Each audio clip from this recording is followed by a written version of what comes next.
Your poor sound effect. Yeah. Krista Marie.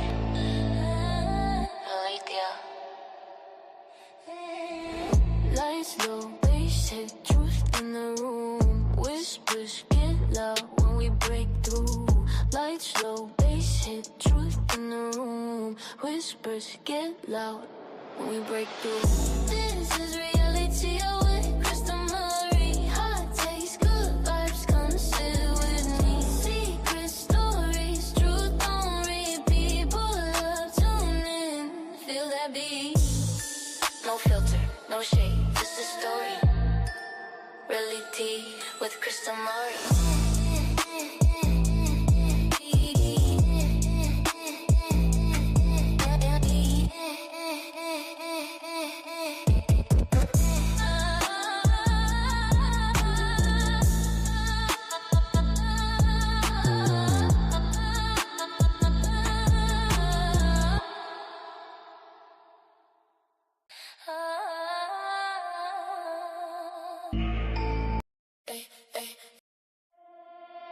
This is the real.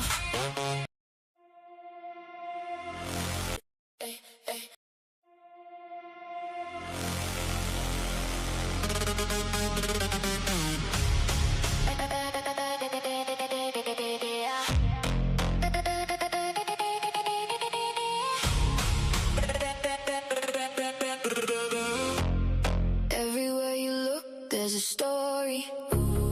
One that is as fake as the one before. I can't believe anything you tell me. Trust, it's not my first rodeo. To raise the table, flipping fraud. Watch out for temporality. Oh, don't waste my time with your games. I'm too grown for that these days. And we don't like liars, we don't like fakers. So watch what you say, cause we got reality.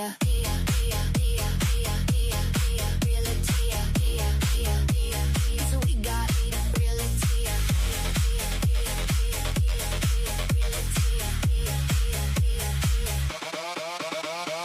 Bravo, Andy Cohen.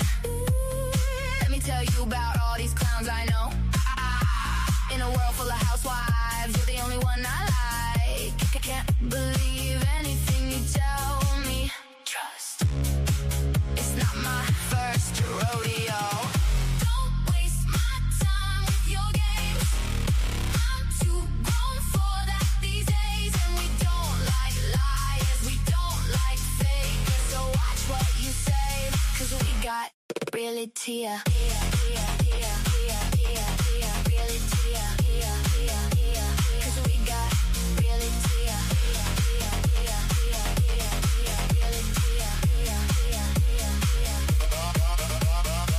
Reality TV, Real Housewives, Bravo TV, Andy Cohen. Teresa Table flipping fraud. Alrighty. Happy fucking Wednesday. Oh, look who it is, Malaka. Delete social media is my mental health tip. Yeah, right? Alright, guys. We have so much to talk about before we get started. I'm late, but who cares, right? Because we're all here. Last night, something unexpected happened. And as you guys haven't heard yet, but Perez Hilton, which we all know is the first #1. Stop it. I can't even read them right now. The first blogger, we'll say, before I was a blogger, in the 90s, Perez Hilton was on his TikTok live, which anybody wants to tell me this shit is fucking for social media, for whatever, he wouldn't risk losing his channel. That's his only income. So his TikTok was almost 1 million followers. He had to rebuild that from last year. So there's no way he would go on here and do this just for attention. And I saw the video, and he had clearly cuts all over his body. If you listen to, Zach Peter tell the story, it was like a scene from Carrie, and he's not exaggerating. I don't suggest, if you haven't seen it, I suggest not even looking. If you think trailer bothered you, this is going to bother you even more. And he got 5150, which is a Baker Act. He's Baker acted in Miami-Dade, Florida. But he's got 3 kids that he has through surrogacy. I don't believe that the mom, I believe he's the only parent, plus his mom helps raise the kids. They were not there, his mom was not there, but obviously they were there afterwards. You know who has really good coverage of it is Joel, Surviving the Survivor, Joel, his channel. So just go there. And you know, it is on X if you'd like to see it. I mean, for knowing his like mental health struggles, which he's been honest about, the way he, like, last night was something different. Last night was not him. It started out with like a TikTok that he did earlier where he didn't look well at all, and he said the devil was coming in, which we all say, "Oh, now stop it." That's what it feels like. No, he just was not there. He kept saying, "This is what he was like." He was spitting his teeth out with blood. Okay, so I don't know what's up with his teeth. It looked like he had cut his eye, but it looked like the blood was dripping into his eye. He was completely red. I do think he had fake blood on him, but I do believe the rest of it was real. I just think he's probably like me. He's probably got BPD, undiagnosed, but borderline personality disorder, where like 1 minute you're fine, and the next minute you're like getting in the middle of a fight. You look like I did this weekend. You know what I mean? It's just like I don't know how he's going to recover from this one, because he's very obviously sensitive. So if he remembers all this and looks back, this is going to destroy him. And like, I really think that we need to like send him some. I don't want to say much because they took his down, but he's still on his YouTube's still up, and I say we send him a message and say lots of prayers, because this is like, I mean, like, look, like, this is not. I know he puts a lot of stock in what the fuck we care about, what the fuck we say about him. I mean, we like, not even other podcasters, just like people in general. I don't like, I can't imagine. I mean, I know what people say about me, but I always say it about myself as well. So I can't imagine reading the stuff that he reads about himself. Like, I even like when I say shit about Teresa, sometimes I'm like, should be saying like should I be saying that? You know what I mean? Should I really not be saying that? Like, what if she really is fucked up in the head? Like, what if she really is that stupid? And she really is a fucking fraud. Oh, by the way, I don't know if we should talk about mental health now or later, because I also want to talk about Lindsey Clancy, the case that's going on in Massachusetts. I know it's not Bravo, but we have Bravo stuff to talk about. There's so much, like, I'm throwing this in there. CERN shut down a couple weeks ago. Ever since then, the Mandela effect reversed itself, and there's some weird shit going on. And I feel like it's affecting people's mental health. Because if guys, I went a little fucking cuckoo for the last couple of weeks, like more than usual, where I wasn't showing up here. And yeah, I blame it on Adam, and I blamed it on the whole Adam situation. But like when is he ever fucking been able to stop me from being on my own fucking street? Like, you know what I mean? When is what he fucking does affect me? And when do I ever get in the middle of a fight like that? Not in my old age, you know what I mean? So just, I don't know. Like, obviously I'm not medicated. I smoke pot. That's all I do. But I was medicated with SSRIs for the wrong thing until I was in my mid 20s, which is SSRIs are for depression. I've never depressed a day in my life. I'm a rageful. I'm not depressed. I don't struggle to get out of bed. If anything, ask Willie, ask anybody that talks to me that hears me at 5 o'clock in the morning. I'm like, da, da, da, da, da. I'm like, I've had a whole conversation with you before you're even, and that's just normal. And that's like, I've never had that issue. And then I have absolute fucking rage where it's just like, I can't regulate my emotions. I read this shit to you guys last week, and it was weird because the borderline personality disorder thing, I always hated saying that. I knew it was bipolar too, but I also knew that they said I was borderline personality. I'm like, well, that sounds like I have a personality disorder. And I fucking thought I was too cool and liked myself. But I'm like, not realizing what it is. And it just explains a lot of my behavior. Not that there's really no treatment for it. And what sucks about this with him is like, there's really nothing you can say. Like, it's either, like, if he wasn't on any kind of drugs, like, this is why people are on drugs. Like, do you think I could get through my day without, I've been an addict since I can remember. I was an addict. There was like addiction transfer, right? Sex, shopping, pills, coke, crack, dope. pot. The weirdest thing, never meth, but like that's because of I have ADHD. So if you guys wanted me to be calm, you'd want me to do some meth, and I'd be like sitting here like this, and then I sound like I have a stroke. Like when people tell me and Willie that they say they can't understand us, well, they can't understand me because I either interrupt him too much, which he interrupts me too much, and I'm practicing that, but like I listen to myself back and I'm like, damn, I don't even understand me half the time. But like it's like rapid speech, me with like my rapid thoughts, and like I just say whatever. Like that's why me and my mom, I have a hard time understanding her because she held out. She never in a million years. There's no emotion, nothing. There's like nothing there. And me and my stepmom are like, there's something fucking wrong with this lady. Like, and she's like, no, we just tell everybody how we feel. It's not true. Yeah. And you said something too funny. We were talking about jail, not jail, but like going to jail. Like men are different than men. Men kind of like, I don't know what you guys do when you're on your side, but we like bond together. Women are different.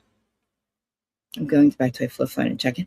Dude, listen, like I was thinking about that too. Like, remember how colorful they were? Like, there's this meme, or not even a meme. I think it's like a show kind of thingy on YouTube, and it just shows those like the cars in the 80s and the 90s where they were so freaking colorful. Like the parking lots were so colorful, and then you had like gray and black cars, right? Gray, black, and silver, and that's the only cars I would always get a black, gray, or a silver car. And then like now it's coming back. Everything's coming back to color. Everything's coming back to 5D again. And I feel like if you look at my yard compared to a couple years ago, like the colors that are in it now, it's like it's Alice in Wonderland out there, and inside my house as well. Like I showed Joy what I want the center of my kitchen to look like, and she's like, I don't even know what to say. She's like, I don't even know what am I looking at? Just a bunch of flowers. Anyway, but like so Lindsey Clancy. Now this is another case. It's not the same, but she is on trial for murdering her 3 children. With postpartum psychosis. She also tried to unalive herself, severed her spine, her wrist, her neck, everything. Never. She was desperately begging for help. Couldn't help. They were like again treating her with all kinds of different medications. Like put somebody on Seroquel that's literally going through postpartum psychosis, depression, and you put them on benzodiazepines, which is like a Xanax, Seroquel, which is like another fucking, and like those 3 things together, Oh, another thing with Perez, he also just had sepsis. I don't know if people get sepsis. There we go, Teresa, Krista. Sepsis, but he was septic for 21 days, and apparently that can like completely fuck your whole, like you can die. Well, he almost died, but it messes up your mental health as well. That's kind of like something that seems like something happened, because even the Perez that would reach out for like help or was like looking for attention wouldn't go this far. Wouldn't go as far as doing this to his children. Like a scene from Carrie, he was naked. He was slicing his penis. He was doing all kinds of stuff for 34 fucking minutes. That's another thing. Why the fuck is TikTok leaving up for... I can't crush for 5 minutes without them taking my stream down or showing fucking Andy getting his dick sucked or something, or Adam sucking Andy's dick without getting my stream. Sorry, I take it back. Sorry. I'm not angry. I can't even say that shit for like 5 minutes without my stream being taken down. But he's on there live, like, But, who's in the chat? Oh, I forgot to introduce myself. For the 131 people that are watching that are not commenting. We're live on 5 platforms. The elusive fucking Twitter, which is the hate watchers, because we know who they are. Hi, Teresa. Let's see, is Teresa watching? You must be, because there's like 5 of you. It's Teresa and Louie, or whatever bots they have over there. HH, which we can't say her name. And those people. But hey. And the other person, we know who that is. We can't say her name either. And we're live on Facebook, Twitter. I always forget all of them. Instagram, YouTube, Twitch, TikTok, whatever. And I can only see chatters for 3 of them. So if you want to talk and you haven't been able to get me on Instagram, I've noticed lately, which I'm not paying attention to you guys, I'm sorry over here, that you guys are commenting a lot on Instagram, and I'm not catching it. I keep forgetting to check. It says we're live, but I can't even see my live. So, are we live on Twitter? Are we live on Instagram? Krista, are we live? Krista, are you lying? We're not. Hold on. Hold, please. And we're going to talk about Jax and his, oh my God, did you guys, he's so fucking embarrassing. This fucking idiot did another fake ass ad campaign, which now we know where he got the idea from. Fucking Lori. A fake, what is it, Sweetwater or some kind of water? Where do you see the shit that happened, the fallout? He's such a fucking tool. And then the statement that he put out, how dare you, fucking, how dare you? How dare you, sir? You know who you are. Like, we know Jax, come on. You have the balls to say that your ex-wife should respect you because you have a child, and that there should be a level of respect because you have a son together, and you shouldn't say things, she shouldn't do things to embarrass you. You fucking what, motherfucker? What? She shouldn't say things to embarrass you because you're a fucking loser, dude. Wait till we fucking make fun of you today. And yes, I've been saying the same things about you for last, I noticed, I don't know, and how long I've been doing it, 13 years, and it's nothing's changing. And after this Lori stuff, I was like, I'm not even really mad about the Lori stuff, and also Brittany too. Brittany, shut up, Brittany. Your interviews about Jags, they betrayed me, I didn't know such snakes. Yes, you fucking did. You fucking married him being a snake. You fucked Faith, remember? Remember when Jax fucked Faith? Remember all that? Remember? And then you're like, Jax, his dad died, and he's a new person. Oh yeah, I'll marry you. I'm never going to marry. He tells the entire world how, as he's fucking cheating on you, the girl he's fucking Faith, telling her how he's never going to marry you because you'll get fat like your mom when you have babies, and blah, blah, blah. And then when you do have babies with him, he calls you a tree trunk. And now you're like fucking like the cat lady because you can't stop getting plastic surgery. Which, she looks really cute in this interview, by the way. She's looking a little bit better.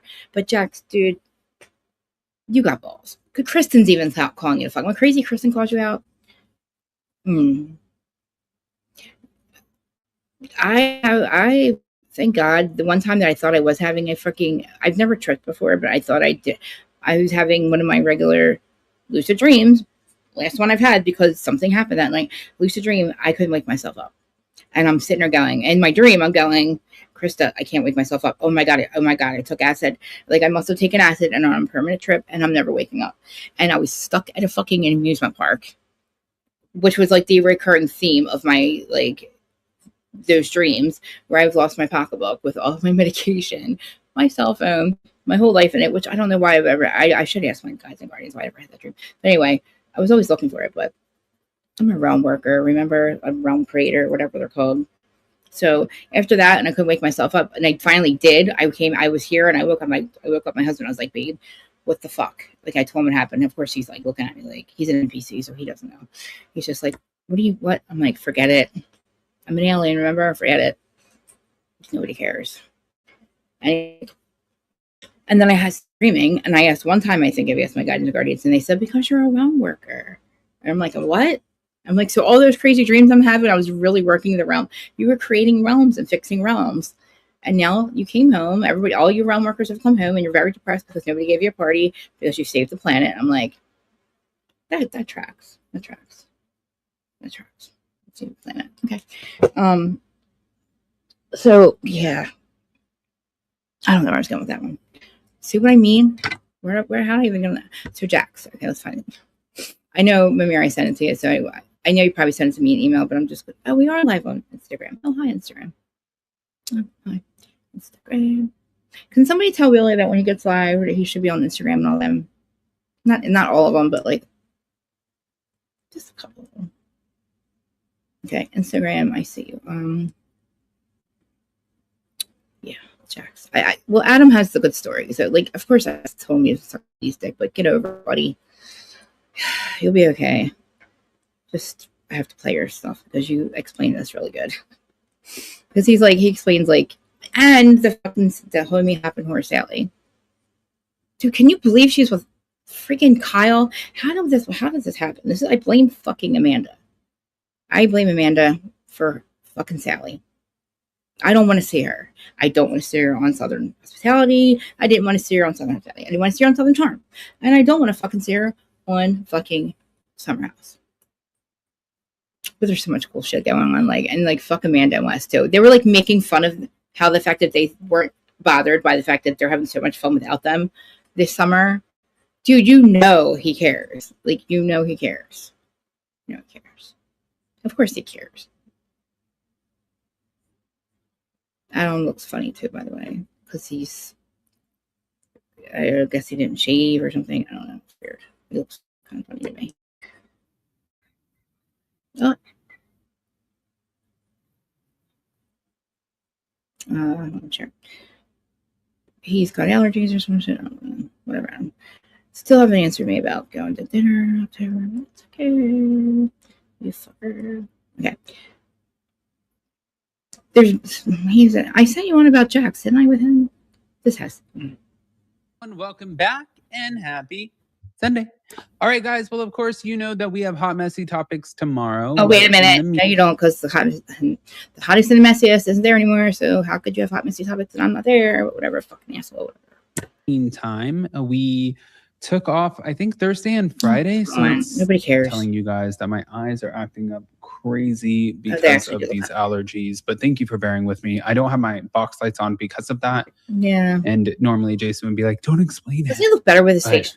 It's like you can tell my lights aren't on, but they're hurting my eyes right now. So thank you for being patient with me. Never now, with that, we have lots to talk about, lots to discuss. We got Sally Carson talking about her morning sex with Kyle Cook and Sierra Miller and what about it? All kinds of fucking shit. And then why is Ali Eklund with Austin Kroll? Why? We don't know. God. Which I'm kind of low-key shipping this.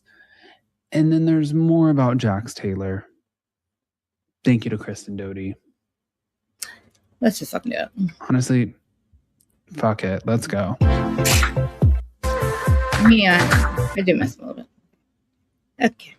We really tried to stay the fuck out of this Jack Smart Water bullshit. But now I just got sent a screenshot that he was like, I thought it was a legitimate campaign. And yeah, right. He is lying. And I'm about to post how I know that he's lying. Click. I guess I have to go find it because. Okay, you guys, I really tried to stay the fuck out. Okay, well, okay. All right, so this is his fucking statement, by the way. I don't have my Jax. This is false this motherfucker has to say. I was going to let him read it, but I'll read it. A few weeks ago, this is what he says about his smart water campaign that him and Lori did in Canada, thinking that we're not, every time he does a campaign now, people call. They actually emailed Brittany and said, we have nothing to do with Mr. Jax Taylor, blah, blah, blah. Okay. A few weeks ago, I accepted what I believed was a legitimate campaign opportunity through a third-party influencer. What? Platform? Was it Louis? Like many creators, I gotta make it bigger. Sorry, I'm so blind. And I don't feel like getting my glasses. Like many creators use. I received the, I can't read. I received the offer emails, creative brief, and the deliverables. I trusted a platform that turned out not to be legitimate. Was this Louise? As soon as I was notified that the campaign was unauthorized, I removed the content. No, you didn't. Immediately. And I have never and would ever intentionally misrepresent a partnership. You do it all the time. You've done it a million times. You and Brittany both. Now we know how because Lori, the girl your fucking publicist, said it. What's been the most upsetting is seeing how an honest mistake, this is the fucking fucked up part, how an honest mistake, this is fucking balls, Jax, an honest mistake becomes pure entertainment in an attempt to humiliate me. My ex-wife chose to publicly mock me and embarrass me instead of handling it privately. Regardless where we stand personally, we share and parent, and you don't parent because you're not with your son ever, a young son, and should have a certain level of respect. Can you believe the fucking balls on this guy to fucking say this shit? Did you fucking believe this is coming out of his fucking goddamn mouth? You know Lori wrote this. This is another best part. I've stayed quiet for a long time, really, Jax, for a whole 5 minutes, out of respect for her. No, you haven't. As the mother of our son, you're a fucking liar. It hasn't been easy not having a voice. Now Jax doesn't have a voice all of a sudden. Now he doesn't have a voice. You seem to have a voice, motherfucker. You had a podcast, remember? Nobody's telling you to shut up. just tell the truth. We don't care that you're fucking Lori. We care that you're a liar. Like, anyway. And you're a mental health advocate. What? Because you just got out of fucking rehab. Oh, what hurts the most is it's feeling like how hard I work and to rebuild my life. Where are you rebuilding your life? Where do you even live? Most is feeling like amen. I can't read something. There are constant attempts for their opportunities. Oh my God, he says there's constant attempts to take these opportunities away from him. Brittany's taking these opportunities away from him. She has directly contacted networks and brands in an effort to keep me from working and prevent me from getting opportunities. Why would she want to do that, Jax? She pays for your kid. You paid her nothing. Why would she not want you to work? The only reason she didn't tell them about your cooking addiction for 20 years is because she needed you on the show. Oh, God. Anyway. It just fucking says, oh, but for so long, I've stayed silent where she continues to lie about so many things and don't ever stop. The lies never stop. Jax. Fucking Jax. Where are you guys at? Is this fucking guy for real? Like, do you guys know how fucking funny this is, right? Like, oh, you want to jump the link? I'll jump the link. Do you realize how fucked this guy is? Like, the balls on him. Like, does he think we're like he's worse than Teresa? We're gonna get into Teresa too, because I had to fucking blast her the other day again, and I got in trouble by New Jersey Obsessed. He sent me a whole fucking Instagram fucking DM about how we should respect each other's podcasters and we shouldn't be arguing with. I'm like, this fucking bitch, really? I'm like, fine. She's like, and you can't spell. I'm like, no shit. Ugh, whatever, man.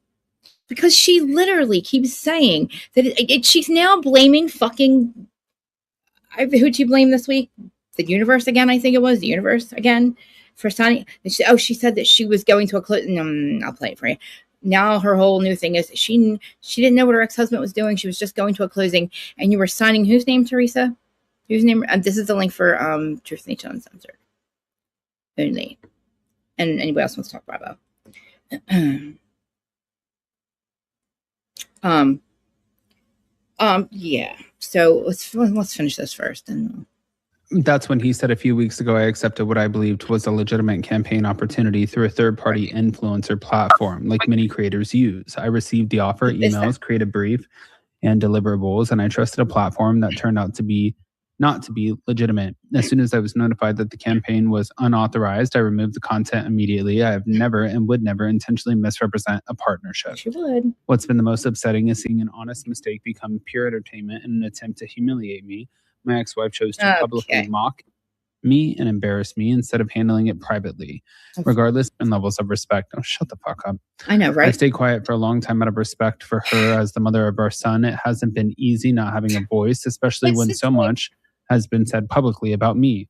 What hurts the most is feeling like no matter how hard I work to rebuild my life, move forward, or earn new opportunities, there are constant attempts to tear down those opportunities. I can't. Brittany has directly prevent me from getting up. I can't read either. That I can stay silent.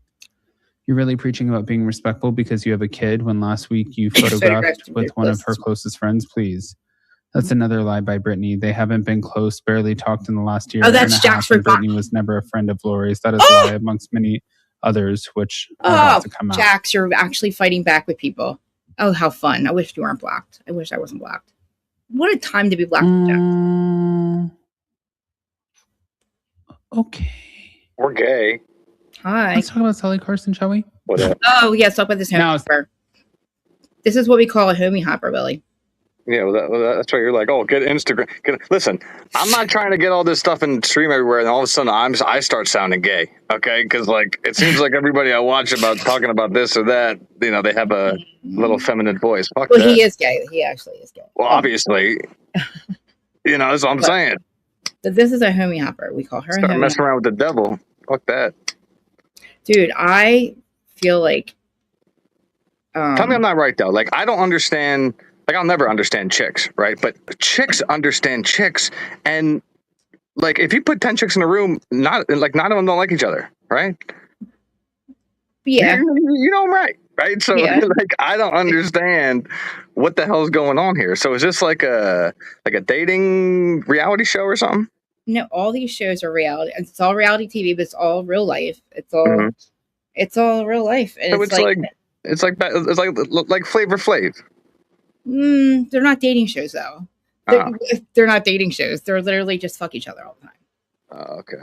So like she's a homie hopper because she's been on three reality shows because she fucked 4 different guys. Oh wait, Yeah, see, that's not cool. That's not cool. Joe Bradley, Austin, Craig, and then now Kyle, and then She a hoe. she's a fucking hoe. She's You drink coffee, right? I used to, yeah. Yeah.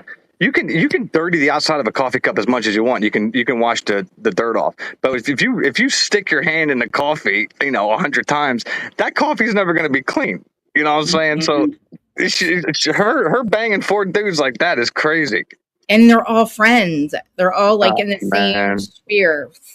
3 of them are on the same show. Then why can't they? Why are they all trying to bang the same girl? Well, I don't know actually. Well, Kyle just got a divorce. This guy on the left, he's we call Scandal 0.2.0. And these people have kids and shit. Him and Amanda didn't have kids, thank God. But oh my God, a lot of the housewives do though. All the housewives, they're worse than these guys. This is blowing my mind. Yeah, this shit's real. Like, and so Jack Taylor, dude, him and I've been having for like 13 years, but like he's just like the balls on this guy. They're like the shit that he says is so absolutely ridiculous to come out of his mouth because his ex-wife and him have a child, and like he's treated her like shit from day one. He's cheated on her on camera, off camera.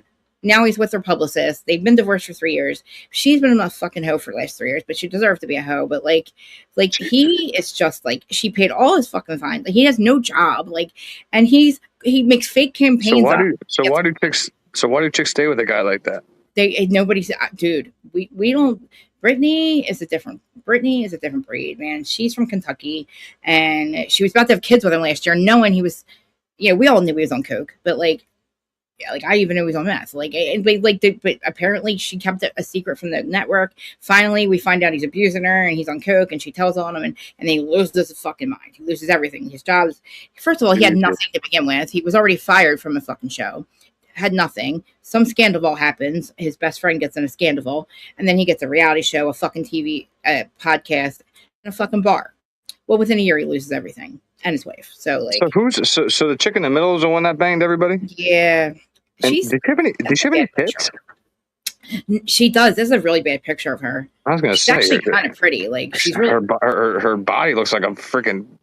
Yeah, but what the hell? I don't know what's going on with Sarah. We gotta hear this real quick. Something Sarah. This chick is like.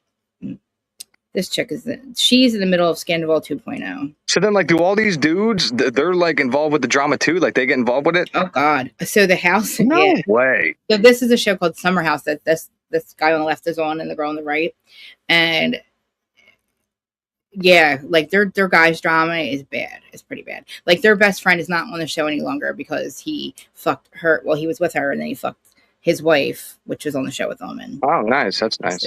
I know. And it's West. And like, we really liked West, but there's like, guys, there's some, Jesse just did it in a podcast thing. And he's talking about how so he says, guys, I don't know. I feel like, I don't know. It doesn't matter. They can see me anyway. That literally, so they network cares about scandals, but Bravo doesn't. Or wait, no, I'm sorry. The producers want scandals, but the network doesn't. So that's why they fired West and Amanda. And I'm like, well, that doesn't make, I mean, because they're like, well, oh, and Jesse says the ratings were up 50% already before Scandal 0.2. But why would that matter? Because the fucking shit happened after the season was over. So we don't know what the ratings would be like without that. Well, no dude's ever going to wife her. Exactly. Then she wanted to be with this guy, Austin, and Austin's like, no, you're a bar whore. Like, after she finally thought she got the guy, like she finally got her guy, he was like, no, he's just been screwing her for the last couple months. You guys never have your guy. It's, you're for what, 10 years? Like, Yeah, but that's the thing. Like, put him on a TV show, look what happens. Yeah, exactly. This guy's wife, they were together. They've been married for 5 years, together for 10, and they're like, we haven't had sex in 5 years. I'm like, You just got married 5 years ago. Like, so How do you not have sex for 5 years? What the fuck do you do? Why would you even get married at that point? What do you do when you lay down at night? I don't know, but they're Look about at each other? Child. We're about the sex life, which I don't know why. That's wild. This chick is fucking a whore. Like, ugh. Sally Carson ended up talking about this is Weird. This girl. She's talking about her morning sex. Now, she recently opened up on her Sex Unlocked podcast. She has a podcast? And she has no problem talking about this shit. No, right? About a bunch of topics, including Kyle and having morning sex with them. She said, I think I'm obsessed with morning sex. I love morning sex. I never brush my teeth. I'm just so happy I don't know any of these people. Oh, that's nice. Gross. Yummy. Well, Kyle's gross too. Look at this guy. Girl. His eyebrows are permanently raised. I never brush my teeth. And he's my downfall. He's permanently surprised. You can take your little stink, garbage ass breath. I've never heard him curse. And you can go on. Get the fuck out of my bed. That would never happen. I know. Ever. I know. For real, bro. One thing that I'm grateful for is, like, especially in my marriage, Jason brushes his teeth. I left the chick because she has bad breath. He'll wake up to pee in the middle of the night, and he'll brush his teeth and do mouthwash because he just likes the taste of the minty stuff in his mouth. And then, like, he'll wake up in the morning and do it again. And then after every meal, he'll do it again and floss. I saw that when we were in New York. He did. We had to stop eating pizza so fucking Jason could floss at 3 a.m. It's hygiene. No, it's hygiene, bitch. That's big to me. You're gross. It's weird. I can't be with a nasty chick. She said when I can be with a nasty chick, just not a nasty chick. He was on top, and I was just like chilling. Ew. Sally also dished on their relationship and her plans to visit him this weekend as he filmed Summer House, and she said, "I love a short king." So who's the black chick? I'm seeing him this weekend. He called me last night. I went to bed at like 9:30 because I slept with my niece last night, but I woke up and I was like, hey, and he was like, hey, I forgot to tell you some stuff that was talked about on In the City. Like, do you have time to chat? And then he called me and was like, I already know about all of this. It's fine. And as fans know, during this part of In the City reunion, Kyle confirmed that he had kissed Sally in February and later hooked up with her while visiting Charleston, South Carolina. Oh, everybody's fucking. I was like, I talked to you about you more on the podcast than you did me on In the City, but I'm nervous to go there because I told him I'm coming to the house. She's so desperate, dude. She's like, you talked about me more than I talked about you. Oh. Sally, we don't even fucking know you're together until house, the summer house, and I'm going to go to Sarah's gonna hate this girl. The house for one of the parties. But when Lala asked Sally if they were filming Summer House, she said that they were, which made her a little nervous. And for some reason, I'm intimidated by Sierra, is what she said, explaining that Sierra is also good friends with chick, by the way. Benita Aspen. I just don't know how she feels, like Sierra feels with me. And we've crossed guys like Austin and West. And Sally also shared that she believed Sierra dated. Oh, that's right. She fucked West too. Oh my God. That's nice. And that's who this girl was with. Oh my God. That's why she doesn't like her. Oh. Austin, but she insisted she had only slept with him once. We made out a lot. We would like get drunk and kiss and fool around. But when we were having sex, it was almost like I wanted to start laughing because he was truly like one of my best friends. And I was like, why are we doing this? This is weird. He wasn't into it either. And we were both like, okay, no, he wasn't into you. We love each other. You were fucking and she was like, oh my God. She was devastated at the reunion. Yeah, that's normal sex. Oh, look, who's this? Well, oh, now these two. Austin, now here's Austin with fucking this you one. Are, girl. So now Austin is with the McBee chick. The one who just left Stephen McBee Jr. This chick is now with Austin. These are all homie hopper wars and homie hopping chicks. But what do you expect? Thanks for joining every chick has every chick has an OnlyFans today. Look, what do you what? I know, but like she was just literally on another show. You guys know Ali Eklund from McBee Dynasty and also Austin Kroll from Southern Charm. Well, it looks like the two decided to meet up. Well, yeah, we don't know who it is. Who's that, Tony Romo? Well, no, but it looks like they met up in Texas.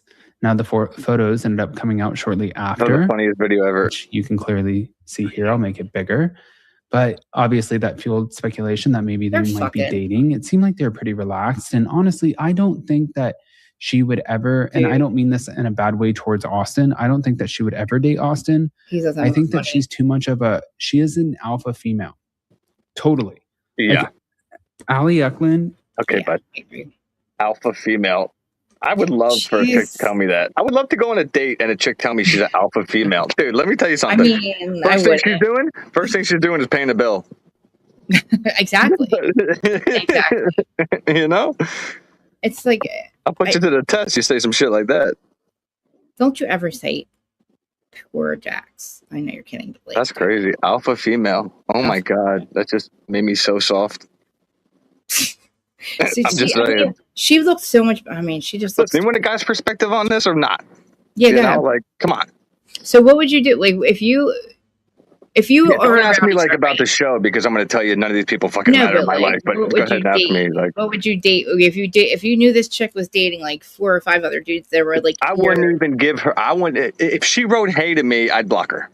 Okay. That's how fast. That's how I am today. Okay. You understand? So like these guys are. I don't know if they're in it for the because their names out there or. I think it's easy. It's easy. I think. Yeah, I mean, like I said, I mean, some guys, some guys, if you don't have kids, if you don't have, if you're not working towards something, yeah, do whatever you want. But I don't know. These guys seem pretty. I mean, they seem older than me, right? Yeah. So I can't relate to these guys. Like Kyle just became like, so he was like, he was married, but then became a DJ. So his wife was like, Jesus fucking Christ, like. But she's a whore anyway. But like, I gotta ask you something real quick. How do you have over 100 people here? Nobody's saying nothing. I know. That's what I was wondering why. I was just looking at because they're on like X and stuff. I was sitting there talking to myself for a little bit. I'm like, what the fuck? I don't know. But yeah, like I mean, are all these guys boys? Because sometimes boys are like, yo, I got her, you got her, we got her, like, But that's high school shit. Like Craig and Austin, they were best friends. They both were like the. Yeah, going for both of them, and like neither one of them were serious about her. So like, but she thought, she clearly thought both of them. But she thinks all these guys are just gonna like be with her. Like I don't. Yeah, no. Yeah, she gets very disappointed when they don't want to be with her. But Kyle probably will be with her because I can't listen. The problem today is right. Like unless you're on a reality show like this, these people aren't going to go out and meet one another. Nobody goes out and meets people anymore. They meet each other on social media and then they meet somewhere. Correct or correct? Yeah, like everybody's used to talking, especially myself. When I open my Facebook dating thing, when I choose to after a few months and I have to reply to 10, 15 people, I can't imagine other people who are on it actively talking to 10, 20 people at one time. So when people are banging 3, 4 people at the same time, what does everybody expect? I know. You don't bump into somebody at the grocery store. Everybody's looking at their phones now. Nobody's communicating with each other. Nobody's dancing in the clubs anymore. You know what I mean? I miss it. I don't even go to the store and get delivered, Me too. You used to have to look well, dress well, and but you can go out and nobody's even looking at each other. I know. I didn't even think about that part.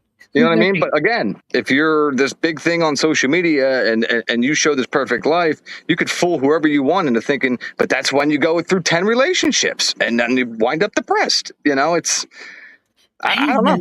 Facebook had a dating thing. That's weird. Yeah. Like I used to give people more chances and shit, but after what happened to me, fuck that. You know what I mean? So how many years? I'm a little different. How many years has it been now?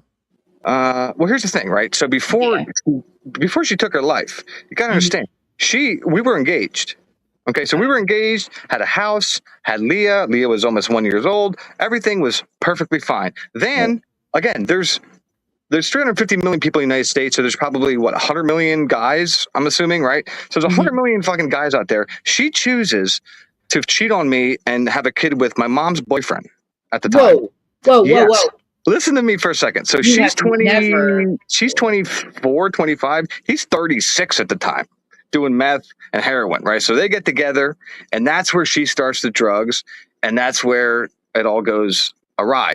So I, as a single father, am raising my daughter alone while my ex-fiance is still with my mother's boyfriend. They have a kid. They're both addicted to meth and heroin. Then she dies. He goes to jail. That kid gets adopted. And here I am.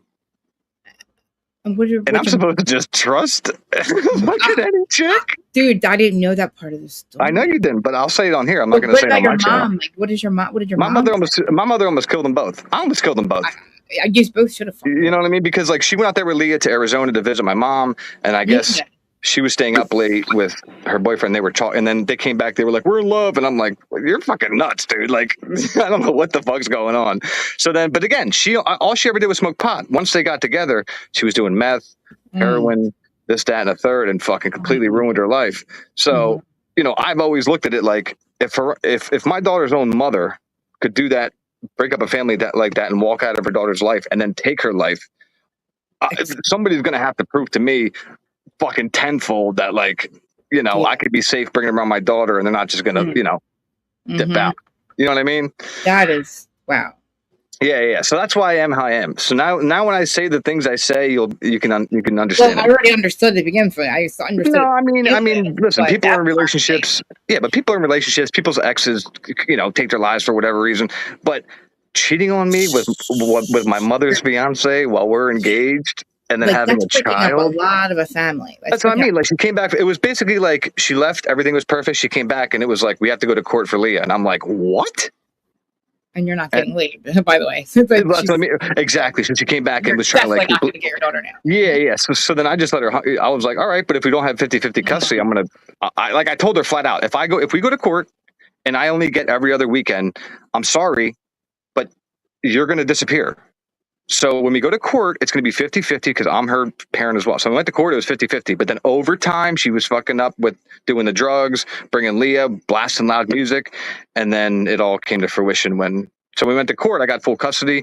And then for those, 6-7 years, she was just meth, heroin. And then bang, she committed suicide in jail. Was she in jail? Did she go to jail a lot? Like, cause she was in it. Yeah, she was in and out. She was prostituting for fucking drugs. And like I said, this is a person that only ever smoked pot when we were together. Yeah, you know what I mean? Because, like, I was like the bad guy in school because I smoked pot. Now I look like an angel. I mean, I didn't start drugs until I was in my 20s, my early 20s. Yeah. So with these guys, right? I can't relate because of what I went through that at such a young age where. Fuck that. Like, the rest of my life now, I'm set as far as, like, what I'm focused on. You know what I mean? I'm not going to just go bang random chicks, bring 10 chicks around my daughter like my dad did, and then all of a sudden they're gone. Is your dad remarried now? Absolutely not. Yeah. So wait, the family that comes around now is like your mom's side, right? Your grandparents on your mom's side. Well, yeah, my mom's. Yeah, but they just got divorced. So my dad, my mom's beautiful, but she's crazy. So, like, my dad was like, nah, never again. And this is like, 20, 25 years ago. But, he has a girlfriend, and they just hang out every weekend. And then my mom is on, like, her third or fourth marriage. She just got another divorce. She's, again, she lives in Arizona for a reason. I told her when she came here, I'm like, you're the devil. And she was laughing. But, she knows she's crazy. How old's your mom? I'm afraid to even ask. My mother is probably 54, 55, but she looks like she's fucking 43. Dude, like my aunt's probably 50. She looks like she's 37, and my I'm uncle. like 5 years younger than your mom. No, that is so fucked up. That is so fucked up. Yes, listen, it is. I might be 33, but I'm the oldest 33 you're ever going to meet in your life. I know, but like now I kind of understand your mom a little bit because because at 18 I was working in Newark. I'm walking around as a white boy with a suit on. You are my dad. You're like a dad. Like I would be like. I'm 18 years old with a suit on. Everybody else is going to college and doing bullshit. I had enough of the drinking in fucking high school, so I was walking around Newark, Irvington. I went down to what's the one down by the ocean? Manahawkin. Manahawkin. I was all over Jersey, so I experienced it. As an 18-year-old, I'm experiencing life, and then I go through that with Leah because I wanted Leah. Like Leah was planned, and I wanted a daughter. Oh, I got exactly what I fucking wanted. You know what I mean? So, but again, what am I going to do? Life happens, and you gotta just adjust. Like these people that you're talking about here, like they're going through what they're going through. But in 5 years from now, I pray that they're in a home with their kids, off of TV, and just living a life. Because when you said earlier about how the social media didn't make Perez do this, I don't know if you listened to the audio of what I just listened to what he was saying, which is really important. He said, I can't believe TikTok is letting me do this right now. So I believe that if he wasn't able to turn his camera on, that I don't think that would have happened. Well, no, I think so. I mean, I know I don't. What people were saying was like he just did this for attention and just for like social. No, media. he's been going through. He's been going through some shit. Like, yeah, but like, the weird thing is that 24 hours before, he was talking about how Ariana Grande was fucking crazy. Yeah, I mean, I didn't. You know what I mean? So like, I feel like people who are as like obviously have some problems like him. They express it by talking about others, and that's their way of like trying to like. That's what he's always done. That's cope with their own mental health, I guess. He's so cool. Like, he's always been a little honest. Like, he's always honest about like his feelings. But like, I've never seen him say it. Like, he's always smile through it, kind of, and he'll tell you he's like fucked up. And but the way he looked on the TikTok before the live, that he looked the devil. Something wasn't right in his face. Like, and then that happened, and it was like that person spitting blood and teeth out. I'm like, this. Something. I'm the same age as your mom. I know, dude. I know. That's what Mamir said. I know. It's so crazy. Oh my god. So I'm a young boy here. Well, see, like, but my best friend's the same age. Well, Marine's the same age you are, so it's weird. Like, I'm old enough to be her mom. I thought she was 36. She's born in 89, so. Yeah, she have a good fucking memory. Is she 36? Tell me the same age. That's 4 years. Help me. wait a minute. So wait. I'll be in my prime till I'm fucking 60. Dude, I'm way more older. I'm way older than you than I thought. I don't tell anybody my age because I tell everybody I'm 35. Well, my problem is I can't date. Like, I know I can't understand how all these like older guys like love dating young chicks, dude. I can't relate at all. No. Like, I don't like. I don't know how people. So like for a while, I've always dated, always older than me because just maturity. The last girl you dated? Actually, I dated a younger chick, but again, it didn't work out because she looked fine, and then she went and got lip fillers, and I'm just looking at them like, what the fuck are you doing? So I don't know. I'm different, man. And then before that, like I was telling you, I was with this beautiful chick, but I don't know. She might have had like a tooth problem or something going on, and I'm not one to be like, yo, your fucking breath stinks. So I would always I would always have gum or mints or something like that. Trying to be nice about it. Yeah. And I just got sick of it. And then I was like, it's me, not you. I'm not going to be like your breath stinks. I'm just, but I just couldn't do it anymore. So, I've tried, but it's more like dating, not bringing them around Leah. So I've dated a lot of women, but I've brought none of them around Leah. Right. So how it's probably hard because you guys live together. So it's like. I mean, but Leah goes to bed, at some point. It's just, as far as like meeting, like I've had women pull up to my house with gifts for Leah and they're knocking at my door and I'm just like, go away, because it's on my time. I don't care if it's 6 months. I don't care if it's my time. Right. Yeah. So then once I saw that, I'm like, all right, I'm just going to chill for a little bit. So now, I just watch fucking. I like, cause then I'm like, when you disappear for a while, I was like, I just got a girlfriend. Really, I'm chilling. I'm like, but as far as my mental health goes, do I need to talk to like a therapy or like a grief? Probably, you know what I mean? Probably, but I'm not going to do this crazy shit or go do something like, because my daughter needs me. Yeah. And for people to go off the wall when you have kids, I can't relate to that at all unless it's drug induced. Then I don't really know. I never did any.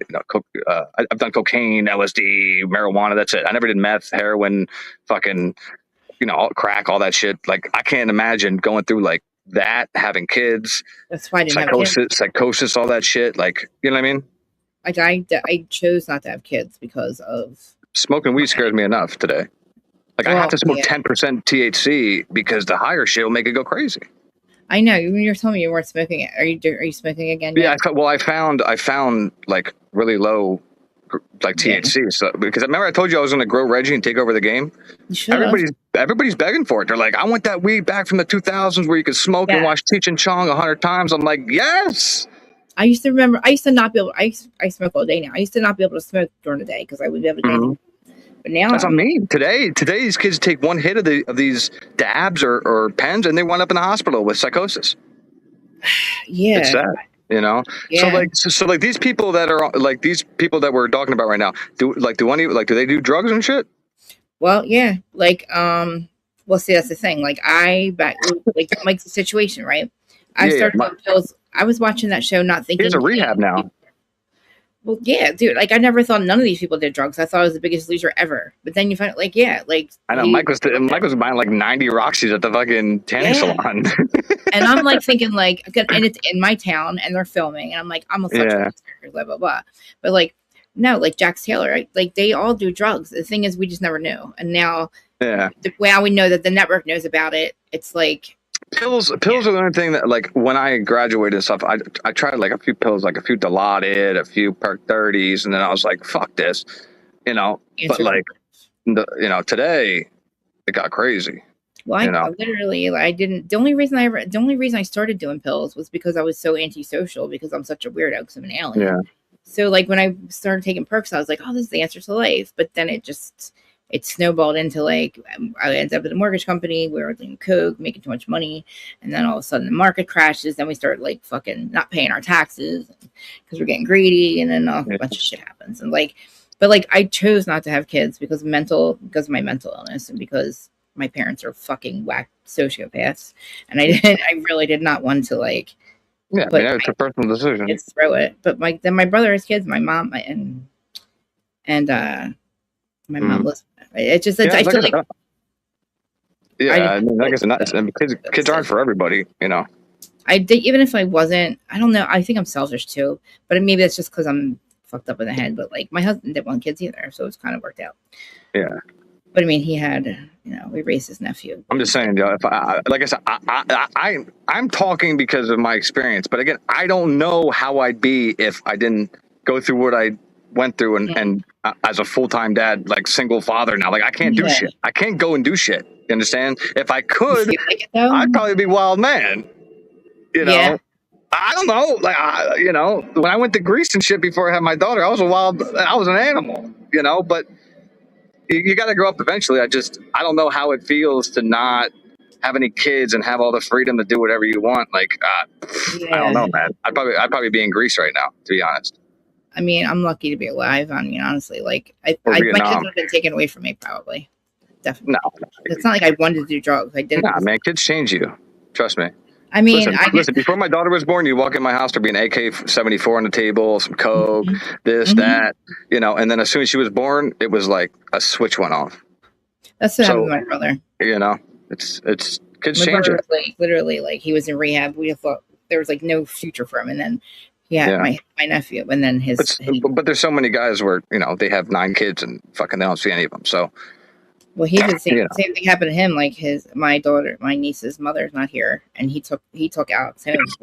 Came home from the hospital with him, so we raised him. But holy shit, Simply Solo's here. Oh really? What's up, Simply? Hey, I haven't even checked the chat. Hey guys, you gotta check chat. What's up, Lauren? Lawrence, did you hear about Jax's fake campaign? Hi. So first I was talking about Perez Hilton, and then I was talking about Sally the homie hopper, talking about her and Kyle's sex life. Kyle Cook figures, right? And then Austin's with Ellie Eklund from freaking McBee Dynasty, not really from McBee Dynasty, but from Steve McBee.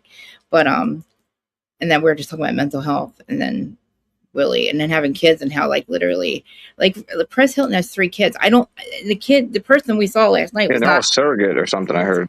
Yeah, all surrogate, and people are saying. So what is that? So is he gay? Yeah. Oh my god. Yeah. So, but he's like, oh, I didn't know he had a boyfriend or anything, but like. Why is everybody gay today? I don't think everybody's gay. I think they're just watching the shows I watch. And I think everybody's gay. Dude, even basketball players are doing crazy shit. They say everybody's 10% gay. Yeah, everybody's gay. I'm like, what's going on? Crazy, man. Dude, I can't see shit. I mean, did you just say, are you? No, I was about to, and I was like, that's. I'll come to Jersey and spit on you right now. You asked me that gay shit. You did come to Jersey, and you didn't tell me, you fucker. Well, yeah, Beach Babe, if you're there, Willie came to Jersey and didn't tell us. Bro, I was there for the day. So, okay, so. And when I come for a weekend, I'll let you know. Oh, okay. Come to the Jersey Shore and don't tell us. Okay. But there's no amount of money or fame or nothing that could get me to do some gay shit. You're crazy. I don't know if I told you this, but Maureen gets mad when I tell this story to everybody. But when you know who Maureen is now, my best friend, I tried to hook you up with. Dude, she has talked two of her baby dads and her last boyfriend into letting her. Oh yeah, you just completely ruined fucking any chance of me pursuing anything. But keep going. Be like, peg them, and I didn't even know that was a thing. She's a beast, dude. I don't know how you do that, but two baby dads and the guy she was just with, all into letting her do that, and I'm like, that's too many people in her life. I'm out. What? Huh? I'm out. No, you're not. Fuck that, dude. Dude, you said it was one baby dad and all two for all baby three. dads. No, you told me one. I had the fucking message, dude. I know. Like, you fucking lied to me because you knew I would have been like, fuck that. See? I only said I keep my word. Fuck that, dude. Dude, sorry. I can't even like. Maybe for a weekend. I don't even I wouldn't do it. I just can't believe. Like, who is into that? I just can't. I got one baby mom and she's not even here anymore, and I'm stressed. So I can't imagine having fucking two baby moms. Fucking, oh my god. Yeah. Dude. Oh, she's got hell yeah. There's Nah.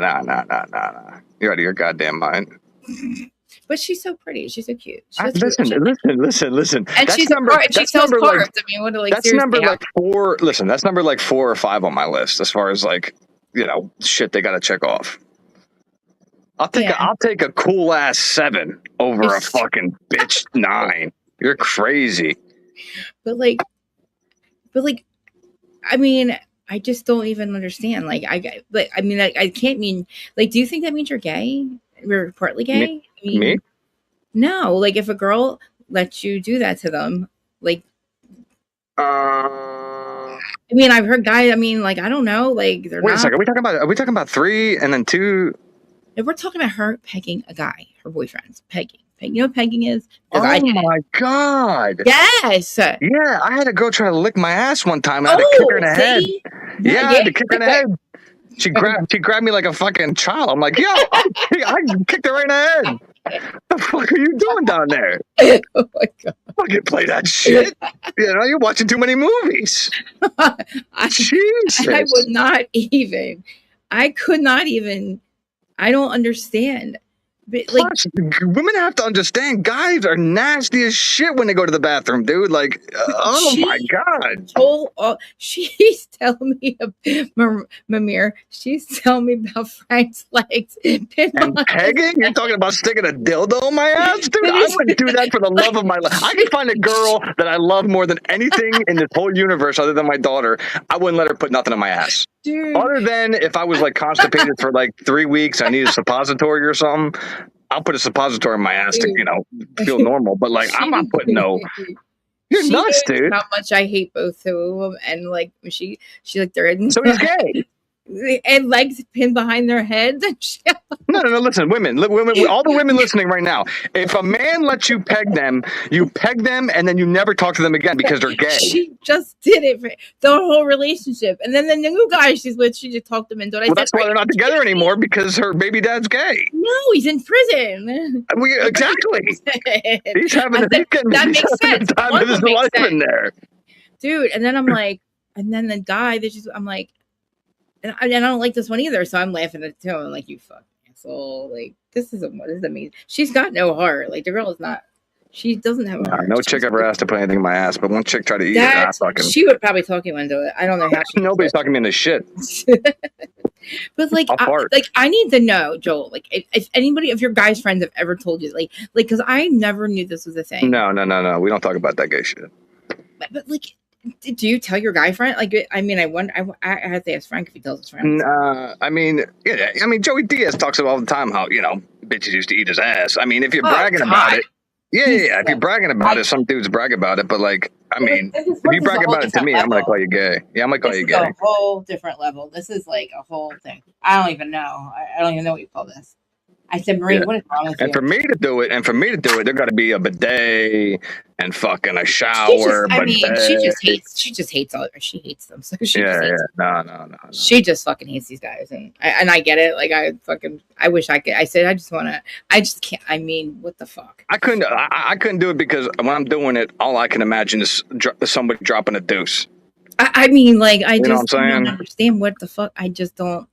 I don't know. I'm like, I'll stick in the ass, but I'm not eating I thought ass. I was Because fucking, crazy. you know, somebody drops a deuce because they get too stimulated. I'm fucking fighting.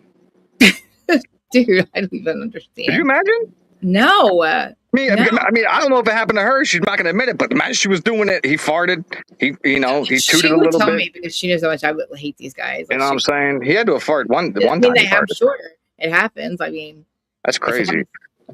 but and Marine's so little too. Like, she's so like tiny. So, like, it just can't even. It's just blows my mind.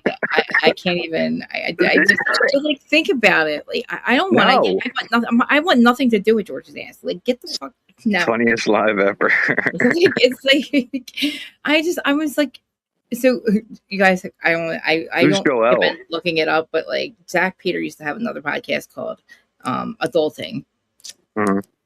Hashtag adulting, and there's some stories that we tell where, and That's what like I'm a guy. You can ask me whatever questions you women have. I'll answer them truthfully. You think I don't give a fuck about my life? Like, I don't give a fuck. I know. I'm just like I You know? I don't understand. Like, I mean, yeah, I don't know. Why is Like I Joel said- laughing? Is Joel? Like I does said, Joel the like chick, do that? the last chick I was with, she looked perfectly fine, thick, all that shit. Then she got that lip filler, and I was What, just she doesn't like, shoot what anymore? the fuck are you doing? Like, what are you doing? I have lip filler. Well, I mean, yeah. Well, again, you do whatever you want to do. I'm talking about somebody that, you know, was all against that shit, then all of a sudden, boom. And I'm like, oh, I talked to this girl at work. Influences, social media. Like I said, social media has destroyed everybody. You see, every chick got, you know, Yeah. fix a flat in their asses now, and this and that, and guys have fucking hair from Turkey and shit that looks wild. Like, I don't know, man. It's like Darcy and Stacy. There's these Darcy and And the Stacy. dudes like injecting like juices into their muscles and shit that make them look like abnormal. So their biceps are big, but their shoulders are small. It's like, bro, what And are then these guys small doing? calves. Yeah, really small. Yeah, it's crazy. And I'm like, I never cared. I never thought about getting anything done until I started doing this. And then Yeah, that's why like my first date with a girl. If I can make it happen, we're going swimming.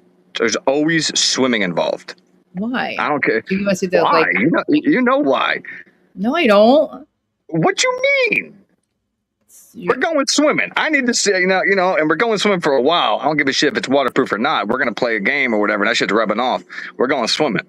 I gotta know what I'm really living with. Yeah, I mean, like, yeah, I laugh. I'm just saying. We're talking about eyelashes. We're talking about hair and hair. We're talking about makeup. We're talking about ass filler. We're talking about this. We're talking about that. Yeah, guys get shit for like, I don't know, wearing a hat or something on, you know, and whatever. Like, it's crazy how little room we have, and we give you guys this huge gap to fucking put. That's not true. Yes, it is true. You have to put moss on your eyelashes. You know it's true. That's why you're laughing. I'm just saying. You know it's true. That's why you're laughing. I laugh because I took, like, sometimes when I get done my podcast, I like some of the hair is not mine. I just always say, when we wake up in the morning, you know what you're waking up to. I always say, you know, when we wake up, you know what you're waking up to. I need to see what I'm waking up to. And if that's not fair, then I don't know what to tell anybody. That's true. But you know, yeah. But I'll be called a misogynist or this and that. When in reality, I'm asking for 1/10 of the shit you guys ask for. I mean, you know what I mean? How many girls actually went swimming, or actually did you actually like get to see without their hair and makeup? That's what I'm saying. You know, if there's an excuse, then I know what's up. You know what I mean? I mean, yeah, because I mean, makeup wipes. I got back up my back pocket. Here's a makeup wipe. I'm just kidding. I laugh, but no, I mean, I'm being serious. But you know, I mean, like, because why waste your? I mean, I get it. Exactly. Why waste my time? Just like you guys don't want to waste your time. You know, with a bald dude or a receding hairline or fucking any of that horse shit, small dick. You know, you guys have your fucking peeves. So do we.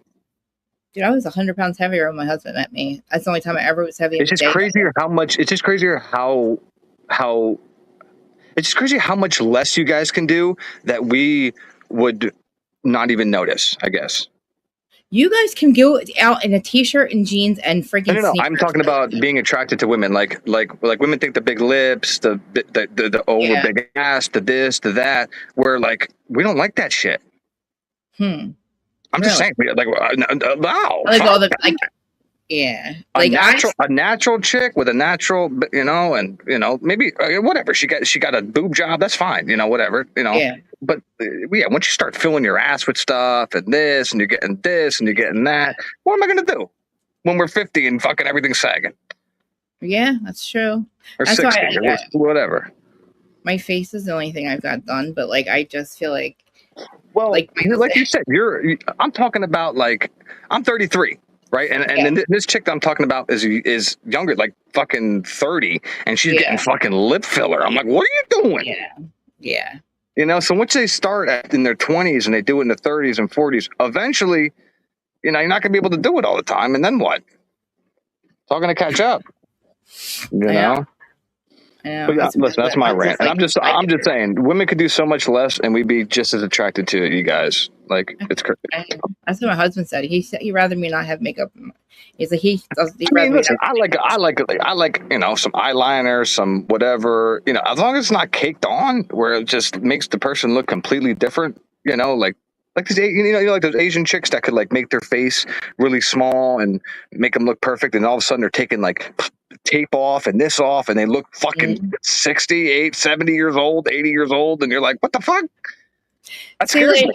I know. I like George is like, he's like, you keep looking younger and I look older, but I told him he can get better. I'm not listen, Mamir, I'm just talking in like 17 years now from my life. So from you, it would be like 67, right? So, I can just talk for me, what I'm seeing around my age gap, Your 20s, they really get like a lot of work done. I noticed. That's crazy, bro. A lot of like. It never used to be like that. I don't know. Social media, that's right. And now, especially Instagram. My buddy opened up Instagram in front of me one day, and it overwhelmed me so much. I was like, dude, how do you look at that shit all day? Like, just everybody's posting what they're eating, what they're this, what they're that, and I'm like, holy hell. That used to be Facebook, and now everything on Facebook, at least, you have the only reason I have Facebook and still have Facebook is because I went from MySpace to Facebook, and most of my family's on there. Yeah, it's like like an address book, and it's just an easier way to get a hold of you too. Plus, I saw cards on there, which I know if I had other social media platforms, I could probably sell more, but I will trade off that to still have a little bit of human in me. You know what I mean? Like, I'm so close. If I could figure it out, right? Because everything's electronic today. To go back to a flip phone and a checkbook, I would do it tomorrow. Wait, my husband still writes checks out. I don't know how to do it, but he still. You know what I mean? Like, I'm trying to get my daughter off the phone. That's why we've been watching. Oh yeah. Like today we watched The Goonies. I see you watched that. Did you? You know what I mean? And I guarantee you, if she goes to class and asks all her friends, "Has anybody seen The Goonies?" None of them. Did she like it? She loved it. She loved School of Rock. She loved Toy Soldiers. We watched. You let her watch Toy Soldier. Oh, goddamn right, we watched Toy Soldier. Like, I'm showing her all the movies that I watched as a kid that made me happy, and except not just all this animated horse shit. Spider-Man, fucking this, that. Get the fuck out of here. The He-Man I watched it's like it's part. We're gonna watch Charlotte's Web, Alice in Wonderland. Like, I'm showing her the bangers, baby. We can't watch. Save Alice in Wonderland for last. No, not the cartoon one. Oh, the cartoon. Oh, okay. Yeah, I watched. For the first time ever. The first and not only, but I watched it like maybe a little bit here and there. But the first time I watched it, I was on LSD in a hotel, and it changed my life. And like, that's why I love that movie so much, because I flash back to being in a hotel, and every time that rabbit was late, I felt so much empathy for the rabbit. Like, when he was always late, I was like, oh my God, he's so fucking late. I almost cried, but it was a great experience. Somebody said Goo is awesome. Watch. Oh yeah, The Sandlot. Oh, we're definitely watching The Sandlot. The thing is I just got a Roku stick, so I got to figure out what to download to watch this. I hate this shit, dude. I know I have all these VHS tapes up in my parents' house. I'm going to get them. I'm going to get the VHS tapes and buy a VHS player, because I got all the bangers. like my stepmom saved all the Disney. Charlotte's Web, all that shit, Babe. I love Charlotte's Web. You know, oh my God, there was fucking so many good movies. It's sick what has happened. Did you ever see Wizard of Oz? No, not yet. Like I said, Yeah. these kids, I'm telling you, these kids with the tablets and shit, they watch the YouTube, and these channels are so predatory with like parents doing stuff with their kids, and they have like 1 billion views on a channel because all these kids are watching it. Instead of doing the actual activity, they're watching kids do activities. And I'm like, what the hell's going on? We're done with this. We're watching real movies. I'm glad you got her watching movies. That's good. You know what I mean? And she's really enjoying it. And I'm, you know, it's crazy.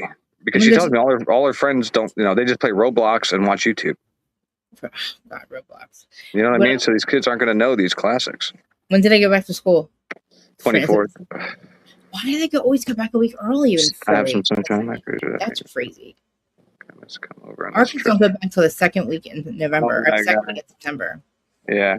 Mamir, I can't listen, I tried tripping on shrooms while I had a kid and I threw up 1,000 times. I can't trip. I've never tripped before. Unless my daughter is if I know my daughter's out of the country and there's nothing I can do as far as like being able to fly somewhere immediately or drive somewhere immediately, then I will take, or if I'm in a different country, I'll take hallucinogenics. But I can't be in the same country because if something goes awry, I can't be fucking whacked. You understand? Yeah. Like if I got a call from her, say she goes with her grandparent and something happens and I got to be at the fucking hospital because she fell or something. Fuck that. Yeah. That's going to be the worst trip of my life. And I'll probably completely ruin all my experiences. But anyway, so getting back to what you're saying about these guys. So do any of them have, so they all just like do like drugs, like when they drink and stuff like that? Is that how? Yeah. Like, I mean, so I was going to say, I was going to do sobriety with Christopher Marie, because Bravo celebrities were starting to blame Bravo for their addictions and their drinking. But there's been 3 major shows. The 3 major stars have gotten clean, stayed clean. Like the one show Summer House, Carl Radke, he was crackhead and all this. Nobody knew, but he got brother overdose, and he's gotten clean. He's staying clean on reality TV on a show that's like they're drinking all summer long. And then he has a podcast at a bar and shit. Like he opened up a sober bar called Dry Bar. First one ever in New York. I don't know. I hope it's doing well, but Dry Bar? Yeah, it's called Dry Bar. You drink soda? Yeah, and like I think coffees and like food, and it's like all these like cool mixed drinks, but they're not alcoholic drinks. That's pretty good. Yeah, and then he has like a couple people, like Kyle's a DJ, so he always has Kyle DJ in there, and it always looks like it's a good time. I want to go there. That's my thing is I don't drink every week. I don't drink every month. But if there's an occasion, you know, I don't mind having fucking a few beers or a few drinks. You know, like if you can do it like that, you're good. But like people who need to drink on every fucking thing they do to communicate, that's where you start getting a problem. Yeah, that's why. So were they always drinking in these TV shows? Yeah, a lot of them are drinking, and like because in the Jersey Shore, they're always all fucked up. That's the thing, like, and that's what I'm saying. Like, you don't say Mike got sober on TV. I still making more money now than they were before. Oh, he's doing great. I love. Listen, he became my favorite one out of all of them, and I used to be the one I hated. I know. He used to be the one. And now he has this thing called like something of angels down in like Florida or something. That's a fucking rehab. Like that's awesome. Mm-hmm. He learned from his mistakes. Yep. And him and I both were in prison at the same time. Look at Steve-O. Steve-O's a perfect example of our lifetime of somebody who should be absolutely dead or at least on the streets. And he's doing the best he's ever been doing. I know.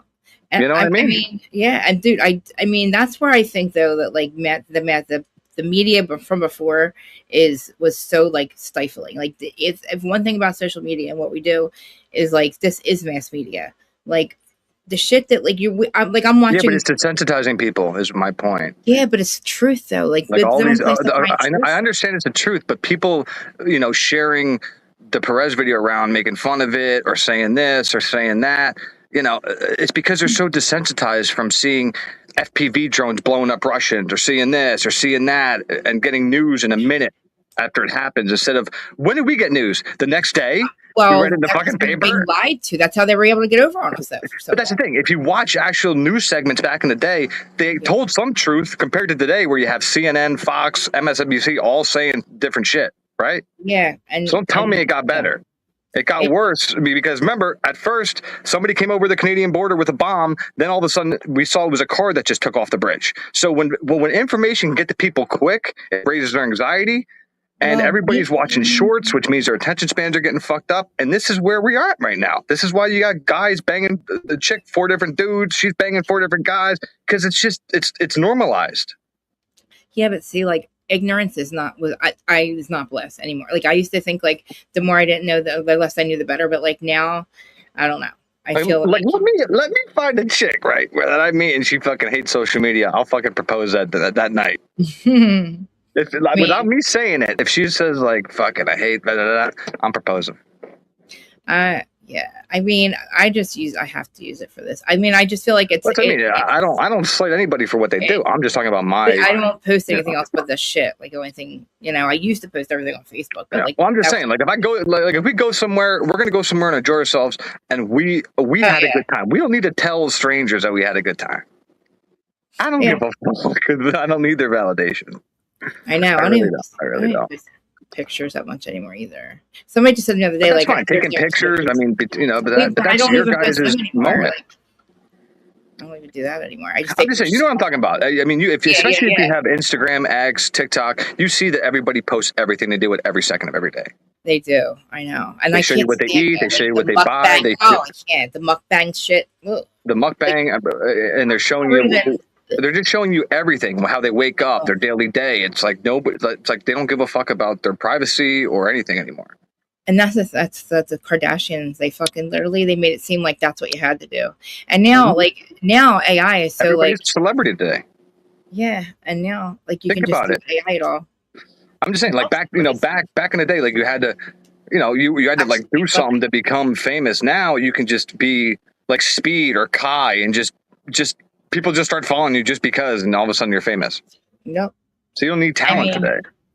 I mean, and the thing, well, yeah, that's true. But still, I do think though that reality stars and and people that everybody gets a fucking podcast now. I mean, I'm not trying to. Everybody has a podcast. You should. Well, you kind of should. I mean, everybody should have a voice. I mean, at this point, I mean, you have to adapt with the fucking times because there's no TV anymore. I mean, I used to be a blogger. There's no cable. There used to be MTV, VH1, all these, where like the celebrities went on. Now they all have their podcasts.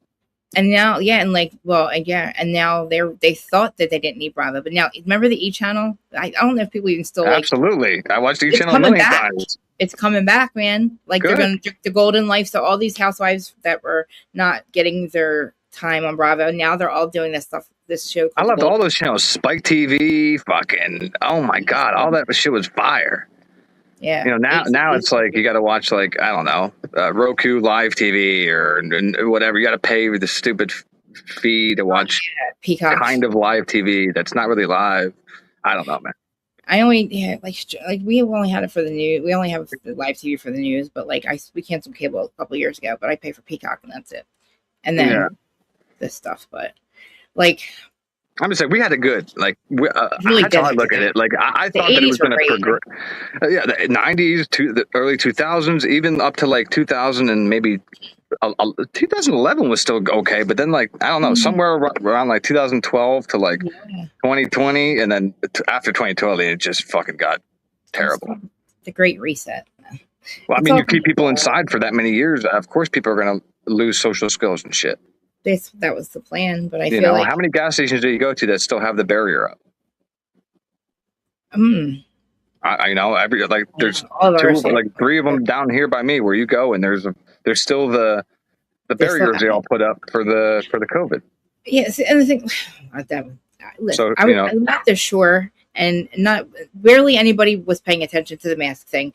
None of us nothing. It didn't. You couldn't even tell people that COVID was a thing down here, and they're trying to tell us that 4,000 people in my town were dying a week, and I didn't see 4,000. No. Like I said, I already told you. There's only 3 people that see death certificates. Okay, the family, the funeral director, and myself. Okay, and I'm telling you right now, I could swear to you from the bottom of my heart, I've seen over fucking 500 death certificates that said car accident, heart attack, you name it. And then because they had COVID, it was labeled COVID related. So don't think that all these people died of just COVID. Trust me, I'll tell you if they did. I mean, I have no reason to lie. You were burying them, yeah. Like that's what I said. But I had to tell families, I had to tell families they can only bring 5 people to a funeral. I couldn't even go to my grandmother's funeral. So, you know what I mean? I'm pissed off at this Fauci. That's why I never got the shot. And I'm telling you right now, watch in 10 years, I'm going to be selling my sperm. My sperm is going to be so valuable to these rich people who can't have kids because they want nothing to do with vaccinated sperm. That's going to be huge in about 10 years. I swear to God, watch. I would have sold my eggs if I knew better back then because I wasn't going to use. I mean, I would have sold my eggs. Oh shit! I didn't even think of that. I didn't think of it until I was older. I was like, oh, now it's too late. But you know, like I don't know how much they give you for like plasma and shit or blood or whatever, but it just sucks. Yeah, it sucks. I can't do that because, like I said, I'd rather not get a needle. Maureen she sells plasma. She sells it like she has like twice a week. She has like 200. It's crazy. Like I told you, when they gave me an IV in the hospital, I almost fucking fought somebody. I was like, come on, man, can't you just stick it like, you know, I don't know, don't put it in my vein. Needles scare me, bro. Yeah, just scared the piss out of me. I don't feel. I mean, I don't look. So that's why when I was a junior and everybody was like, because again, I blew up in like 3 weeks. I don't know what happened, but I blew up in 3 weeks, and everybody was like, "You're on steroids," and I'm like, "Dude, people don't understand. I'm terrified of needles. Like, I wouldn't stick a needle in my ass." And so, how did you? I mean, well, just they used to have this stuff called Halo in GNC, and now it's banned. But it was basically anabolic steroids, except it was a powder, same powder they sell today. It was just stronger, and because of my genetics. Because of the supersets I was doing, something happened and it never went away. And everybody thought I was on steroids and this and that. But like today, now these kids today are all on steroids, and it's like normal. You know, steroids always scared me because they said it shrinks your balls. I mean, yeah, that scares me. That's the truth, I think. The acne, I'm not, all that stuff. Like what you have to pay to get out of something. I always look at what you have to pay. You know, because you got to pay something with everything, whether it's coffee, whether it's cigarettes, nicotine, whatever. You got to eventually your body's going to have to pay. You know, your mind's going to have to pay. I'm trying to, and that's why I know that Perez was going to rehab and stuff. So I'm assuming he must have done some drugs because there's no way those cuts did not hurt, especially with a steak knife. I feel like something was going on. Like I feel like he was on. If he wasn't on something, then. Like he was in some kind of psychosis, and he felt he could because he was slicing and dicing his penis. Yeah, he just lost me. I'm sorry, but he lost me when he said, "I can't believe TikTok is letting me go live right now." Like, why are you like what? Because why are you coherent enough to say that? That's what. Well, because he was like, I guess he didn't think that they would let him stay on. I mean, because you're not supposed to let it stay on that long. But like, I think I don't know. He just kept saying. This is what you wanted. This is what you all wanted. And it's like, and everybody was like, no, we love you. What are you talking about? Like, what do you, so nobody, like, I don't know what he was saying an hour before that. He said the demons were coming or the devil was coming to get him. Like, listen, that's what I'm saying. People do have those, And then that one dude was a dick, the one that was like talking over his girl or whatever. And he was like, dude, stop drinking the water, stop drinking the seawater. I'm like, dude, stop talking like that when this guy is literally cutting himself in front of you. Like, I can't imagine what they were seeing, and they weren't even like reacting that much. They were just like, yo, chill out. Like, why aren't you calling the cops? I mean, and the cops were like, oh, we're not gonna, we had to disengage a little bit. And I'm like, no, you need to storm that house. What the fuck? Like, I'm like, what do you mean? It's a mental health emergency. Yeah, he was. Yeah, like they don't know. He could have. But then they were saying also like they were afraid. They're also always afraid that they're going to do a suicide by cop. And what if he would? So what? You still got to go in there. The guy could be dying. I know, and they could see through the window too. Like I just. It is Florida though, so Florida don't give a fuck about people. Yeah, I know. And that's another thing. I'm like, they're not going to care about him because he's like a celebrity or whatever. No. But I mean, it was nice to see that a lot of people went live about it and actually weren't being assholes about it. In Florida, if they think you have a gun, they'll shoot you 100 times. And then the sheriff or whoever that guy is that always talks will come on and be like, yeah, we shot him 100 times because we thought he had a gun and he deserved it. It's like, oh, okay. But it was really a cell phone he was reaching for. You know what I mean? That kind of shit. Yeah. So, yeah, I mean, obviously there was something going on because there's no way you could cut yourself and not like wince No. from the fucking pain. He was moaning. Yeah, and like people are like, oh, That it was fake. even more It disturbing. could have been a little bit of fake blood, but like still, you could see actual blood on his head. You could see him spitting his blood out of his mouth. You could see the slices on his arms. You could see. I didn't see it the whole, like I didn't see it in 4K. Simply, I saw it like blurry, where like you could still see what he was doing, and that was enough for me. I'm good. Oh yeah, it was. I can't even. But like I told you before, I'd watch that 100 times before I watch Requiem of a Dream again. Because like I told you, there used to be bestscore.com. Yeah, there used to be bestscore.com where you could go on. There was murders, there was beheadings. I never saw that. I never watched any of that. Oh yeah, there was chicks being burned at the stake. They do crazy shit in other countries. And like, I slept like a rock. Requiem of a Dream kept me up for days. Doesn't make any sense to me. I know. And why I made myself watch it the other day. I don't know why. And you were fine? No, I watched it because we were talking about it. Remember, I sent you a picture. But what happened? When it ended, what happened? Were you good? No. No. See, don't watch. That's what I'm saying. It's my favorite movie that I'll never watch again.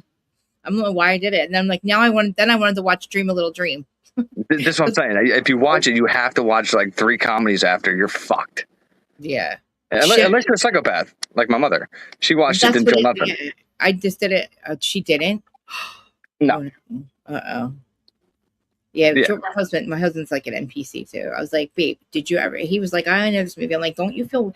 That should be, listen, for all the women out there, if you ever want to know if the man you're dating is a psychopath, I'm telling you right now, it might cost you a couple nights where you don't want to touch your man, or you just want to be alone, and he's gonna have to respect it because he has to feel the same way. But if you guys watch Requiem of a Dream together, this is a psychopath test, and he is just complete, and he just leans over to try to kiss you after the movie, or just whips out a joint, or is still drinking his beer. You got to get the hell out of there. Yeah. You got to get the hell out of there. Like people that fall asleep within 5 minutes, like after like anything. That. I'm like, dude, I was up sweating. I'm just saying in general though, like, are you like my husband can fall asleep in 5 minutes? I want to punch him in the fucking face. I'm like, don't you ever worry? Who falls asleep in 5 minutes? That's after that movie. There's no way. After that movie or any time, like anyway. No, I mean, I can fall asleep in 5 minutes of any night, but I'm saying that if I watch a movie tonight, I will not sleep. It's just because I learned that I can watch. I learned that I could watch the end, but when you watch it in its totality and to see how the mother deteriorated and all that shit, that fucks me up, dude. Yeah, you know what I'm saying? That fucks me up. And I couldn't understand how I understood that. I could understand the movie before. I was having a hard time following it this time. I'm like, No, then we watched The Matrix. I love watching The Matrix, though. Yeah, I gotta see. You know what's funny? I've never watched that movie in its entirety. Is it that good? No, watch it in entirety. All right. I need to watch that and Inception. Like I said, I've seen a bunch of movies. There's just a couple that I've left out just to have something to watch at some point. I just like it's weird. Like when Matrix came out, everybody thought how crazy that's wild. But now I understand what it all means, and I'm like, oh, now. What's your favorite movie ever? One movie, I don't care what genre. What's your favorite movie ever? Blurt it out. Pretty Woman. Don't think about it. Pretty Woman. Pretty Woman. Everybody in chat, what's everybody's favorite movie? One movie. Don't give me 3. Don't give me 2. Just give me one movie that's your favorite movie. Don't pick Dirty Dancing and Pretty Woman are like up there with me. So we won 2? So give me 2 when I just said give me 1. I know. I think Ghost is better than Dirty Dancing, but anyway. No way. Yeah, I love Ghost. Anyway. That's because it's your. Somebody said Donnie Brasco. I just watched that movie the other day. It's a great fucking movie. Forget about it, huh? I like You got the Cadillac with forget about it. Oh my God. Did anybody see just recently Renee Graziano just did a podcast interview? Dude. This bitch was on the streets. You know who she was on My Wives? Renee Graziano. Oh, okay. Dude, she's been straight fentanyl doing coke and shit for like the last I'm gonna tell you my favorite movie in the world, and and I don't care what I watch, it will never beat it. The best movie that's ever been made. There's only 2 movies that ever made me cry. Spirit, okay, the cartoon with the horse. Oh God. Yes, and this movie, which is Man on Fire. Oh. And if you haven't seen Man on Fire, Mm-mm. you need to watch it. I'll watch it. It's with a younger Denzel Washington and a very young Dakota Fanning. Okay. And I'm telling you right now, Good movie. it's going to be one. It's going to be in your top 5 at least. What's your favorite series ever? My favorite series ever, and I you know the people I hate, the ones that tell me the best series ever is Sons of Anarchy, because I watched that. Come on! I watched that whole thing, and I was like, "Come on, dude!" Really? It started getting gay at the end. He shot his mom and shit. Get the fuck out of here! Yeah, but that's just you can't. The best series ever to me. Yeah. I don't know if I could. I want to say Breaking Bad. Mm-hmm. But I'm gonna have to say Peaky Blinders, because it's just Thomas Shelby is, again, I have Arthur Shelby's haircut right now. Like, you know. I haven't seen Peaky Blinders, but people tell me I would love it. Get the fuck away. I'm getting off here. I know. You haven't seen the best movie ever or the best series ever. But I'm gonna watch them tonight. But I think Ozarks is up there too. Well, once you start watching Peaky Blinders, you're not gonna stop. Because I thought I wouldn't like it. I'm like, what the fuck is this? You know, yeah, I have to get shit. But then you're gonna get so involved with Grace and get so, oh man, it's gonna fuck you up. What about? Did you watch Ozarks? True Romance, great movie. Oh, that's a good one. Spirit is awesome. Yeah, I don't want to watch that with my daughter yet, because that's a sad movie, man. Yeah, I know. Fucking, I'm still fucking. I was a kid and I cried like a bitch. I was like, what the fuck am I doing crying? Why would Old Yeller be? Why would they ever show us that movie? Do you know what Old Yeller is? I didn't cry in that movie. You know, like I said, it was Spirit, man. Fuck me. I don't know. I was a kid. I'm like, I was pissed off at myself that I was crying. Toy Story 3. Man on Fire wrecked me in the end, bro. It's nothing what it sounds like. It has nothing to do with a Man on Fire. Like, no, yeah. It's a perfect movie. Are you serious? Perfect. Oh my God, I can't even. Like, I cry still listening to Opie's funeral song. I cry. I still cry watching Sons of Anarchy all the time. I will watch it. It's like I got so emotionally. I don't know. I don't know. And people it's just crazy how they, like everything's a remake today. You know what I mean? Like, there's nothing original anymore. Breaking Bad was pretty. Just think about it. Like, in one year, we had like Law Abiding Citizen. Remember that movie? Yes. Crazy movie. We had Troy. We had Gladiator. It was just like every other week, bangers were coming out of Blockbuster in 48 hours, and you were just hoping that there was one behind the fucking empty case that you could watch. And that's, that was, oh man, those were the time. Like Friday night. Waiting in line on Friday night. That was a Friday night, Like, oh my God, they got 4 in. They got 4 of them in. What's it now? Oh, let's turn on Netflix. That's so gay, dude. I know, but too, like, I don't know what we look through the movies. I don't know, like, but that's what I mean. You got to do it. It just sucks that, like, that's the world we live in, and I hate it, dude. Because I thought it was going to get I thought it was going to get more colorful and more like, I don't know, like, we're getting there. I had fun in the '90s, dude. Being out. McDonald's had played. Now McDonald's looks like prison. Dude. McDonald's looks like it looks like a prison. It is. I know. I was. My nephew got stuck up on the thing, and and then I got lost trying to go up to get them, and that was it. There was one Burger King down in King of Prussia that still had a little. It was nasty, but they still had like a little place. But like hamburger. Yeah, but the next time everybody's driving on the road, just look at the McDonald's, and that's the state of our. How that McDonald's looks is how these kids feel. I mean, they don't even like think sad, like. I mean, yeah, like we used to look every Friday. My mom would get us. It was like every other paycheck, Happy Meals. And then Happy Meals came out. And remember, they were only like 99 cents back then too. That's what I'm saying now. Oh yeah, that's why I won't go today. Now you paid like $20 to eat a meal. Dude, we don't. Yeah, we $20 for nasty ass. I'm so out of touch with how much things cost because like. Yeah. I don't go anywhere. I mean, everything I've shit's wild, dude. Like places have been like, especially like rents and like mortgages and stuff. I'm like, what? Oh yeah, all that shit's high. Places, 3-bedroom. I would not expect to rent. Listen, there's no middle class and lower class anymore. There's us. There's everybody here. I don't care how much you make. I'll fucking shoot you down to how much you really make, and them. Okay, because if your man makes $150,000 a year, he's actually only making 75 because we pay back 40, and then I pay back 6%, so that's 46%. And in some states you pay 9% tax, right? Yeah. Perfect. Yeah. So we're paying back half of our money that we make. Yep. Like, I don't care if you have a business or not; they're going to get you with taxes. Why do you think I didn't pay it for so long? When I realized how much they were taking from me, I said, I am not paying my taxes. I thought, so me as a man, right? A woman, if a chick, like when I was making $225 a year, in her mind, it's, oh, you're making $220. In my mind, I have to supplement 2 incomes. You understand? Yeah. So I'm really only making 100 and change, which is really 50,000 a person. Which growing up, that's what my parents made, and fucking, I struggled. I mean, I didn't have Jordans. I new Jordans every week and shit like that. Like, nah, man, one pair. There's 4 of us, man, and my parents. My mom my mom had a job, and my dad was. I miss the good old days. I miss the good old days too, man. And it's sad because, like I said, I thought the good old days would just continue, and like it will. No, it won't, because parents won't let their kids go five steps down the road anymore. Where before we had to go to our friend's house to see if they were home. Now they just text and they play Roblox with each other, and they're in group chats, or they're playing virtual reality or all this shit. But the fact of everything is they're inside, so they're not getting the vitamin D from the sun. They're not getting, they're not getting the vitamin. I mean, the sun's a powerful thing. And then we wonder why these kids have depression at such a young age, ADHD at such. All that shit didn't exist when we were younger.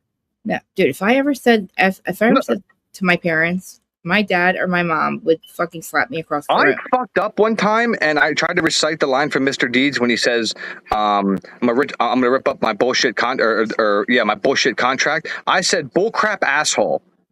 So I tried to recite the line of my dad, and I said, and then he made me write, "I will not say bullcrap asshole" 2,000 times.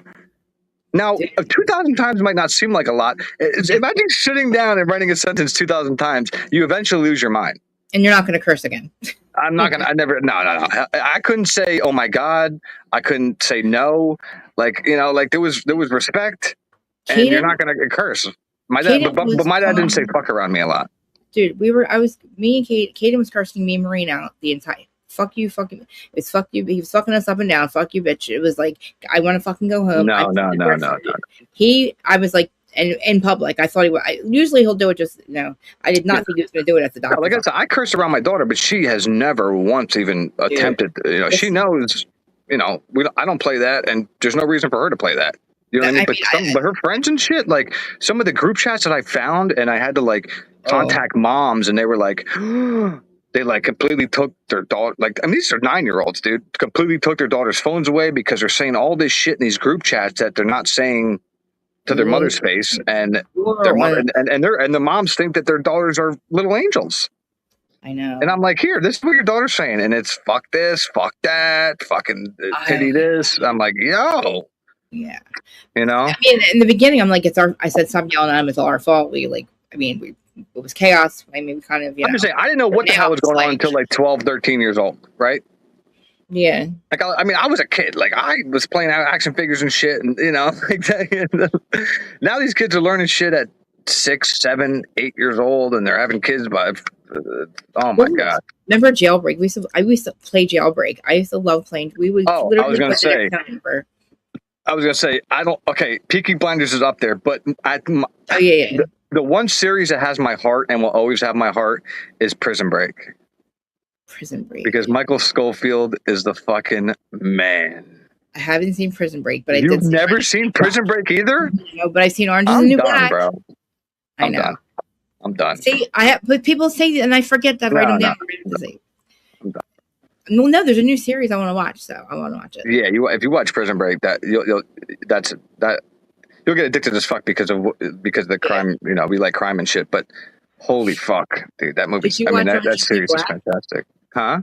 Did you see Orange is the New Black? Yeah, I watched that a little bit. I like The Sopranos. I don't see the big hype behind The Sopranos, to be honest. Maybe when it came out because of all the mob shit. Right. That's who literally there's a couple. Well, the Real Housewives of New Jersey, Caroline Manzo and her husband. That's who The Sopranos are.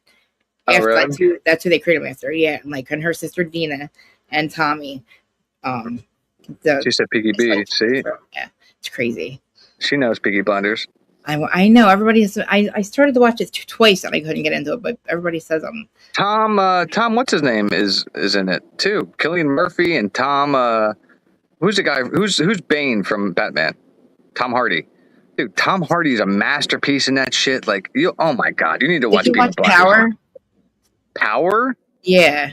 There is probably a negative 6% chance on this planet that I'm watching that fucking Power shit, dude. Oh my god. Oh, so good. Come on, dude. And then Power Force, and then Tom. Oh my god, Absolutely not. I loved it. I loved it. I don't know why I got addicted to it. What was the one on frigging Showtime? Another show that I will not watch except the part where the chick admits to poisoning that piece of shit Jeffrey. I did not. I had no interest at all in Game of Thrones. I've never seen it. Yeah, no, don't even fucking their sisters and brothers and shit like that. Fuck that, dude. Never got into that or Walking Dead or anything like that. I didn't. Yep. Never watched The Walking Dead. What's the one on Showtime? The friggin' with the family, the friggin' white trash family. I love Modern Family. No, it's on Showtime as a series. God damn it, it's over now. But you know what I love though, like King of Queens. I can watch King of Queens every night. I don't like King of Queens. You don't like Kevin James and fucking. I like Kevin James. I don't like. She was the love of my life when I was a kid. Dude. Oh, I would still fucking drop fucking everything. Fucking if she called me, I'm out. What's her name? Leah. Remini. Something. I just don't like that she has my daughter. I had no idea what her name was when I named my daughter. Leah what? Remini. Yeah, but it's spelled differently, so I don't care. Oh my god, she's still bad. I didn't see The Wire, but I want to watch. I mean, people say watch it. What is the freaking show, Mimir? Tell me. I can't. It's oh my god. Wire. The Wire. Yeah, The Wire looks good. The dad. Oh, I think he just died too. Is it the actor that played the dad? The problem today is like you need time to watch a fucking 4 or 5 seasons of shit. Back then it was just normal. I know, but see, I like watching. Now, see, that's what I like. See, now we're spoiled because now you can watch a whole series in one night. No. You know what I mean? We have to wait a week. Back then we had to wait till like Thursday or Friday. Fucking House was a good series too. William H. Macy was the dad. What friggin' show is it? What is it? Oh my god! I saw all those shows back in the day, like Rock of William Love. H. Macy. Seinfeld. Seinfeld was great. I never Everybody saw Raymond was great. Friends was the first show that ever. Friends was good. That made me laugh. I Friends never laughed. I remember having Friends the whole first season on VHS. Did you ever see Trailer Park Boys? Trailer Park Boys. Shameless. That's what it was. Shameless. I watched. Shameless. Shameless is good. I stopped watching it though. Like why? Because like when Frank got COVID and shit, I'm not watching all that shit. Yeah. Sometimes a movie like to me, Gladiator 2 was never made. In my world, Gladiator 2 doesn't exist because they completely like when they completely fucked the first movie, like Beetlejuice, like the second Beetlejuice. In my mind, that doesn't exist. You understand? Like the only good second movies ever made was like The Godfather 2, and like one other one. Once they start making like Shrek 2 was good. Toy Story 3. Toy Story 3 made me cry. After that, I haven't seen 3. Is it good? I do not watch. I don't throw stuffed animals away. Like really? Toy Story 3 when they jumped into the fire. You are a toy. I'm a toy. Another great movie that made. Actually, I did cry on another movie. I forgot. The Green Mile. Oh. The Green Mile fucked me up when they killed him. The Shawshank, I know. Well, see, Shawshank Redemption's great, but have you seen The Green Mile? Yeah. With the big black guy that could. They killed him. I know, bro. Dude, that's like when they killed Opie. I just got chills. That's how much that movie fucked me up, dude. That's how I felt when they killed Opie in Sons of Anarchy. I can't even think about it. They like murdered him in prison. Like I do love that one part though in that show where he shoots the chick in the back of the head with the Uzi, the cop girl. She deserved that shit. She deserved it. You Dude. know? See how I say, I always think of the Idaho 4. I always say, like, literally, I consider it like the Ozarks. That movie, the show, The Ozarks, because we're only on season 3, right? And this is before Brian broke the play. And we're like, it's not even started. Is this Backrooms thing worth watching or no? Have you ever, no, okay. If you think Rec Room, if a dream fucks you up, never fucking watch Backrooms. Don't even go on. Listen, I'm telling you, I'll watch Backrooms upside down. Have you seen it though? Like, have you seen like the? I've seen little. Yeah, I saw some pirate running out and shit like that. I was like, "What the fuck?" Listen, you gotta understand. Wrecking with a Dream is mental, dude. Without that part though, that part, the back rooms, I feel like I won't even go to a hospital half the time because I feel like. Is it a movie or is it a show? No, so the back rooms. It's a movie, but originally, like if you go on, I have to send you a link to this. It's called the Y-Files. It's like a guy. Here's the thing. I can watch free. I can watch any free movie, any free TV show. So I thought it was first a TV show. It reminds you of your childhood of every time you didn't want to go to the dentist or the doctor's office or your. Okay, but that's fine. I'm fine with that. No, but I'm saying, is this Backrooms one with the black guy with the beard and everything? Is that the movie one? Like I think it has. I'm assuming that has to do with like it's taken after what the backrooms are supposed to be, but I wouldn't watch the movie one. Like I just like the real story behind it. So when did the TV show one come out? Recently. The TV show is like a documentary thing. The one I'm talking about. The one that's just out now. I don't know. I'm assuming it has to do with the backrooms that we see on TikTok. Okay. So you're talking about there's like a lore behind it. There's like this lore behind it, and it fucks you up in the head, and you can't figure out why. Like not a Toy Story fan. What the fuck, Aaron? Aaron is a Disney fan, so she knows everything about. Isn't that Disney? No, that's Pixar, right? Oh, another great one of those is Monsters Inc. Oh, Monsters Inc. was the shit.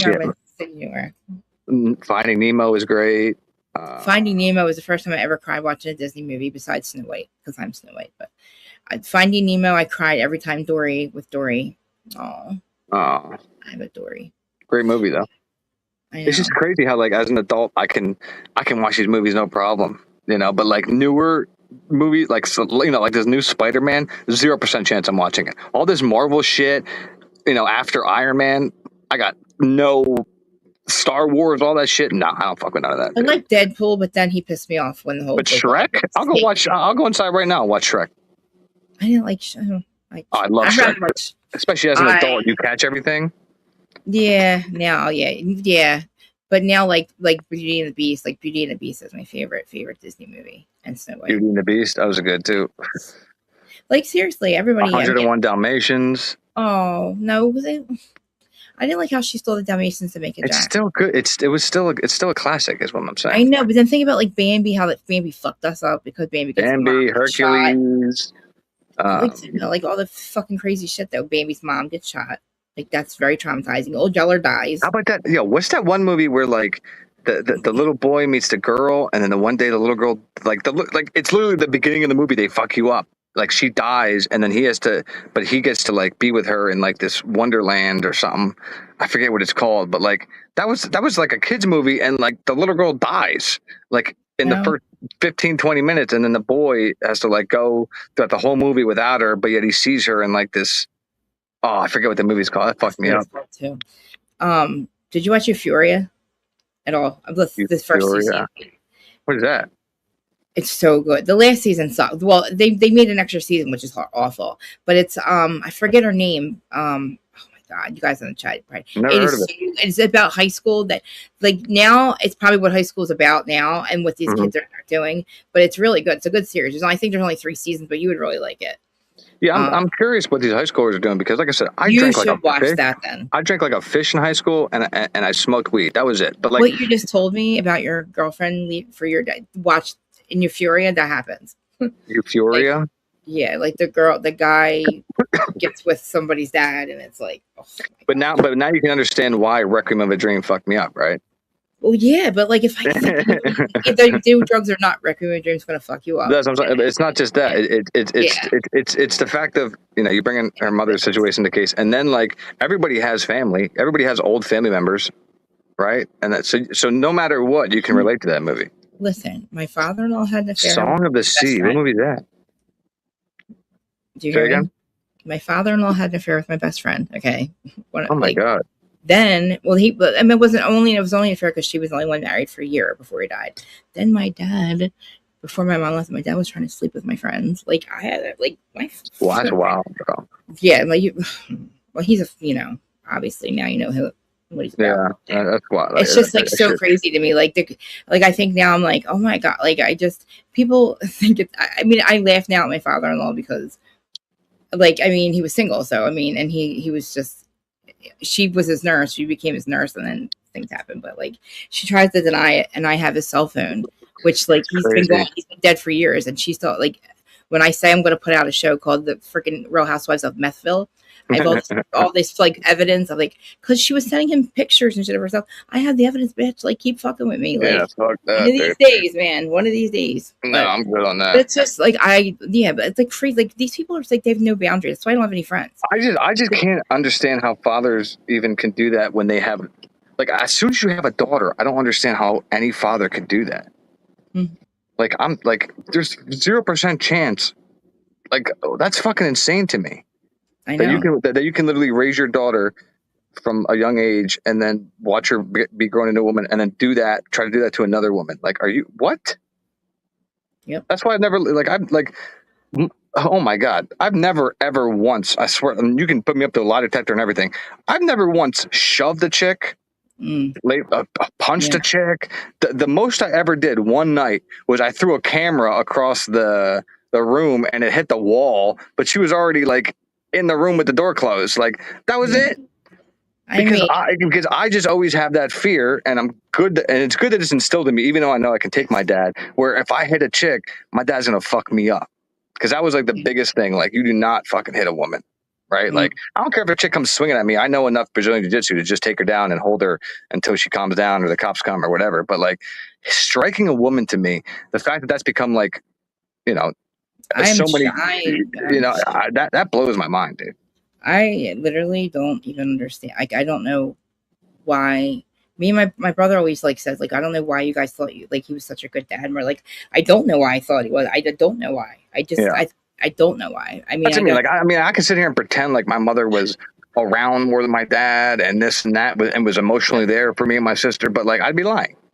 Right. Like, you know, like my dad was the one that, you know, did this and sports and this and that and music and, you know, showed me, it's, you know, it's fucked up, but it is what it is. You know what I mean? I don't care if people are family. They know if I don't like them or not. So when I go to a family party, I can't put on a face. If we go face to face, I'm going to say, yo, the fuck's your problem?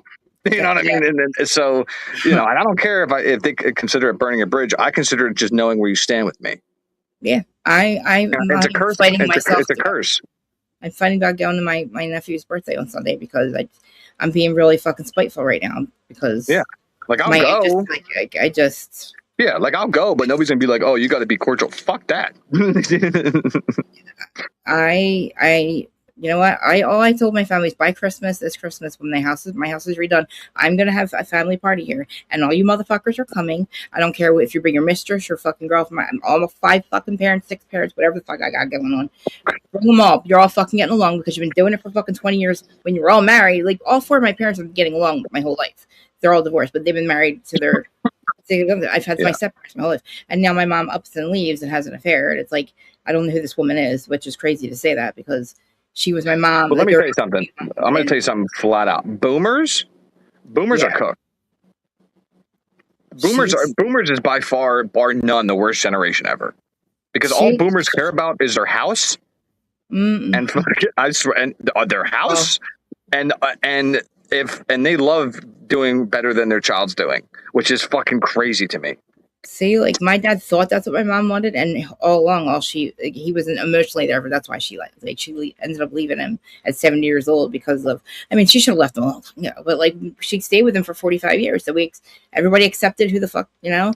It's not like but she ends up going back with a guy that she was with between my 2 dads, which I don't. He's better than either one of them, and like, look, my whole life I accepted who my parents were, but me and my biological dad, we all got clean. My uncles got clean. We all got out of prison. We all did really good in the last 10 years. The reason I'm saying that is because, like, I could do $1 million sale tomorrow, right? Yeah. And make $1 million, and my dad will still say, you don't work with your hands, like because my dad's a master plumber. So like to him, if you don't bust your ass, you're.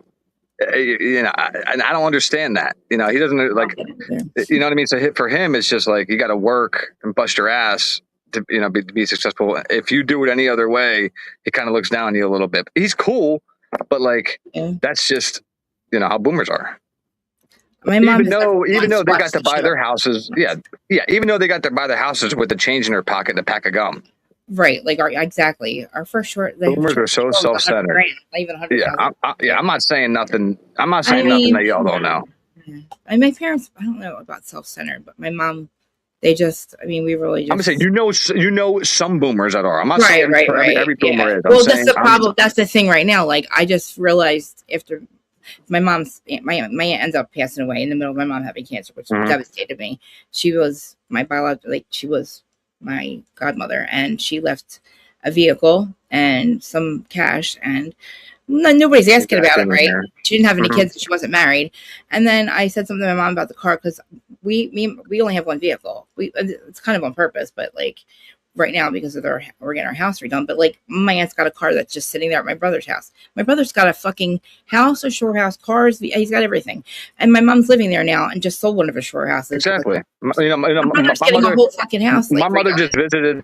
My mother just visited for 4 days, and I told her on the phone. I said, "How long are you coming for?" 4 days. I said, "You're such a fucking boomer." She goes, "What do you mean?" I said, 4 days. You're coming here for 4 days, and you haven't seen your granddaughter in a year. 4 days because why? You need to get back to your dogs and your jobs, right? And she goes, "Yes." And I said, "It's amazing how I know that, isn't it?" You know, it's like they can't. You know, it's sad that though. I feel like I'm about. I mean, I don't like. I really don't like their to house is their life. My house is kind of my life now too. Like I don't like to leave. No, not like this. I'm talking about like their house is like. That's the one thing that they could always, you know, show is like, look, I bought my house with a pack of gum. Like, nice, must be nice. I know. We're like as far as like, dude, if up here at least, if you're not a New Yorker, you're not buying a fucking house. The only reason we have this house is because George is my husband. My husband's my father-in-law gave it to him when he was sold it to him when he was 18. Yeah, and my exactly. It was 50, so it's like he's paid it off really. That's what I'm saying. But like I would have never been able to do that ever. I'm just saying, you used to be able to have a decent job. Your wife have a decent job. You got to get married, be able to buy a house. Never. We wouldn't be able to do it now. They did a poll. 59% of Gen X or whatever still live with their parents. I still lived with my parents at 36. I'm just saying. 59%. That's 60%, dude. That's a lot. Well, so, I mean, like. But how can you blame people when houses are 3 times the amount because of COVID, and then you have property tax, and then I mean you can't go out to eat. I can't stand property taxes. I get what are you gonna do? Go out to eat? You know, you're gonna go out to eat once a week. You used to be able to go out to eat a couple times a week, afford this, afford that. Now you gotta have at least a job and doing something online and doing this to be at a high status. You know what I mean? Yeah, I mean we would never be able to. Like my husband's been in his job 30 years, so he does pretty well. But like I would not be able to stay home if it wasn't for that. But like he's just so smart with his money, and I'm not. So like that's like thank God though, because like if it were up to me more, we would have. That's our biggest issue. The only thing my thing is remember I had everything. I had everything, and when that shit happened with her, then eventually I was like, all right, I'm just gonna buy a house. And as I was in the process of buying a home, fucking COVID hit, and then everybody from New York or New Jersey tried to move up to the Poconos, and I was getting outbid by like $100,000.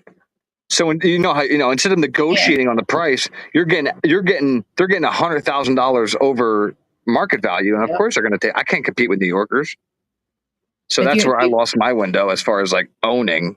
But I mean, even if you own a home, you still don't own the home. No, because I was in my childhood home for 17 years, and on the 18th year, my dad lost it because they didn't pay the mortgage. So nobody actually owns the home unless you pay in cash. Think about that. I know. Well, the fact that they can take my house for not paying our property taxes pisses me off so bad because we need $100,000 right now. $100,000. They give me $100,000. We own a home. We own a home. Do you really? No, because I still don't pay for a couple months and see what happens. You know what I mean? Like it's. Yeah. I'm just saying the bank owns it. Yeah. So you got to get through. You got to get through. People with the COVID prices and shit. Then you got to deal with the bank, and then the interest rates and shit. And then in the end, you're not paying $600,000 for the house. You're paying $800 and something, $900 and something. Dude, you know what I mean? So you don't really own anything. We're taking an $80,000 loan out just because we have this house completely gutted and redone. So nobody ever really like owns shit today anymore. Like back then, you could buy a car for a couple grand. They should be giving me the money I pay in property taxes. They should be redoing my house for me. Why am I paying? It's Absolutely. Like what the fuck are they doing for me for $4,000 a year? What the fuck do I get? I gotta go get a loan to fucking. And the reason I say I can't own is because even though I own the house, I have to pay fucking over like $1,200 a month just for the property and homeowners and fucking insurance, and and then everything else. So it's like, okay, so it's I don't know, man. My brother's own homes. I feel bad for these kids. I know. I didn't. And thank God, Leah's set. Like Leah will be like 3/4 of the way set up when she turns 18. But there's no way in fuck I'm giving an 18-year-old that much money. You understand? Yeah, You know what I mean? But even then, with how much money she's gonna have, as far as like buying a home and all that, she's gonna be 18 years old, no credit.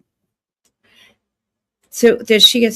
So like my niece gets survivor's benefits, and she also she get the whole thing. The whole thing was with the court. Yeah, because remember But you got that thing, but does she also get like survivor's benefits too? Yeah. Oh, good. So that's good. Because like my brother has to write down every month what he does with that, but the lawsuit money that he has, like it just sits there. But yeah, is it in your name until she turns 18? No, it's in a it's in a trust making like 5%, 6% something. So that's good. Because they wanted to put it somewhere like, I could use it for this or that. I'm like, oh, fucking no, put the whole thing in there. You know what I mean? I want my daughter to have as much as possible. But when I'm telling you right now, when she turns 18, I'm the bank. Yeah. Because you give it. Because 18, I would not. I'm just saying, I've seen too many instances where kids get a bunch of money and what do they do? They're fucking drug addicts 6 months later. Or they don't have anything because they don't know how to. You know what I mean? How to not spend it. Yep. Yeah. So by then, I'll know. I'll know what direction this world's going, and I'll, guide her into the perfect direction instead of her having to deal with fucking this and that and this and that. Nah, no. That's all I live for. All I care about is my daughter having way more than I had, and I want to give her way more than I had. And that's why I talk about the boomers. The boomers never like that. They always talk about, oh, well, we're not going to put you in a will, and oh, okay, you're back in a will. Oh, you're out of the will. Like, nah, to me, it's like my kids, they're in a will. I don't care whatever happens. Talk about wills. Fucking my mom and my mom and dad get a divorce. Why the fuck is my mom still my dad's beneficiary? The houses are all separated, but my dad still has her as a beneficiary for everything. So you're proving my point about boomers. And they're divorced. You're proving my point about my mother has been married three separate times. She still has my dad's last name. My mom is getting alimony, and I don't know the fuck how she's 75 years old. My mother has married twice since my father. She has his last name still. She never changed it. No. And I don't understand it because they're like her last name is Greek as fuck, and I'm like, dude, it sounds cooler than what it is now. I don't know what it is. Huh? Probably because they were together for a long time. No, they're together like 6 years. Really? Well, yeah, that's it. And that was enough for my dad to say never again. I mean, if you met her, you'd understand. But I don't blame her. Like I said, I don't blame people's nature because she was raised by two hard ass fucking Greek immigrants. Okay, and in Greece, they don't fuck around back then. You know what I mean? So like, she would sneak out and do this, and while her brother was a fucking perfect angel. So I don't blame her for how she is because of how she was brought up. You know what I mean? I don't blame boomers' natures. It's just they're a fucked up generation. I turned into my dad. I mean, if I took after my mom, I'd be good, but I took after my dad, unfortunately. My dad's side. Like, I fixed it for a while. But like, my husband's the opposite of me. He's so the complete opposite. He's quiet. Like, I don't know where he came from. Like, he had the same house, same job, same car, same clothes since high school when I met him, like for like 20 or 30 years. He doesn't speak, and I don't know how he puts up with me. I would have left my ass a long time ago. Like, hey, I still have my Bears baseball hoodie, so I don't want to hear shit. Oh, Oak Valley Bears. I will not let go of that. But anyway, homie, it's you're over 2 hours here. I'm gonna go eat something and pick out a movie for later. Which one are you watching? Watch? Wait, what did I just tell you to watch? I was looking at what's it called? Hook. What's the Narnia one? Or then they go down when they go down that thing. Oh, I might watch Hook.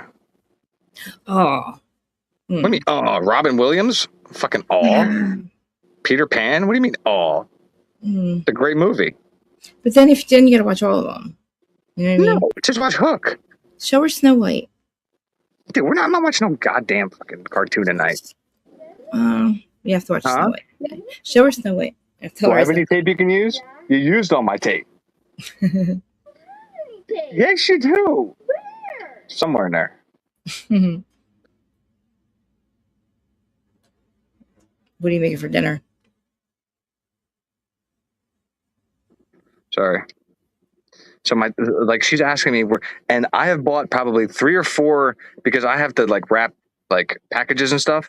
Yeah. All of them are gone because she wants to make her own squishy. She wants to make her own this, and then she's coming at me asking where the balls to ask me if I have tape is crazy. Oh my god! I gotta go and I gotta check your thing out because I'm starting to get a little bit understand what's happening with the cards. Like I don't fully understand with you guys in the cards. I don't even really understand. It's just a bunch of these of these because I understand what it is. It's supply and demand. But how the hell do you? I have an invention. I have an invention, and I want you to tell me if it's worth it or not. Okay. Okay. Now I have 2. The first one is going to be an electronic heater that everybody can put in their car, and it sits and you basically you just obviously half of America lives in a cold climate, right? So you basically put it like on your arm, like the thing in the middle. What's that thing called? Console. The console. So you basically put it on your console, right? And if your car's fucking freezing and you don't like driving to work in the morning and 20 minutes of your car starting up doesn't really help because you're still driving cold as fuck in the morning. In this case, you press the button, the heater turns on, completely warms your car, completely defrosts the window. And when you get in your car, not only is your window defrosted, but it's nice and toasty. So I have a creative name for that. The second one is, you know what Zins are? What is it? Zins, these fucking like pouches that have like nicotine that fucking people are putting in their gums. Oh, yeah, everybody's addicted to them. But what I'm going to do is I'm going to take out instead of putting in nicotine, it's going to be clove. So when people have a toothache, right, instead of having to go buy Oragel or making fucking the clove tea or putting a clove stick right on your goddamn on your gum, you can buy the pouch that has crushed clove. And as it's sitting on your gum, it's releasing the oil that it produces, and it completely takes away your toothache. That's a good idea. But the first thing, I think they already have that. They don't. I looked. To like an electric start your car, kind of. Because but that's what I mean. That's what I mean. If you want to go pay a couple $100 for a push to start, that's fine. If you want to pay $20 to put it on your console and your car be warm and toasty without you having to waste gas, then you call me. So that's going to be directed more towards like the north, right? Like the fucking, because in a couple months it's going to be cold as shit up here. So that's going to be So that's no, I'll do like a Kickstarter or something. But the clove thing could be for everybody. That's a great idea. Because it'd be all natural, vegan free, gluten. I'll do all the gay shit, right? And everybody'd be like, "Oh my god, that's like the most natural thing I've ever seen. It's easy." So listen, that's my goal. Earth is here to heal it. The earth was made for us to eat it. I'm just saying when I had a toothache, like I never knew about cloves. I didn't know either. And cloves work 10 times better than Oragel. Dude, I didn't know you could crush up Tylenol and put it on your toothache too. Like actually crush it. Nothing has completely taken away a toothache like just one like literally a clove, and you just bite it and put it on your gum and it's gone. Not know that, dude. Exactly. But again, a lot, so I'm gonna make it to where as soon as you put it on your gum, it releases the it's called like EUG something oil, right? And as soon as it hits your gums, your toothache completely diminishes. So you can put it on your top lip, bottom lip, wherever, and without having to have sticks, the feel of the stick clove in your mouth or anything like that, and you just discard it until you can get to the dentist. That's a good idea. You know what I mean? So I think that'll fucking, that's going to take off. Yeah, like that, and then you could branch off the other stuff for headaches and stuff like that too. Yeah, absolutely. Because everybody's addicted to these in shit. Like, I mean, all the kids and shit, instead of, drinking and shit, they're taking these nicotine pouches. I didn't know that. Yeah. And then when they try to stop, they're all fucked up and stuff. I'm like, what the hell happened, man? 708, dude. 708 is fucked. Dude, I went to the gas station today. It was all gone. And I said, "Oh, what happened?" He said the DEA banned it. And I said, oh, thank God you took this shit out. He was telling me, like, people were going in 4-5 times a day, spending $30 a hit, $40 a hit. So that's what?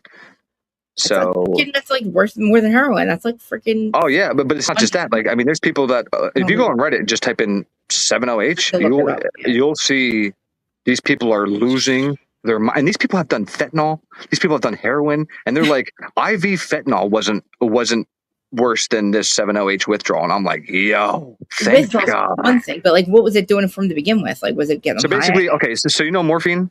Yeah. Okay, so it attaches to your opioid receptors 13 times stronger than morphine does. Why the fuck were they selling it on the bar? Like, what the fuck? Because it comes from because they took an ingredient from kratom that only has 0.001% in the leaf, and then they synthesized it, not knowing that it's fucking people up. Like, yo, my neighbor said he bought out some of the gas station before they fucking closed it for $1,400 he spent.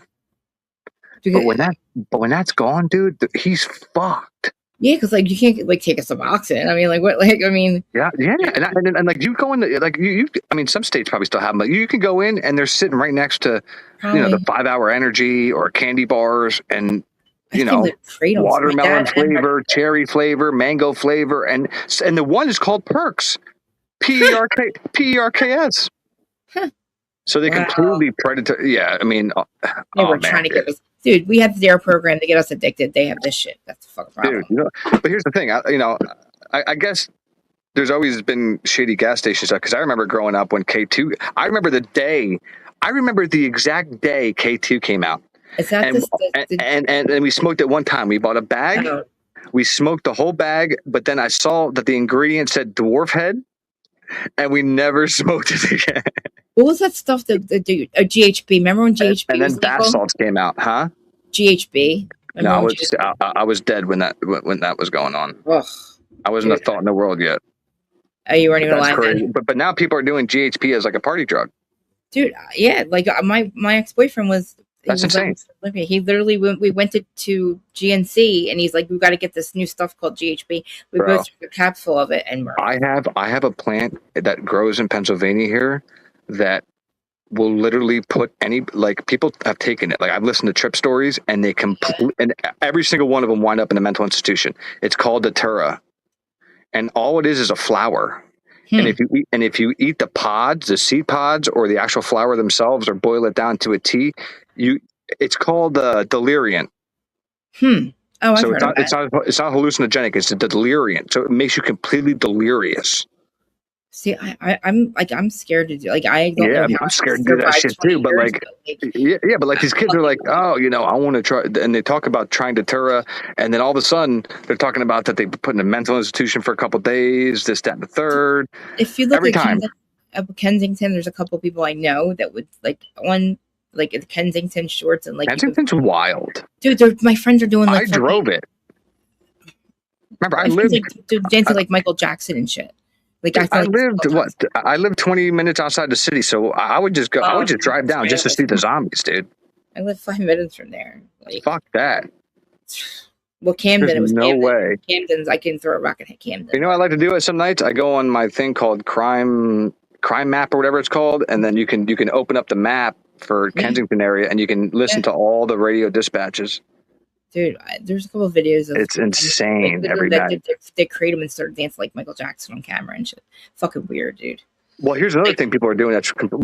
Remember, dude, it fucked me up for a little bit because I thought it wasn't a big deal, but people are doing it like fucking. My brother and my dad are still addicted to it. Like nitrous, dude. Oh, I used to do nitrous. We did it at a party though. Yeah, but then they came out with these fucking huge tanks, and now. These fucking kids are like Kanye West completely fried his brain. Yeah, so did Steve-O. Yeah, but Steve-O's at least coherent now. Fucking Kanye West was making like Hitler fucking t-shirts and shit. Yeah, making and then getting like a Super Bowl ad for like and then he made a song called Hi Hitler. Like he lost his mind on nitrous. I think he was cloned. Where back in the day, nitrous to us was like 30, that was like hippie we did it at the Grateful Dead concert. Yeah, with balloons. with balloons. Yeah, that's what You we know have. what I mean? Yeah, and like I don't think. Yeah, like see, like now I'm thinking about getting out of my head. It doesn't. It scares me now. So thank God. Oh yeah. And you know what else I saw? You know, I watched a couple like interventions about this shit. The air duster is not good either. I inhaled that in prison. Dude, I listened to this Drinking high story where from the dude was buying like 8 to 10 air duster things a day and just doing all of them. I used Lost to his not. mind. It took me years before I could watch intervention or anything about prison or. Wow. Yeah, 5 years. Yeah, that shit's crazy, dude. I'm very. And like I said, I was always looked down upon by the by my coaches, by the teachers. Everybody knew because I smoked pot in high school. Wow. Where if you think about it now, I was a fucking angel. I was just coming to school high on marijuana. Now these kids are coming to school high on 7-OH and fucking. Yeah. Watch Euphoria. Watch this freaking series, Euphoria. You're gonna be like, I was shocked because I said to my nephew, I'm like, is that what it's like in like your age now? He's like, yeah. He's like, that's so normal. Just the things that they do when they hang out, what they do. Dude, you gotta watch it. It's fucking wild. Sure what I mean? I used to party on GHP, which is crazy because like I thought GHP was the party rape drug. It was. It is. So like, what the fuck? We don't remember. You know what else has fucked me up watching like young kids talk about their health problems now? Ketamine. Oh my God, dude. Ketamine destroys your bladder, bro. There's a girl on one of the shows that one of the reality shows that was addicted, just got off of ketamine, and like, dude. But see, I would get addicted to it if they tried to give it to me. Me too. I'm sure I'm sure I'll get addicted to any of this shit. That's why I fucking will never do it. Yeah, I mean, listen, this one girl was pissing out linings of her bladder. Yeah, I've heard of that. They could only hold 3 milliliters of water, and there's 500 milliliters in this bottle of water I'm looking at right now. Their bladder could only hold 3 milliliters, and they have to piss. I wonder if that was happening with this one. So, and then all of them had one thing in common. They all had to wear diapers. But they call them nappies because most of the biggest issues are coming out of like, what's it called? London and Great Britain and Scotland and all those places. They love the fucking ketamine. But like they do it, they try to make it like, I'm telling you, they want to get us addicted on purpose. They made it as like a treatment. Yeah. And then now, Matthew Perry, I swear to God, I was like, there's no way he got addicted to it. Somebody poisoned, but like he really. Dude, listen, going into a K-hole sounds pretty fucking fun. So if you get addicted to being younger, though, when we were younger. But that's what I'm saying. You know, now, but when things become normalized, right? Back then, it was like, crazy to find that shit. Where now it's everywhere. Now you can just get shit on Instagram. We had to go meet people in sketchy alleys if you wanted some. So you have to like work for it, and then eventually you're just like, fuck this. Dude, well, I know, yeah, we had to find. Where now you can walk into a gas station and buy a $10 pack of something, and it feels exactly like a Perk 30. My friend's husband was buying meth online. See what I mean? The black, whatever it's called, before. Well, all they do, to buy ketamine in the UK, like if we went to the UK right now, all we have to do is go on Instagram, we buy it, and then they send us a location where they put it. That's it. See, like so eventually, I don't know, like he's buying meth and it's going to a fucking PO box. Like eventually, you're gonna get caught. Like eventually, somebody's watching this. Like, you know what I mean? So I just but that's the thing. Like on Instagram, like there's so many people doing it where they don't give a fuck. Dude, I'm just saying people are doing drugs now in like masses because they can get it so easily. Where, like I said, I remember the one dude had liquid morphine at one of my parties, and that was the biggest thing since that ever happened. Like, there was never just drugs everywhere. Where today is completely different. I was addicted to heroin the last 6 months of my addiction, and like there was no fentanyl. Yeah, but here's the thing. That's the thing. Like if you think about it. If you think about it, right? I mean, I don't even know heroin, but I'm assuming if you compare xylazine to heroin don't look that bad. No, because xylazine is making like you can shoot it in your arm and your leg will fall off tomorrow. Yeah, I mean, yeah. So it's xylazine and fent. I can't. So the fent kills you, and then the xylazine makes you like bend over. That's why like a lot of them have hunchbacks now because they're bent over from the xylazine. But then the problem is, like I said, all of them are have sores, and these sores grow on them because the xylazine is trying to exit your body. So that's what they have everybody. So that's why you see all those people like that, like the zombie state in Kensington, because all the fentanyl now has xylazine. There's no more heroin. I know, and there's my sister said it's like straight fentanyl too. Like she's like, we can't just go buy like, you know. I'm assuming if you compare 2012 last time I did. Well, listen, before fentanyl hit the streets, right? I'm assuming if you compare the fatality of heroin overdoses compared to fentanyl, I'm sure it's not even fucking close. I mean, it was pretty bad. Like I died 4 times. I mean, like that was the heroin. Heroin was pretty bad. Yeah, that was my last fate. How'd they bring you back? Well, you had to go to the hospital and get 2 times I had to do Narcan, and then the 2 times they shocked me with the things. Are you sure it was heroin, and are you sure it was a mix with fentanyl? It could have been, but no, I'm talking about back in the day where you knew where you were getting. Well, I was really fucked up on Xanax at that day, the days that I overdosed. Okay, see, you can't even do. I love when Theo Vaughn said it to JD Vance. He's like, you can't even do drugs in this country anymore. You can't really. You can't because if I try to go by, I'm telling you right now, if I try to go by ecstasy, I wouldn't have a good time because my whole mind would be telling me that this is cut with fentanyl. That's what I'd be afraid. Like you can't go buy coke and just do a lot of coke. Like where back then we would just buy some. Yeah, well back then we just buy some MDA. But we knew what the fuck we were getting. Nobody was trying to fucking kill each other. Now people try to kill their clients. I don't understand that either. And I used to think it. I understand it. Do you want to understand it? I can tell you in 2 seconds. When one person overdoses from fentanyl or whatever shit, everybody else on the block looks at that dead body and says, "I need to get that shit because it was strong." Mm-hmm. Instead of saying, "I should stay away from that shit." That's the whole problem. I know. And my friend, she said, I used to like where I'd be afraid to get fentanyl. She's like, "No, we want the stuff with fentanyl." I'm like, "You're crazy." Like, I didn't want the stuff with fentanyl, but like I watched her do a line of fentanyl. We thought it was heroin, and she overdosed right in front of me. It's like from one little like. Yeah, I could just attest to hearing like over 100 stories. Yeah, I just listen to a lot of people talk about like. You know, they recovery from this, recovery from that, stories of parents talking. Like, I'm really into that, just which makes me stay away from it even more. But I just try to understand it, obviously, because you know what happened. I was self-medicating. I know, and I want to talk to you about that one day because, I mean, I could answer a lot of questions. I know I self-medicated, and I never knew. I would say to myself, and that's why I'm telling you, like the fact that I don't fucking drink every day is amazing.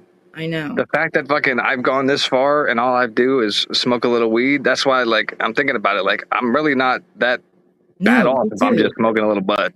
You're not at all. You know what I mean?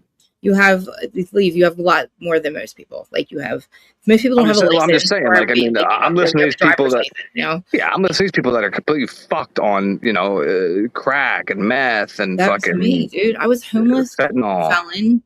A 2-time felon, homeless before my husband met me. My parents would not let me back at the house. I had nothing. I got out of prison and I had nothing. And I went and stayed with a friend. And then but you were able to build your life back up and learn from it. Yeah, I did. I'm just telling you, like, I'm just saying, you see like 60, 70, sometimes. There is no old heroin addicts. They're dead or in jail. or you die. No, I'm talking about like in Kensington. Because again, these people get prescribed perk 30s and they can't just go to heroin anymore. They have to go right to fentanyl and xylazine. That's yeah. You know what I mean? Like when they Narcan, you had to go to the hospital to get it too. Like it wasn't on the street. So I'm trying to prove doctors wrong. Yeah, and I'm trying to prove doctors wrong because I did some research and they were telling me like I had to like drop like 0.25 milligrams every like 8 months to like taper off like benzene. Yeah, to taper off without going crazy. And I'm on like fucking half my dose. Are you? Yeah, just because I want to prove them fucking wrong. You know what I mean? But like be careful with that too. It's bad. I mean, listen, if I feel like I'm gonna have a seizure, I'm gonna fucking take a goddamn Xanax. But like, I know my body. I when I can start feeling my heart beating without, moving, then I know, something's up. You know what I mean? But again, it just ever since ever since I was just like, you know what, I'm going to just see if I really need this or not. I just kind of, I've been testing myself and I've been sleeping well, eating well. I mean, nothing has changed really. So I'd love to be off of it completely. I'm going to be off Suboxone completely too. I wish there's no reason for me to be on it at all anymore. Thank you, Mimir. I appreciate that. Yeah, you are. The only reason I have Xanax is because I went to the fucking doctor. Okay, so when I got put on probation, right? I was taking to the doctor and I told the doctor, like I'm a little anxious and shit because I'm not smoking anymore. Dude, they prescribed me 2 milligrams of Xanax a day. I can't At 24. And I asked my physician the other day, I said, let me ask you a question, sir. If I came in here as a 24-year-old man and I told you I had general anxiety disorder, would you prescribe me 2 milligrams?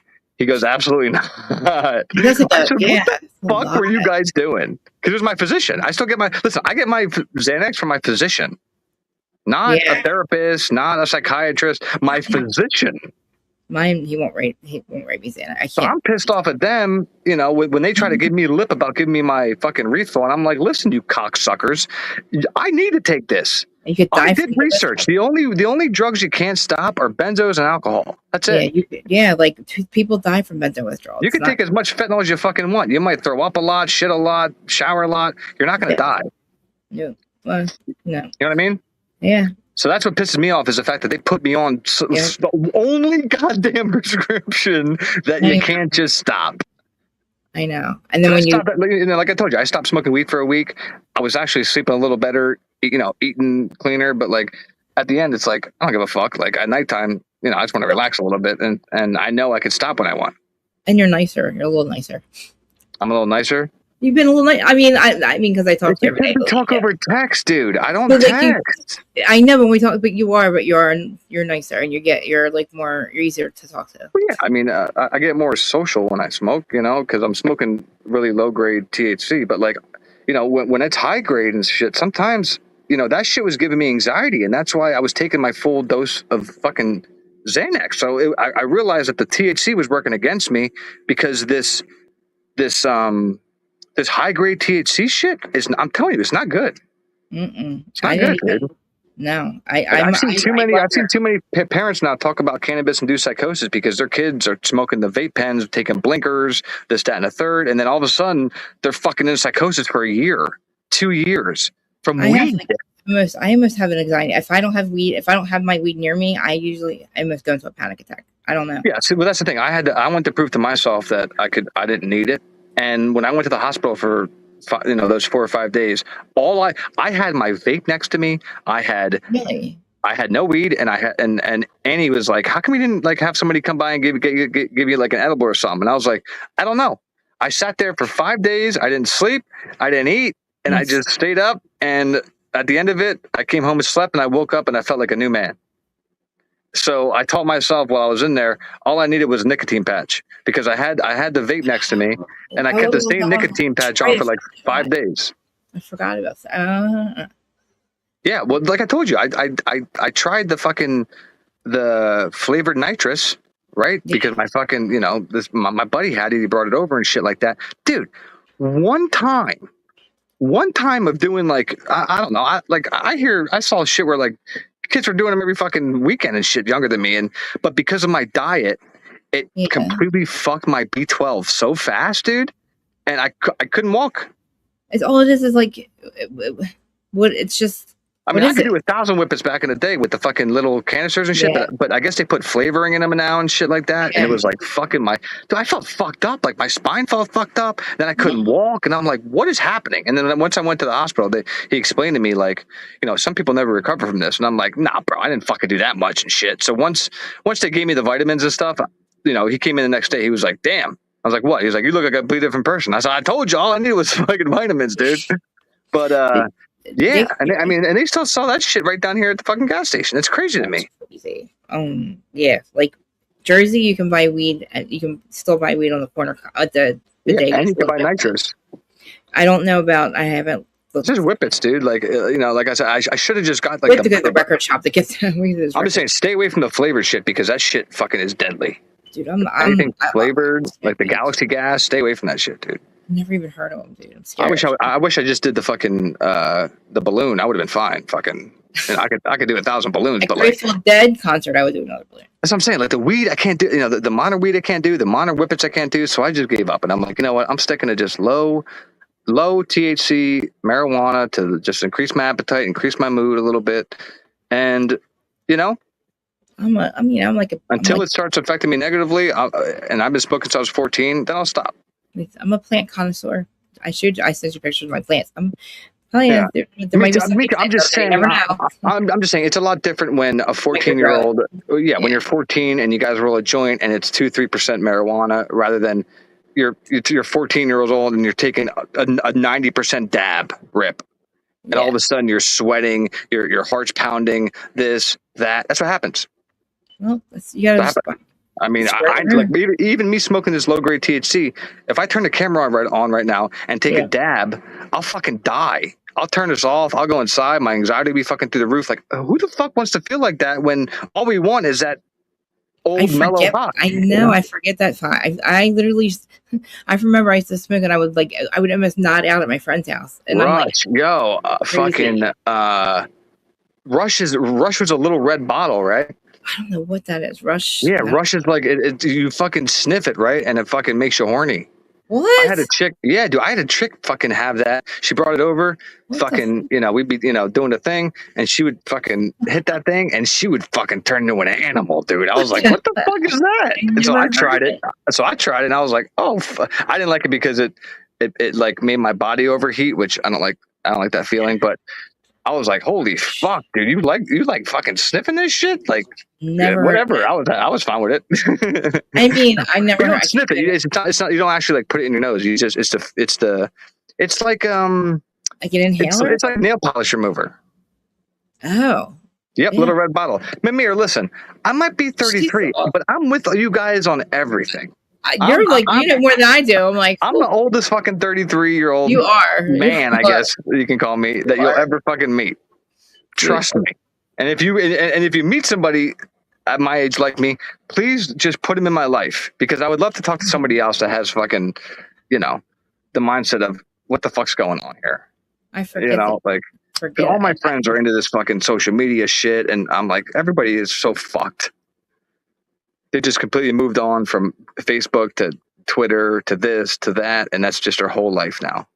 Yeah, well, guess God what? damn, dude. Podcast killed the reality star. I'm telling you. I'm saying, I'm watching people post where they're at with their kids, and I'm like, dude, that's so dangerous. I know. I literally. Like there's because I'm like near the boardwalk at the shore. Like you should see all the pictures. That's all they do is take pictures all the time and post your baby and your kid and your baby. Fuck that, Mimir. It's not. Yeah. Like I said, I was an old man at 24, 25. Whatever year I had to become I had to shape up or fucking ship out. I became an old man. I can't believe that. I'm shocked still. My jaws from the first part. I knew you knew the. Her jail thing, but I knew you didn't know. But I'm not going to talk about that on my fucking channel. I know. I just can't. So the child is that's Lisa. So her son is with the dude's brother and his girlfriend. They adopted the child, but the dude who she was with is in jail for like 20 years. I don't know what the fuck he did. But the sad part is his first baby mom is dead as well. Oh, fuck. And that child got adopted by her parents. So he has two children that he has no custody of, and he's in jail. And that's who she left me for when I had the fucking house working, everything like that. Because I don't know what the fuck. That's what happened. What did she say though? Did you ask? Like what? Yeah. When they finally got caught, when my mother visited for that Christmas, and then she got caught at his house not going to her job because I called her client. I'm like, who she's supposed to be watching, like he's an old guy, so she's supposed to be like overnight watching this guy, making sure he not dying. And I'm calling, and I'm like, hey, I'm just calling to make sure Alex left work because she hasn't come to pick up Leah. And he's like, we have a problem, Chris. And I'm like, what? He's like, she never showed up. And once I called my mom and told her that, I don't know, my mother's a sick fucking, like she has spidey senses or whatever. She went over to his house, and her car was in the driveway. So she's fucking beeping for her to come out because she was going to fuck her up. Right. Wow. Then she comes back to the house, and then my daughter's mother pulls in. So I go outside. I'm fucking losing it. Then he comes down the road, and he's getting out. He's like, it's we were made to be. God wanted us to be together. And I pulled out my piece, and I'm like, bro, you come anywhere fucking near me, I'm going to shoot you and her. And then but all I could think about in my head was Leah in the fucking crib inside. So I just fucking put the shit in my back thing. I told them to both fucking fuck off and do whatever you want. And then from there, it was a little battle up until And the person who texted me to like warn me about what she was doing was her own father, who was like against me at first, but then realized what the fuck this dude was having her do. And then, but like I said, I have a great relationship with her family. Does Leah see her brothers or with the other kid? No, she doesn't see her brother because I don't know where the fuck they are. But she has a great relationship with like her grandparents and then her aunt and her uncle. She has everything fucking every neato that's out there. Fucking she has 10 times more than I had. And that's how it should be because she deserves it. She remembers her mom, right? Or... No. Well, remember, her mom left before she was 1. Yeah. So, or 1 or 1.5, whatever the fuck it was. But like, no, she there's a picture of her fucking, of her thing from her funeral, but that's it. Wow. But when she goes to her grandparents' house, her mother's on the mantle, fucking her. Yeah. So I don't know, dude. Like, I mean, I don't know how it's going to turn out when she's older, but so far she doesn't act out in school. She gets student of the month at least once a year. She knows cursive. Does she know how it happened? No. See, that's the thing. My daughter doesn't even know what gay means, and she's almost 10. But listen, like even though I say it all the time. My niece found out how her mom died because the kids in school told her. Yeah, no. See, none of them know. You gotta make sure that doesn't happen. No. None of them know shit. And if any of the kids say shit, I'm not one to go up to the parents. I go up to the kid and I'm like, listen, I'll throw you down that fucking goddamn gutter, kid. Go home and tell your parents. I'll punch your dad in the face too. So I'm very protective of my daughter. The parents were telling the kids to tell Lex how her mom died. Like, yeah, no. When I was a kid, I got reprimanded by my own parents, by my own friend's parents. So that's what the fuck I do until the cop comes and tells me otherwise. Fuck that. If you say something to my daughter, I'm coming after you. Yeah. Not your parents. I'm coming after your parents second, but I'm coming after you, buddy. I mean, like, it wasn't like we're gonna tell her eventually how her mom died. It was like well, again, she's eventually gonna ask questions and shit, and I'll sit down with her and go through it once I get there. But until then, I just want her to enjoy her childhood and life. That's it.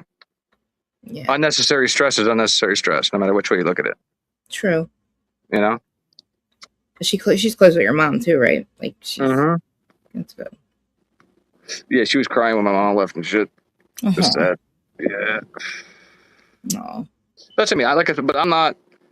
I also had a conversation with her about how I'm very open with my daughter, like about how I haven't brought anybody around her, and then she told me how my sister and her husband, he has a kid with a girl I went to school with, and like fucking she has like a different boyfriend every week, and I'm like, would you rather daddy wait and bring somebody around you or have a different? And she's like, no, because she has a different boyfriend. And my daughter was like going off about how her mother was like this and that, and I'm like, all right, good. So and like you get attached to and it's hard because like if it doesn't work out, then it's like, wow, then you kind of like you get attached to that person, and that's my whole fear is so I got to be 100% certain, because I know I'm not going anywhere. Like they always worry about like oh, I have a kid too, but I know in my heart, like once I'm committed, I'm committed. Like I'm not gonna fucking walk out of a child's life like that, But again, with social media, with with temptations around the corner everywhere, like it's everybody's. But look at the divorce rate. I can't imagine what it's at right now. My parents just got divorced at 72. Yeah, Tom Segura and his fucking wife who have a channel together, they just got divorced because he wants to go bang younger chicks. And none of that could happen without social media. I mean, none of us would. I mean, you're right. Yeah, that's what you should say. You're right, but there's so much. It's sad. Something has to change. Like I really feel like we're like on the cusp. It's like mass media, because what's going on with Brian. Just people need to start realizing the truth, though. Like that's the only thing I can say. Like fuck with social media. Like people, all that. Like trying to impress people with it. Like now, it's starting to turn. I think. Like I guess I'm just more focused on the news part of it. But like people like us are important because absolutely they want to talk about. Like nobody would know about anything that was going on with Idaho 4 unless people like you and like anybody talk about it. Like, all I tried to do was just bring, like I said, listen, homie, you don't think that I know deep down that I could have lied and said I was whatever of Brian and have fucking 500,000 fucking followers already? Of course I could have. I could have had every guilter eating my cock, but I would rather just tell the truth, okay, and say no, I was not friends with him. But do I know his friends? Was I friends with his friends? Absolutely. Was I best friends with Jeremy Saba? You're goddamn right. His mother was my fucking kindergarten teacher. His dad is a cool ass fucking Arab guy. Like I was there every week. Like, and Brian's parents were in the school system, right? They worked at the school. Absolutely. Right? Brian's. I told you, Brian's mother was my 8th grade English teacher. Wow. Yeah. People are surprised when I say his mom's an English teacher. I'm like, what do you think these people are? Like these trolls? I don't know if she still is, but I know she was when I was in 8th grade. Just their character of the people. Like they think, I don't know what they think. Yeah, I had Miss Davis. I had Miss Davis as my reading teacher, and I remember that because she was so sexy. And then I had Miss Koberger as my English teacher. I had Mr. Ernest as my science teacher. I had Miss Pitts. No, not Miss Pitts. She was earlier. I forget, but anyway, it's from 8th grade up, I know my teachers and shit. So I know Miss Koberger was my English teacher. Wow. So to me, she's not Brian's mom; she's Miss Koberger. Yeah. You know what I mean? So that's another reason I spoke out, because like people are saying how his mom fucking must have raised him to be a psycho, and I'm like, yo, get the fuck out of here! Like I was with her for a whole fucking year. Dude, I jumped on a couple of channels I didn't know, and I was like, look. His mom's like, I don't. It's one thing to talk. You don't know anything about his parents. You don't know anything about how he was raised. That's the only reason that's what prompted me to call in the T-Rev. Yeah, that's why I called in the T-Rev, and I was like, yo, bro, y'all need to fucking stop. Yep. Like talking about his dad and his mom like this, because I'll fucking come after all you. I know the truth. I wish they would all just ban. I wish all 5 families would just get together and just fucking sue the fuck out of these motherfuckers, because it's just, I can't believe that they aren't. I don't know what the fuck these people are. It's because Ethan was involved. Watch. I know you keep saying that, and I can't. I'm like, bro had hair in his fist, and he had the most DNA under the victim's fingernails upstairs was Ethan's. What the fuck else do you need? It was Scream. It was a Scream. Fucking Scream 1, Scream 2, and in most psychosis episodes, they're naked, and guess what? He was naked. And did Bethany say a naked guy run past her window at one point too? Yeah, and he just did amphetamines. But come on, man, that's a recipe for a psychosis episode. Exactly what that girl went through. Remember that chick that we were talking about? Yes, the smoke the weed. Yeah, and that was weed, dude. Imagine amphetamines. Why didn't they kill Dylan and Bethany though? Because in that kind of state, you don't know what the fuck's going on. So maybe he wanted to go after them after, he killed Xana, but probably after he killed Xana, he must have snapped to a little bit, and then that's why he turned a knife on himself, just like she did. Well, she fucking Dylan locked herself in the bedroom anyway. She fucking saved herself. I'm just telling you, the girl that stabbed her friend 100 and whatever times, she stabbed herself in the neck 1,000 times. I know. So Ethan had the least amount of stab wounds. He's the biggest fucking target in the house, and yet he stabbed the least amount of times, bro. Come on. And Brian, there's no way Brian. Be honest with ourselves. Yeah, there's one person wasn't going to get past Ethan. I'm just saying, there's more evidence on Ethan than there's Brian, which is crazy. I never even thought of Brian, dude. I think. I'm telling you right now, it's not Brian. I mean, Ethan. Yeah. I would tell you, but I mean, listen, anybody's capable of anything, but fucking Brian, dude, like.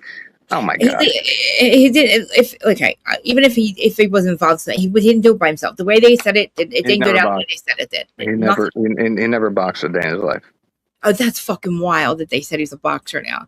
Well, they said he was an amateur boxer, which is fucking laughable. And I would love to show me, motherfucker. What? No, I want them to show me because I'm so close to bringing on Jesse Harris, who's the owner of the fucking gym up there, the only gym up there, to say Brian Koberger was never my fucking gym, and then I'm gonna fucking send it to Steve. Why does he just hears things and he goes with it? Like he doesn't because they have to paint him as a monster. Weird. But like get the truth though. Like that's not true. It's so easily provable. That's the thing. We don't know. We don't know what was on. We don't know what Kaylee was involved with. That's the only phone they couldn't get in. They couldn't get in Kaylee's phone, and her dad is all about IT. So if he gets in trouble for even tampering with anything, maybe that's what he's afraid of. That's why I always say the loudest one in the room. Right? Is in this case is the guiltiest. And they talk more than fucking everybody. God, and it's so delusional. And it's not about getting more justice for their kid, is it? No, because God damn it, what else do they fucking need to see? They think this magical 24 items we didn't see is going to just prove something else. Exactly. Nothing else is going to prove. What do you fucking else do you want to see, Steve? to prove So what they that's what I mean. told Like I obviously feel for them because they lost a child, but the way that their reaction to it is not making sense to me. Because if I lost, like I told you, let me tell you something, bro. Let me tell you something. I sound normal now, right? Mm-hmm. I sound fine. Like everything's good. Like, Yeah. If I lost my child, you would talk to a completely different fucking individual. Mm-hmm. You understand? I know. And look at the way the fucking Hunter and Hunter Chapin. No. You don't understand. Didn't react. You would talk to a completely different person.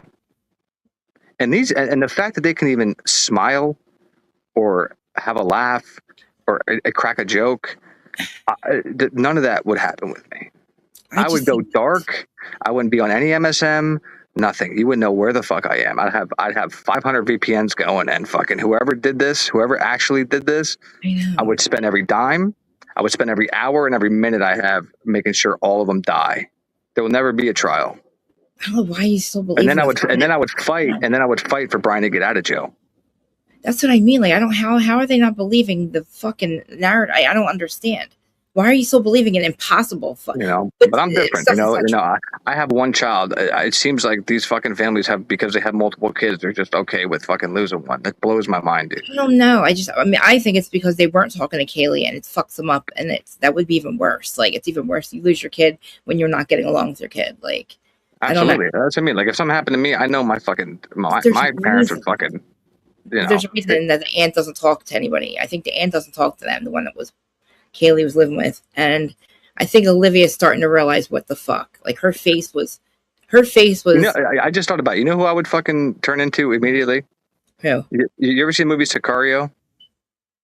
No, but I hate you more than anybody right now. So, you haven't seen my favorite movie or my fucking fifth favorite movie. Will you text me the things I have to watch because I forget now? You need to watch Sicario, but well, listen, there's another one too with the guy. No. Benicio del Toro plays one of the best characters you're ever going to see in your life. Now, you're not going to watch Sicario 2. I'm going to tell you, I'm going to warn you right now. You're not going to watch Sicario 2 unless you enjoy Sicario 1 and you just want to see what 2 is about. That's fine. But Sicario is going to blow your fucking mind. And then and then at the end, just know that would be me. If something happened to my, and that's why I can relate to that character so much. But Sicario is a fucking fantastic movie. Isn't Law Abiding Citizen? Is that the one too, where at the end he gets the guy that murdered his kid and his? Well, not at the end. He gets him pretty early, but then at the end he takes it a little too far and he blows himself up. Okay. Man, you need to catch up, bro. Like I remember movies like a motherfucker. Because I started browsing. I mean, I don't know. It's funny because I haven't seen the Goonies and I can't tell you how long, but watching it today, I was like reciting some of the lines before it happened, and my daughter was like, "How do you know every song on the radio and every because I turn on classic rock and shit, and like every classic rock song I know from like or that was made from like 2008 or 9 prior, I know, and every country song made before 2008 and 9 prior, I know. So if any of that shit comes on, it's on. Right now, I listen to Boston. I started listening. Like I get like different like right now. Like if I was, I was out here having a great time earlier listening to Neon Moon. When the sun goes down on my side of town. You know what I'm saying? Like there was so many good country songs back then. See, my mom always let me listen to Boston, and I like right now I'm in Boston and the Dirty Dancing soundtrack. That's what I mean. Like my mom would listen to country. My mom would listen to country. My dad would listen to classic rock. So like Led Zeppelin, fucking, and then I got in myself. I got into like Jimi Hendrix and fucking Beatles and fucking all those guys. Man. Yeah, my parents I was like they didn't believe in the Red Hot Chili Peppers, fucking Oasis. I love them all, dude. Oasis. I love them all. I met my husband at the Ozfest. And after all, Bodies oh my God, Bodies of Wonderland. John Mayer. Say maybe. Gonna save me. And after now you got me singing. Dude, I was doing Flashdance. Like one of my lives, I just started I put Flashdance on and I just started singing and Gloria. I don't know why. Mimir, I was like, I just go, dude, I'm telling you, being bipolar too and getting manic. Like when you see me manically text you, I feel so bad when I do that, but like that's like a manic episode. And it's like I'll just start dancing. My own dance parties with my cat. I have 9 cats, so no kids. How many? 9. I have 6 in the house and 3 outside. It's a lot. It's a lot. It's kind of like I think, but the one I have, the 6th cat was friggin' Marine. She moved into her new house and she was gonna leave him at the old house. I said, she has no heart. I said, give me your fucking cat, god damn it. So it's a problem. I lost my dog. I had a pit bull for 14 years, and when he died, literally 9 cats showed up in my house, and I just can't. And I don't know, I can't explain it. My husband's we're getting high. Me, you, and I. God, man, what happened to music? Glycerine. Dude, I'm listening to, what song is that? I'm listening to Champagne Supernova 1,000 times when I get off this. I need to get in a good mood. And that song is fantastic. I'm about to put Boston on when I get off. It's so late out. And put my hair up because I can't stand putting my hair down. I might talk about Bravo for life. I got to tell the Teresa story when you go, if you don't want to hear about it. But dude, Teresa, faster than a cannonball. Where were you when we were getting high? Yo, bro. Dude, you're smoking like a joint back then to that shit. Oh, God. I used to smoke. I really miss Greg. What the fuck do people smoke to today? Like fucking King Von? Like, get the fuck out of here. Morgan Wallen. I like Morgan Wallen. I just figured, I didn't know. I don't like any of them today. I'm not gonna lie. I don't like anybody today. You could say whatever name you want, and I don't know any of them. None of them. The only one I know one name today is Jelly Roll. That's it. I only know I don't know any of his music. I just know he's a singer. You would love his music. And there's one chick I know that sings country, and I feel like she sings every country song. She's like this like skinny tan chick that was with like brown hair. I feel like she sings every country song today. I never listened to one in entirety, but like I can't. It's probably Morgan. I can't. But back in the day, country, oh my God. My dad liked Travis. What's his name? Whiskey Lullaby, bro? Randy Travis. My dad loved Randy Travis, fire. My dad. All of them, fire. So you got to text me the movies and the fucking movies I have to watch. Down at Sunlight City where the grass is green and the girls are pretty. What'd you say? You got to text me what movies because I forget already. Besides Man on Fire, there's 3 things you told me that I have to watch. And I can't remember. No, you need to watch this. I'm going to tell you right now, and you're going to write it down. I'm not going to write it down because I don't have a pen. Well, you got to remember. You're going to watch Man on Fire. Okay, I'm just going to type it. Mm-hmm. Man on Fire, which is going to take you on a fucking ride. But an awesome movie. Perfect movie. Christopher Walken as well. Oh, I forgot Christopher Walken's in it too. Oh, wait, and then what was the show? Prison Break. The show is Peaky Blinders and Prison Break. And Prison Break. Okay. Fuck every other shows out there. You gotta watch Peaky Blinders and Prison Break, Man on Fire, and there was one more that I said I was angry you didn't see. What was it? Sicario, not Sicario. Sicario. I never even heard of it, but okay. It doesn't fucking matter. You're gonna love it. Because again, I make sure movies are good before I watch them, and fucking it doesn't matter if you're a guy or girl. Sicario is a fucking wild ride. You gotta watch. Because Emily Blunt's, and the reason why is because like the men can like try to relate to the guys, but like Emily Blunt's character, you're just gonna go on a ride with her, and she's fantastic in it. I think, but I mean, the guys hate her, but like I like her because she's the perfect example of the audience. So think about that when you're watching Sicario. Emily Blunt is you. Okay. So you're watching it. You're basically watching it through her eyes, but then you're also watching it through Benicio del Toro's eyes, and he's a fucking. Oh God, you're gonna be like, fuck, yes, he's the man. Dude. All right, then you have to watch Ozarks and Euphoria. Ozarks. Isn't that with the guy Jason Bateman? Yeah. I've seen a little bit of that. It is Idaho 4. It is the fucking Idaho 4. Really? They run dude. You have to watch it. You'll be convinced that it's the Aryan brothers because they run everything. Really? It just and I'm telling you, I keep saying I missed 12 messages. I probably texted. Oh shit. I don't call you. Am I calling you? I didn't call you. I just called you by mistake. Sorry. Did I hang I up? was like, what the fuck is that? I just Man on Fire. Fire, bro. Okay. But yeah, the first one you want to watch is Man on Fire. That's going to be your... And then, again, that's going to... How do you spell The people that euphoria? know about that movie fucking are absolutely obsessed. I don't know how the hell you never seen it. Dakota Fanning plays... Yeah, but then there's a part in it that's completely improvised, and after you watch it, I'm going to tell you which one, and you're going to be like, holy fuck. So Denzel and Dakota Fanning completely improvised this scene that I'm going to tell you after you watch the movie, and you're going to be like, wow. They improvise. But the fact that she's so old now, and like she was so young in this, is scary when I watch it again. Because I can watch the movie every day. Yeah. True Romance was pretty good too. True Romance. What? Who's that? Who's that with?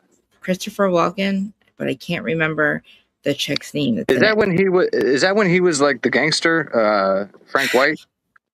No, wait. What the hell's her name? Fucking what? The dark-haired chick. Oh my god, I forget the girl's name.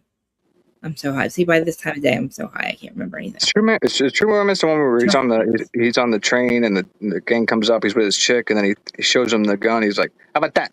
How about that?" And he throws him the money. He's like, "Meet me down at whatever Yes. tomorrow." Yes. That's True Romance, right? Yes. Yeah, I've seen that shit.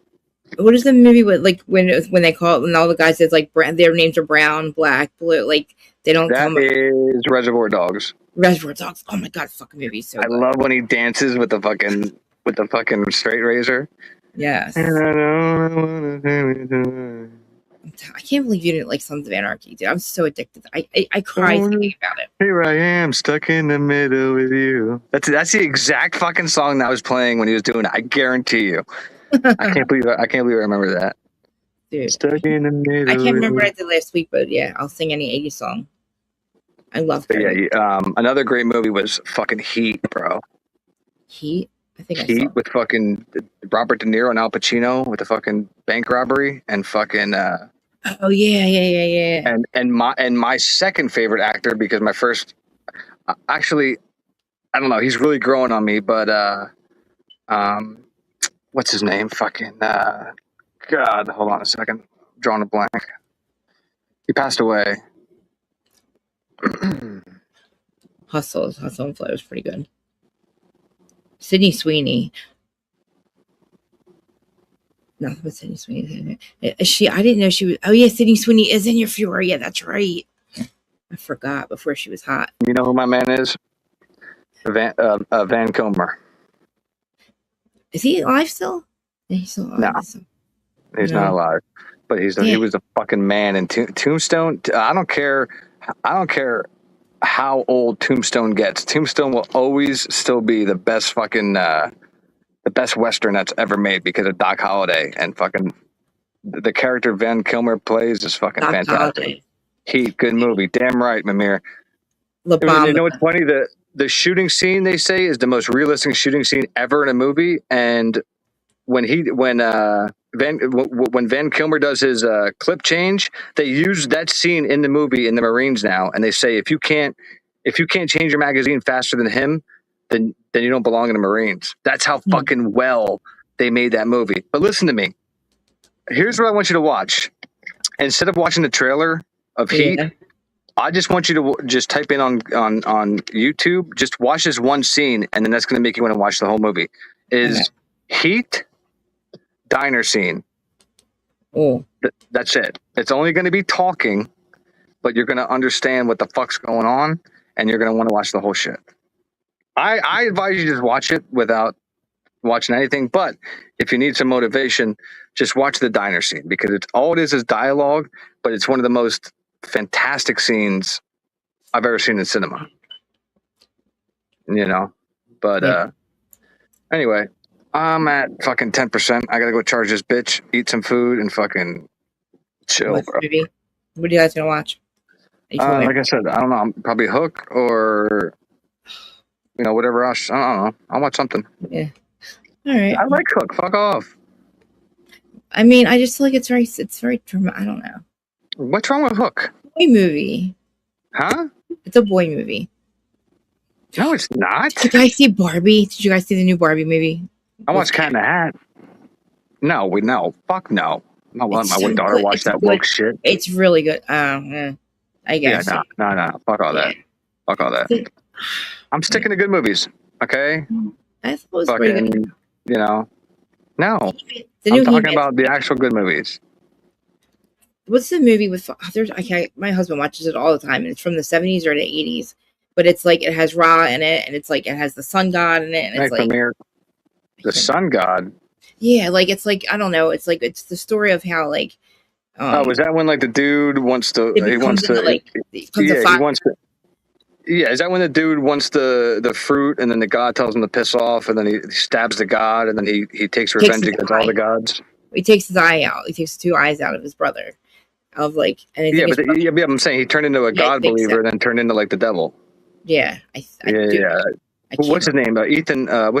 Who plays that fucking role? Who is that? That's a guy from like The Machinist. That's another fucked up movie. You ever see that? The Machinist, where like the guy doesn't sleep. He can't sleep. Oh, that's a fucked up movie. Especially if you have insomnia. What's that guy's name, dude? I know. He gets really skinny for his roles and shit. Help me. I can't He's in the think fighter. either. He's in The Fighter with fucking Mark Wahlberg. Oh my god, dude! What's his name? Come on. He was Batman. Remember, he was Batman too. He did. Yeah. What's his name? Fuck, I don't know. I can't remember. But that was such a good I'm movie. drawing a blank. I shouldn't be drawing a blank. Hold on. Fuck. I just remember him. Can somebody in chat help? Is anybody still here? Who is Batman?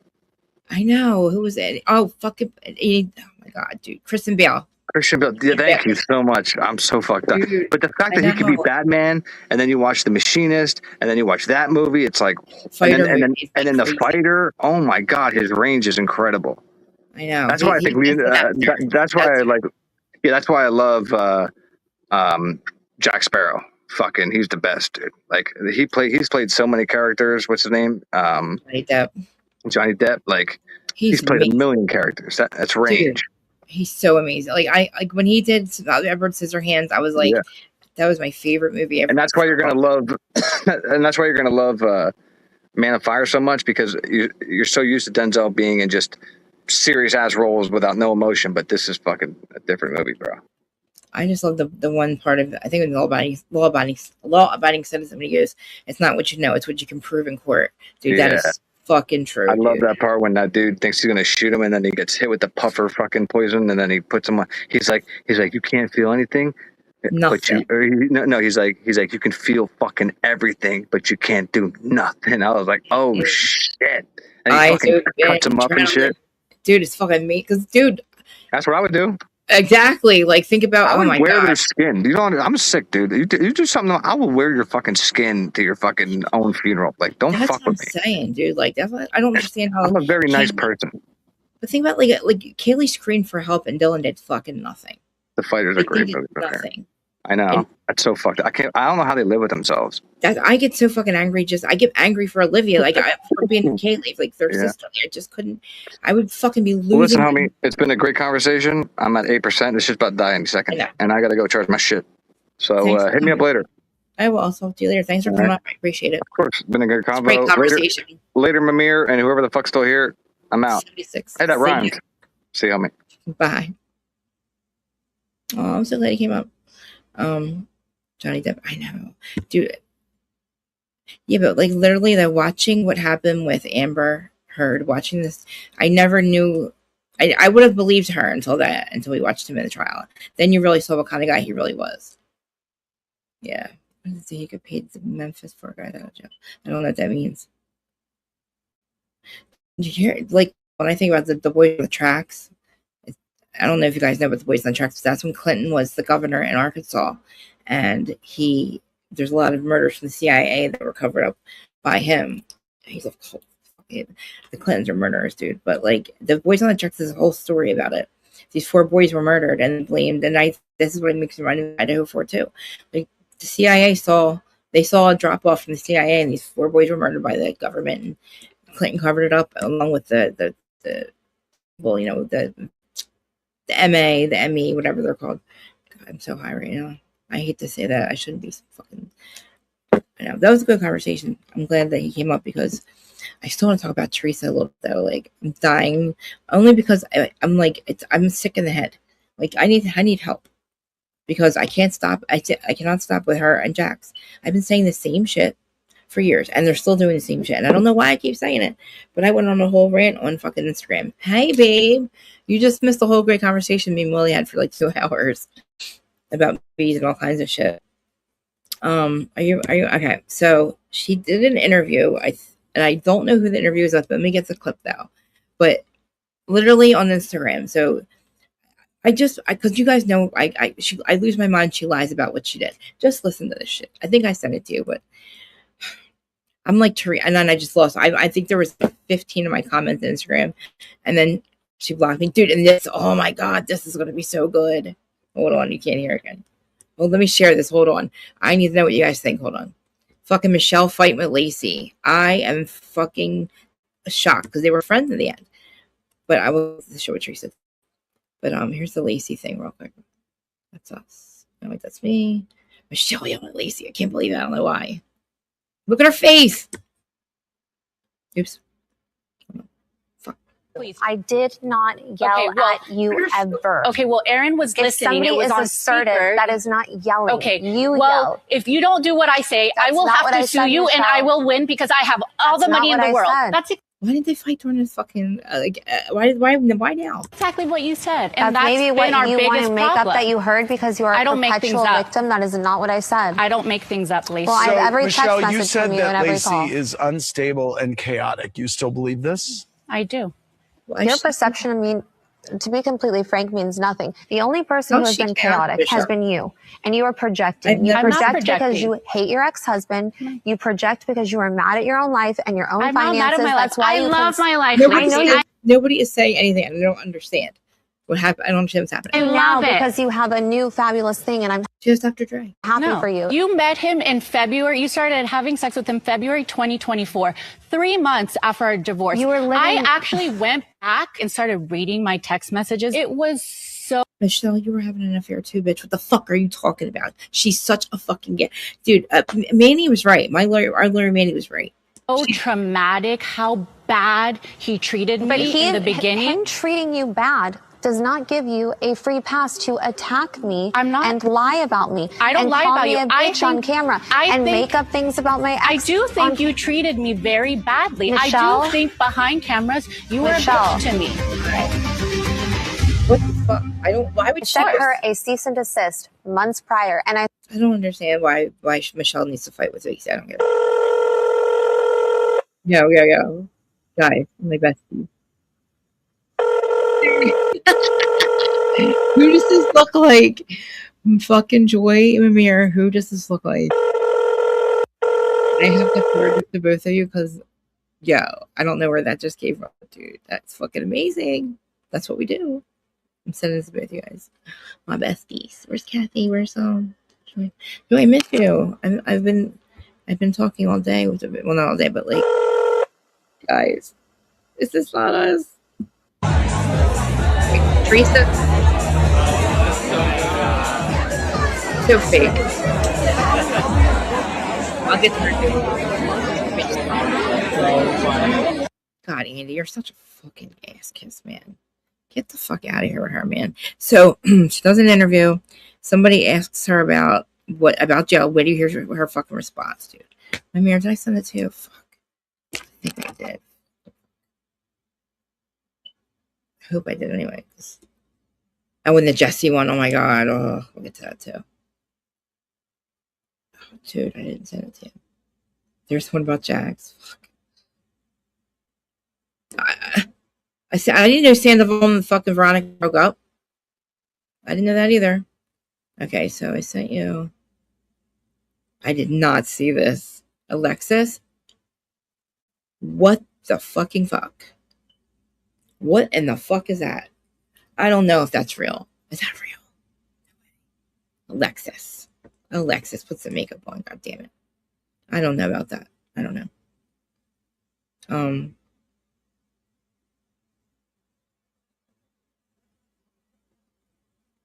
I didn't see that. What? I'm confused by the voice message. I don't even understand. I don't even know. Monday you wrote that to me? I probably just listened to it. Fucking this. I sent you everything but the Teresa thing. God damn it. Okay, I have to find it now. If you got any messages from me, Mayor, they're from weeks ago. I blocked her because I saw her in chat today. She didn't say anything at Billy's chat. First time I've seen her anywhere. Where's fucking Teresa? Did she have me blocked or what? Fuck, man. I don't know how to find reels on here. I get really confused. Fuck, I gotta find this goddamn clip. She does this fucking goddamn podcast interview.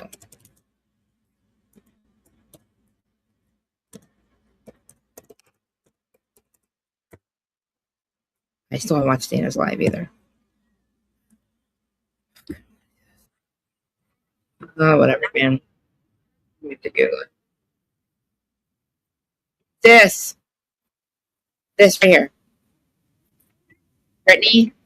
Brittany, you fucking gotta act like you have to. First of all, don't act like you don't know. This is my problem with her. Don't act like you don't know who the fuck you were married to. You were ready to have a baby with that motherfucker last year, so don't act like you fucking didn't know who you married. Okay.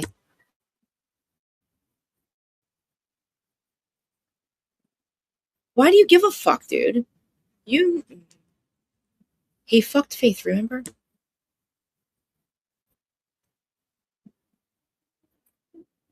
Then why did you fuck?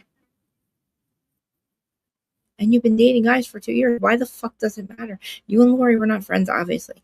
I hate to be a bitch about this, but like, this whole making it sound like it's a scandal thing is not working for me. I don't want to watch on the app. I mean, maybe later.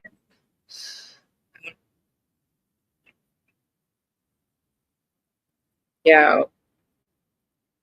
Jersey. I love this one. I can't believe I'm told Billy's mom.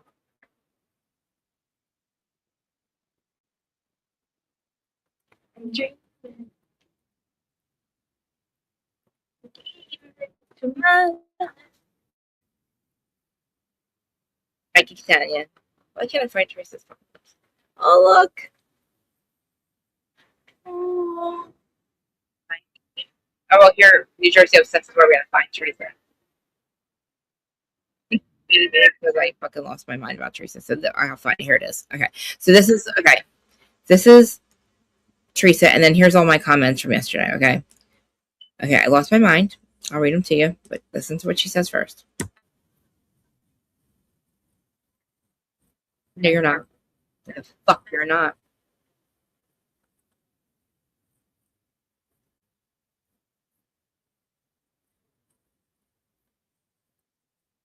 You didn't understand? Really? Really? You did? Why the fuck? I'll let her finish and then I'll read my comments because you guys know what I'm going to say.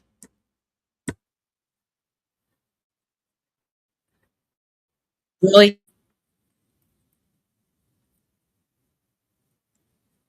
This bitch can't even fucking get it out. Okay, listen to what the fuck she says now.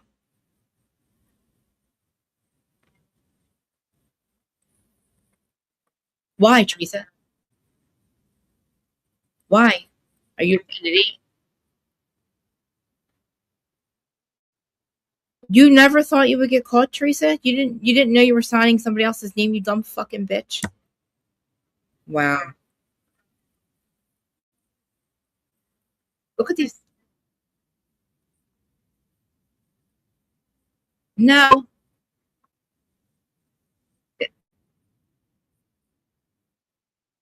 Really? So it's celebrity now. Now it's celebrity. Wait up. Teresa. Yes, you fucking did. Jesus fucking a closing. You went to a closing, Teresa. Whose house did you think you were signing?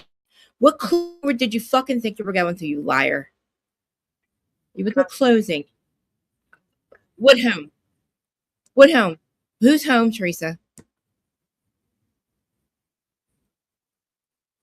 You put look at the, you put your John Hancock. You put Monica Chacon's name.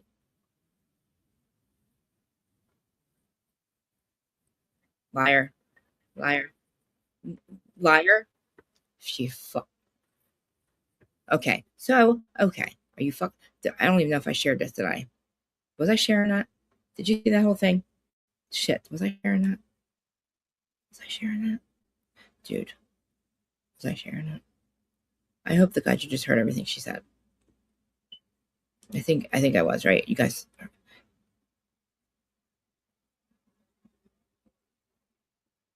Did you see what I just had? Okay, so I hope you just did, because in my comments, I had to lose my mind after that. So then I start with, this was last, I don't think I spelled anything right. I said, this is so ridiculous. Do you forget you weren't the only one committing mortgage fraud? Grammatically fucked around. Over blah, blah, blah. I said, how do I make this bigger? You were given the opportunity, okay, by his partner and Monica to make sure that the mortgage got satisfied. They fucking didn't have to do that to you, and your mortgage, and you didn't satisfy it. That's why the fuck you went to court. Why the fuck do you think that they're going to take your fucking hit? You signed her name, right? And then I don't know. I don't know how to get these comments. Oh, they're there. I said, and you know, your name is not fucking Monica fucking Chacon. You signed his partner and Monica's fucking name because you were overextended in your debt to income. And then you had the balls to go and yell and scream at Monica Chacon in fucking court, in the courthouse, because they did something to you. Like, you did something. Like, you are the asshole. You were the one who signed her name on a mortgage that it was not you or Joe's. Joe's partner's name on it. That makes no fucking sense. You keep telling everybody you signed your name and you went to a fucking closing. Whose closing did you think you were going to? You didn't sign your name. You signed Monica motherfucking Chacon's name. And Joe signed I forget his last name, Joe B's last name, but Joe's other partner. And then they give you the fucking chance to satisfy the mortgage, you and Joe, before turning you in, and you fucking screamed at them in the hallway, and then you fucking didn't satisfy the mortgage, and that's why you went to fucking jail. That's how then you get caught, and of course the business taxes are affected because he fucked his business partner over, and then that's how the fucking IRS came into it. Nobody fucking called them, Teresa, because you fucking didn't. You fucked up. You fucking liar. And she has the balls to keep coming out here and saying the same goddamn shit over and fucking over again. She's a fucking liar. She makes no sense. And if somebody would just fucking ask these follow-up questions, like, Teresa, whose closing did you think you were going to? You just bought a fucking house. Motherfucker, whose closing did you think you were going to? And why the fuck did you freak the fuck out every time Monica would come onto the scene? You saw her at Kim G brought Monica to a fucking party at Melissa Joe's, I think season 3, and you lost your fucking mind, told her to get the fuck out. You have never once fucking acknowledged the fact that I keep fucking saying this, and you keep saying the same thing, and you forget that I know the truth. The truth is the truth is in there. Like, literally, you just have to. It's not hard to find. And the people that back her, the fact that she keeps saying this and think she thought about her children, the fuck you did, bitch. The fuck you did. You and Joe were committing mortgage fraud. It wasn't the first time you got caught. You did. It was just the first time you got caught. So did I. We all got caught. Jersey was really, you know, we had a lot of us were doing mortgages back then. It was a buyer's market, a mortgage refinancing, and they were flipping houses and they were overextended. So they fucking forged Joe, I forget his name, his last name, and Monica's name. Okay. She knows what remember, she didn't know what she was signing. Remember, first it was, I just signed. You knew what you were signing. You just said you thought you were going to a closing. So now you know what you were signing. That's not what you fucking told the judge. Okay. You lied about your assets. That's why you went to fucking jail, Teresa. Because you got caught with the mortgage. You almost got probation. And then you fucking asked your question and you lied. Fuck did you think? This bitch is crazy. Why does she think that she can do this shit, dude? I don't understand. She keeps, and like, I don't, and then all the stuff that I have in the Patreon is all the proof, and she keeps lying about that shit. About all the vloggers not paying them and not doing this, and I didn't do that to Marge, and I didn't do that to Joe, I didn't do that to Fuda. You did. It's your fucking check mark, dude. You have a blue check mark. Teresa, everything is in your name. It's your phone number. It's everything. Because guess why Housewife Historian was Monica? It was Melissa's old nose fucking right arm. She was her right fucking arm, and I didn't even know it. Like crazy. Enjoy. I see MX. It's extra. Can I make it? What are you guys doing? You can make anything purple, babe. I love purple. Purple's my favorite. But like, am I crazy? I feel like I just have to keep correcting her, and then I don't know if they got mad at me, like, because New Jersey Obsessed, they're a pro Teresa thing. But there's a lot of times where I will actually become like the people like in her, that are defending hard defenders of Teresa.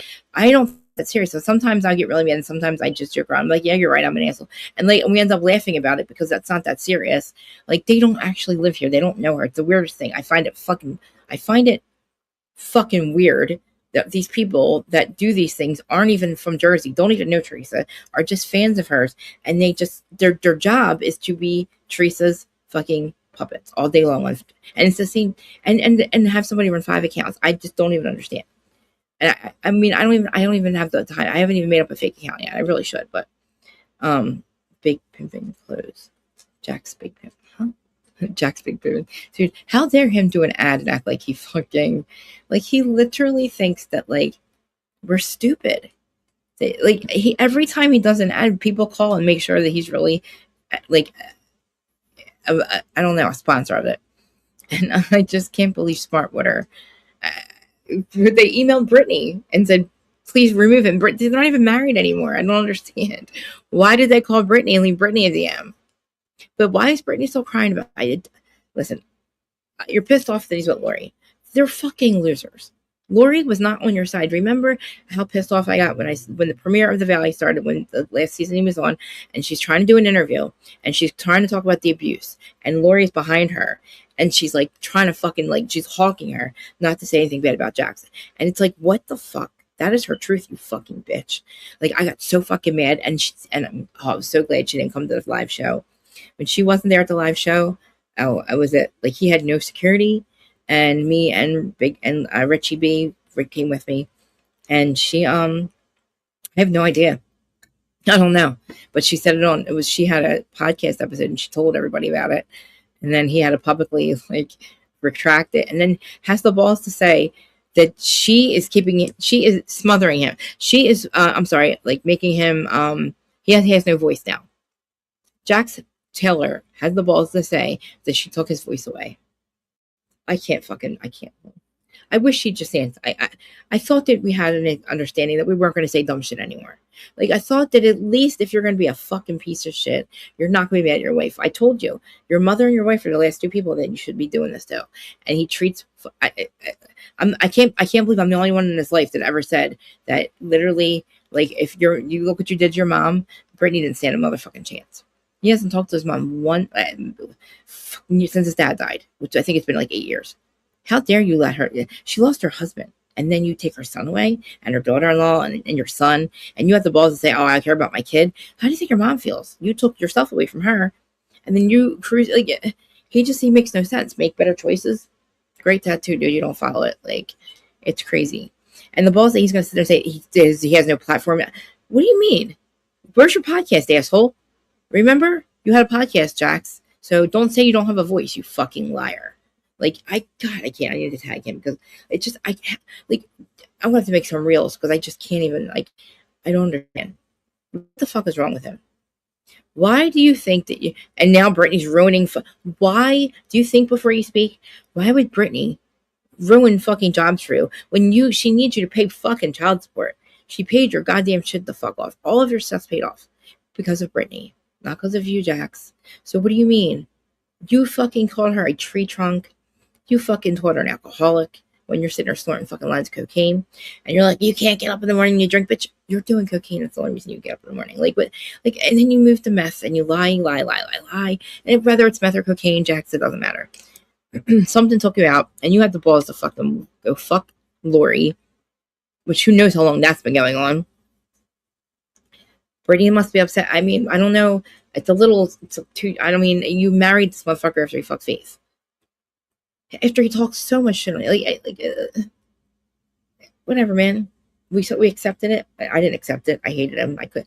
The only season I could stand him was the wait before wedding season, and then when he started treating Sandoval like shit, I lost it. I was like, you're fucking a piece of shit. Then Sandoval turned into a piece of shit too. And did you see what Victoria said about him? I didn't know they broke up, first of all.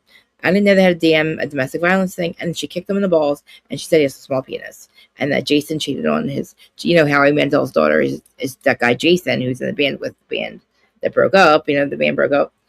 Do you think Jack? No, I do not think he's sober, not at all. I do not think he's sober, and I think that Lori is an enabler and probably funding everything. And the fact that she is his publicist and allowed him to put a fake fucking campaign up is weird. It's fucking strange to me. You're trying to say, and how do you not have a voice? She's a publicist. Like, am I crazy? Your girlfriend is a publicist. Where do you don't have a fucking voice, you dumb fuck? I have to record that. I gotta make a reel about this. Because this dude's, I mean, and this one right here. Do I have to get, like, I really didn't feel like doing this, but, like, I can get the court transcripts that say what you did. Monica, you're not Monica. The university made you sign her name. Celebrity didn't make you fucking guilty, Teresa. You didn't know what Joe was doing. You didn't know what. How do you go to a closing and not know what house you're? You didn't ask any questions on whose mortgage you were signing Monica's name on? You fucking asshole. Like, what the fuck? And then people are like, oh, he'd leave it alone. She keeps talking about it. She keeps lying. And I don't know why, sir. I don't know why I care so much. I started to fucking forgive this bit. I was starting to like feel. Remember, I said I won't expose it anymore else. We'll just let the patrons say, fucking the race to the bottom. We'll nix it, right? But the proofs and the receipts are still there of everything she's done for the last 12 years, like with her lawyer and with, all the fucking bloggers and lying about Pizzagate and all the shit that Louis done and the 300-page thing that fucking Dana. I don't know why Dana won't fucking just take like. I have that report, and the fact that she doesn't want it, I don't know why. It has so much in it, and it's all about Louis, and it's like the FBI didn't want it. I'm sure they took a gander at it, and they probably already know. If Bo Dietl had him, if that's where this paperwork came from, then it's legit, and we already know about the Mercedes. There's nothing left. She can't work, and this is her last season. She sold that to Bravo, and they didn't pay her what she was getting paid over almost $2 million this season. And I must say that she is a high icon, and I would put her on the Mount Rushmore. See, I can be mature about it. I'm not going to lie. She's an icon for a lot of reasons, but not because she's a fucking smart person or a good person or has a soul or anything. Because she's a housewife. She's one of the originals, and she belongs on Mount Rushmore. But the fact that she can sit here and just fucking lie. And I just realized who she's talking. Who was she talking? It was fucking Portia, and was that Kyle? Who was in the room with her? Who's Portia doing podcast episodes with? Like, whoever was looking at her like she's hella fucking nuts. Like, she's lying. Lewis Flap, Valerie, guys, time. Wasn't it fun having Willie up here? We get along pretty. Like, now that I have a phone, we've been talking a lot more. But dude, I'm floored by the first part of that. I knew the second part of the story with Leah's mom, but I didn't know the first part. And holy shit. It sounds like that my family does. Surprised Amanda never got pregnant by my father-in-law. Oh god, that would have been crazy. Oh my god, I didn't watch. So I watched a little bit of the court case. I watched the case today. You're gonna have to fill me in. I'm so glad you guys are here. That is such a funny thing. Anybody want to come up? Mimir, did you want to come up? Or Troy, do you want to come up? I'll put the link just in case. I've been here for a while, but I know, isn't he fun? I'm trying practicing. We usually talk over each other. Well, he says I talk over him. I know that I have an issue with that. I'm trying not to. I was trying not to the whole time. But I text like a manic person. And the fact that he doesn't get mad about it and he understands this, he's a good friend. But yeah, I lost my mind. And I don't know if they replied. I should see if I get any notifications.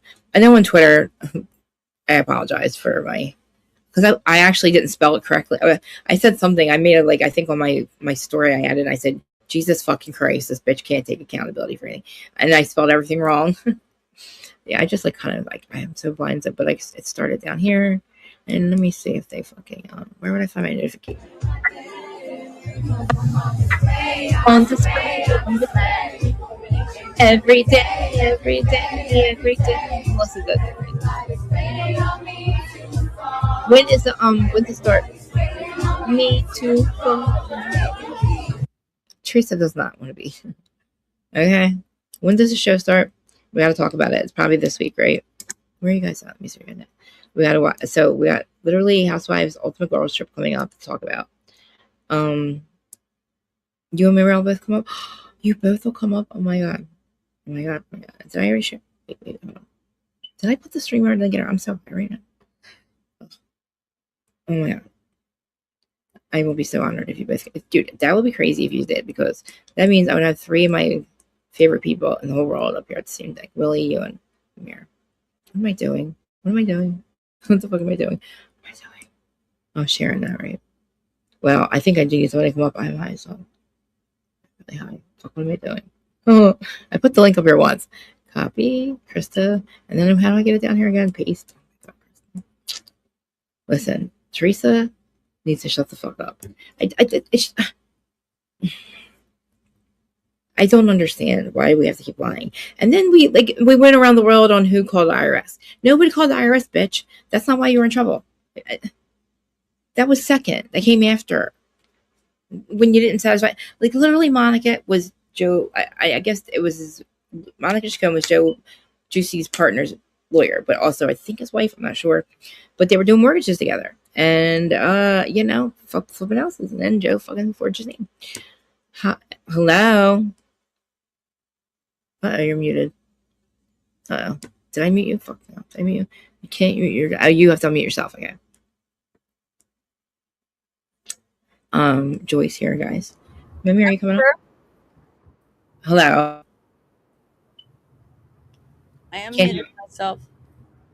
I can't hear you. Wait, let me turn you up. Say something. Hello?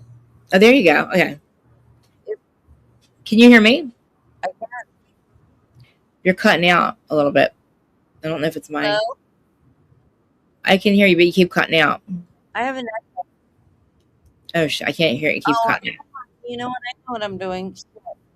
It sounds like maybe your Wi-Fi, maybe, or no. Oh, you know what I did?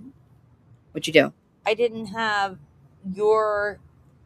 I had your stream still up live. Oh, okay. So it was echoing. Where's Mimir? I don't know. Did she say she was coming up? Yes, she said she was going to come up. Oh my God, that's so awesome. Oh my God, that'd be so great if she did. How's your day? Long. If you put this much energy in your own thing, trial's hard, definitely, but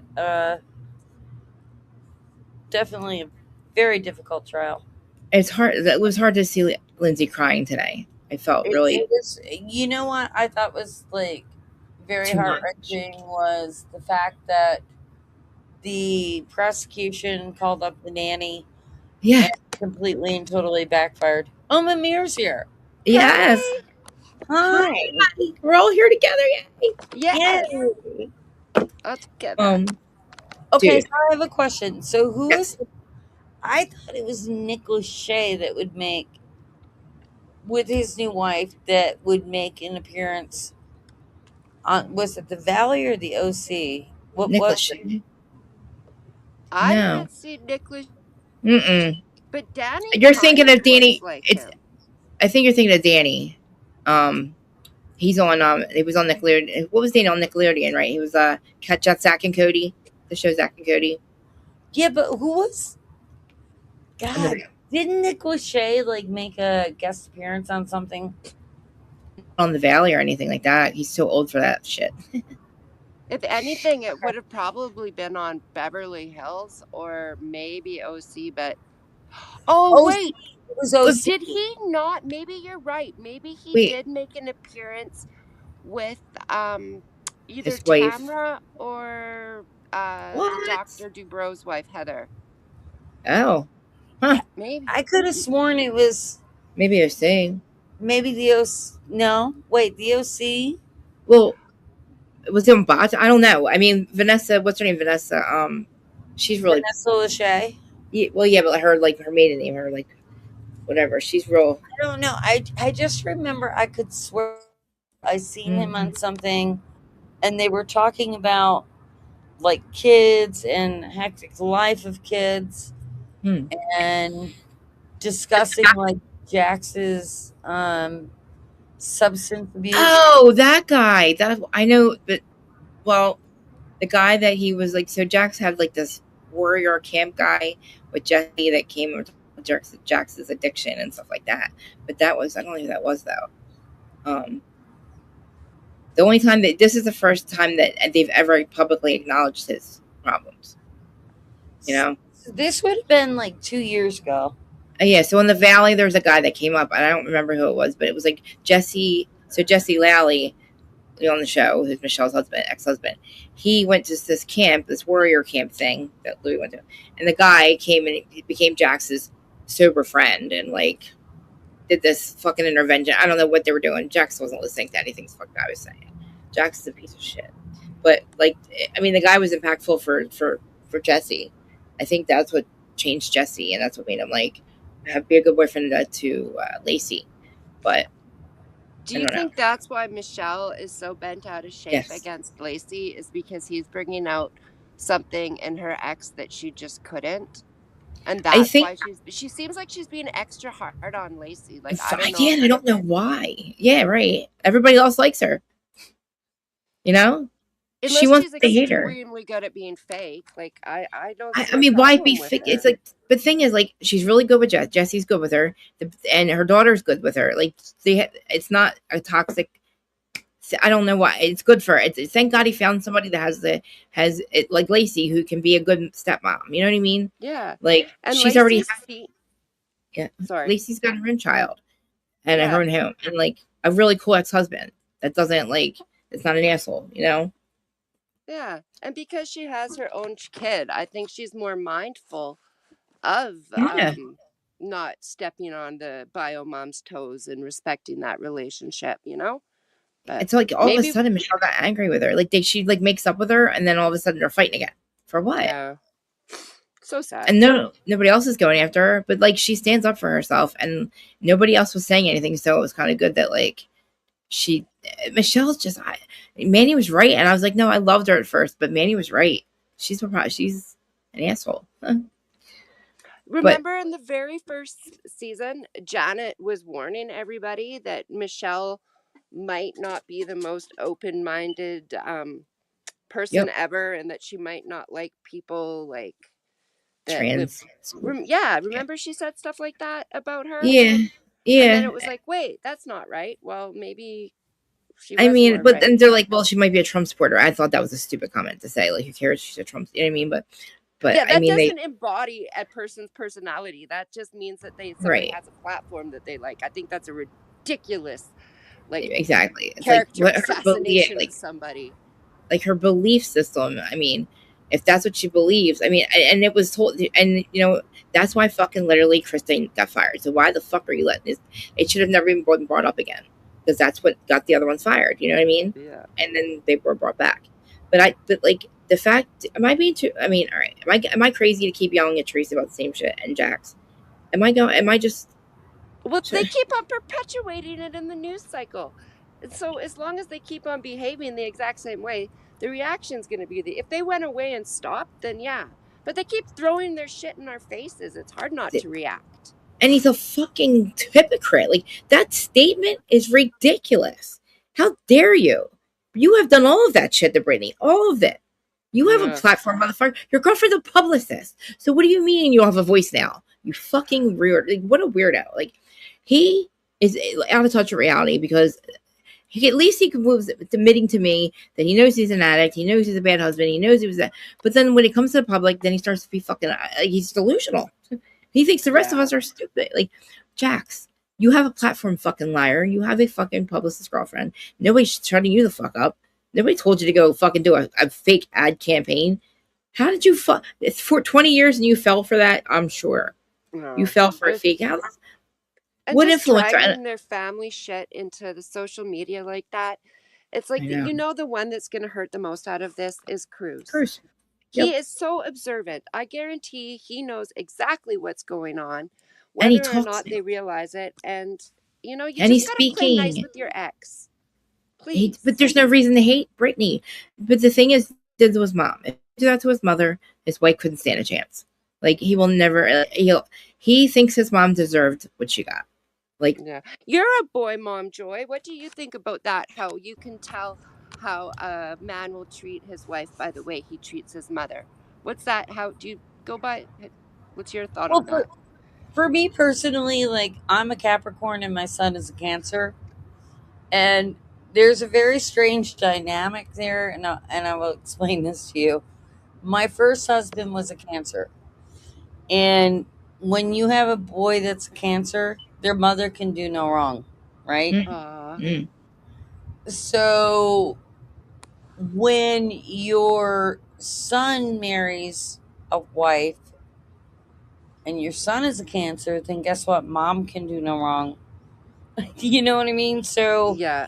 it's I was like that. I was like Zach's girlfriend. It's great for the mother that you have such a close relationship with your child, but it's also, I'm sure, aggravating toward the wife that no one can do it better than mom. Yeah. I hear that. And that's very gracious of you to even like think like that. Because I have a bunch of boys, and it's like, don't even think about trumping me, ladies. I'm mom. I'm boss. I'm number one. And you step on my toes, and oh, hell will be raised. Dude, that's my kind of that's it. Well, like he didn't live us. He didn't live us for 2 years. when my son was growing up, right? This is freaking hysterical. Like a little unknown fact about me. I love to cook, and I tried out for Food Network in New York City, and I made it really far, but not quite far enough. But so I would always cook, and my son never appreciated it. And all of his friends would be like, "Oh, dude, your mother just cooked, you know? Oh my God, we're gonna eat." And so and this is what it's so freaking ironic, because then when my son moved out and then he moved here to Texas, I'm just moving right here. I was still in New York, he started eating other people's food. And he's like, shit, this sucks, you know? So he started cooking himself. And honestly, I can tell you, my son is a far better cook today than I ever have been. But what cracks me up is I'll go over to his house, right? And we'll have like an appetizer or something. Like I make this very, very simple appetizer.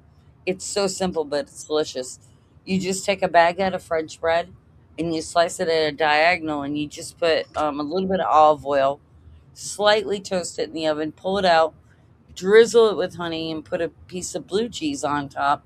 Drizzle it with water, throw it under the broiler for just a few seconds, pull it out. It's sweet, it's salty, it's crunchy. So I'll go to my son's house, and he'll be like, his friends are like, his nickname is Rooney. So his friends are like, oh my God, did you try this recipe that Rooney came up with? I'm like, yeah, nope, never heard of that. Yeah. So he steals all my recipes, and then everybody thinks they're his, and he's like, no, Mom, I didn't steal it. I just perfected it. I'm like, shut up, stupid. That's cute. Taking the credit. That sounds good though. The blue cheese thing. I'm gonna have to try that. I'm telling you. You don't have to spend a fortune on hors d'oeuvres. Just get a French baguette, like you said, slice it at a diagonal, a little bit of olive oil, broiler just for like 30 seconds to where it's like still squishy on top, but a little crisp. Put the blue cheese or gorgonzola, or even feta if you like, but blue cheese or gorgonzola, and then just put a ton of honey on it, throw it in the broiler for just a few more seconds, and it's the first appetizer gone, and it costs you like pennies on the. That sounds pretty good. It's quick, it's easy, it's delicious. And it works out great. Okay, so enough about cooking. Sorry about that, but yeah, it's a mother-son relationship. I think is a little bit different. Yeah, because Jack treated his mom like shit, and he treats Brittany like shit.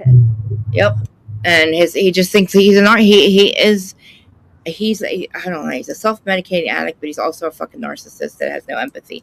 So him getting clean was not going to make him be nice to her. He hates her for fucking ratting him out. That's exactly what it is. He was not nearly as mean to Stassi as he is to Brittany.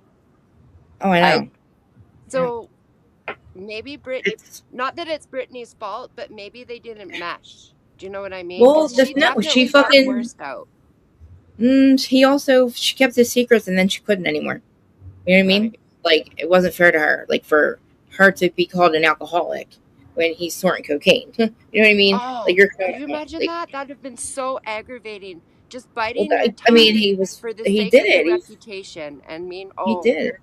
He did, and they fucking did it on camera, and everybody was like, "Dude," and she lost her mind. That was like before they got separated.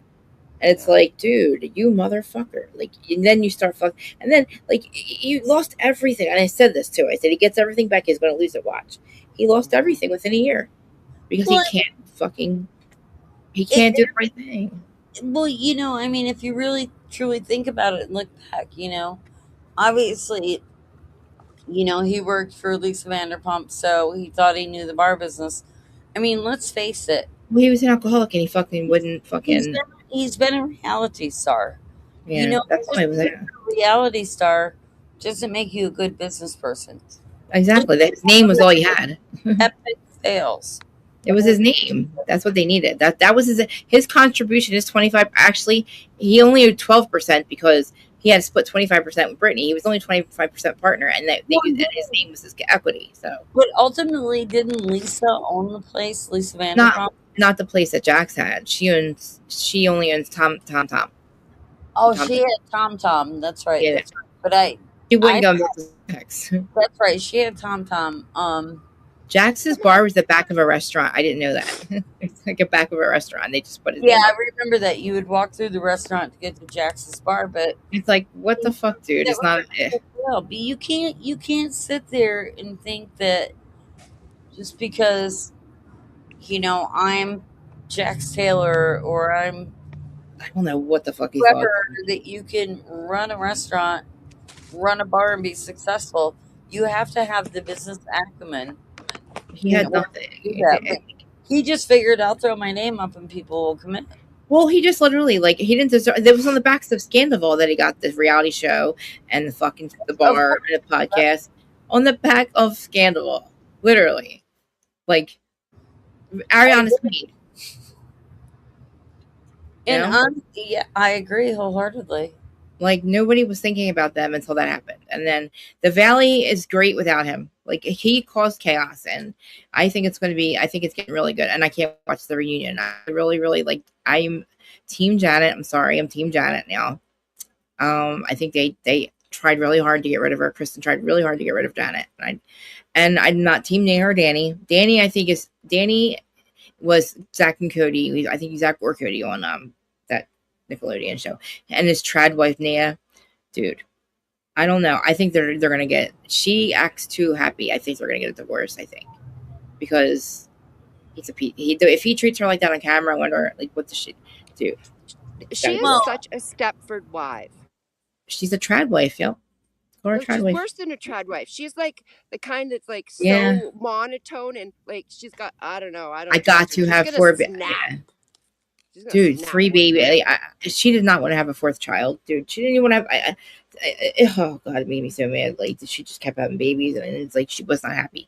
And it's like she has all out in the middle of nowhere. Santa Clarita. Is that oh my god, it's funny because Zach gets freaking mail from court of Santa Clarita when he was out in California. He's got a warrant out in California, and it comes to Santa Clarita. It's so funny. I'm like, what are you gonna do all the way from here? He's in Jersey now. He's actually in Philly. Did I tell you he tried to bring his girlfriend back? I told you. Remember, he was here and he was fine with no girlfriend, working for a whole year. It was a totally different kid. Barely seen him. Going great. Yeah, well, yeah, he's been out of the house. Hasn't been here in 3 months. He's been back with the girl. We thought he was with a guy, but he's with fucking the stripper chick with 2 kids. Yep. And he tried to get her. He asked George if they could move back in here, and I said, "Fuck no." With the kids. I didn't even. You know what? I didn't even get that far. I said no. I said no to her. I was assuming the other kids would be here on the week. I don't know. Good question. Because fuck no. I didn't even think of that part. The first thing I'm like is, oh my god. He's like, you would love her. She could be your friend all day. I'm like, I don't need a fucking friend. I said, I feel like, is this kid? What happened? Dude, I fight every girlfriend you ever had. No, because he's just I fought literally, I'm not going through this again. The last one stole my car. Fucking, he almost killed himself over her. Remember he got stabbed. They left for dead. I know. Oh my goodness! Wow. 72. He had 72 stitches in his fucking head. Yeah, because fill Joy in. It's horrible. She was a Muslim. I didn't know anything about this. She wanted to be Muslim. Well, she was Muslim, and he wanted to turn, whatever they are, whatever. And her dad did not like him because he's tattooed. He's a rapper. He's like, he doesn't look like, whatever. So, but whatever, she started to dress with everything, coverings. And it got really to the point where, like, he wasn't supposed to be at the bars. Well, he's at the bar one night, which is down the street, and he leaves and he gets jumped. And they leave him. They stabbed him in the head 72 times. He had 72 stitches. Well, I'm sorry, I don't know how many guys he got stabbed, but 72 stitches. And then they found him. His friend Austin found him. Like, he was literally, they left him for dead. And then he wouldn't tell us who did it, because he knows. And then we figured it out. And then it took him 5 years almost to tell me the truth.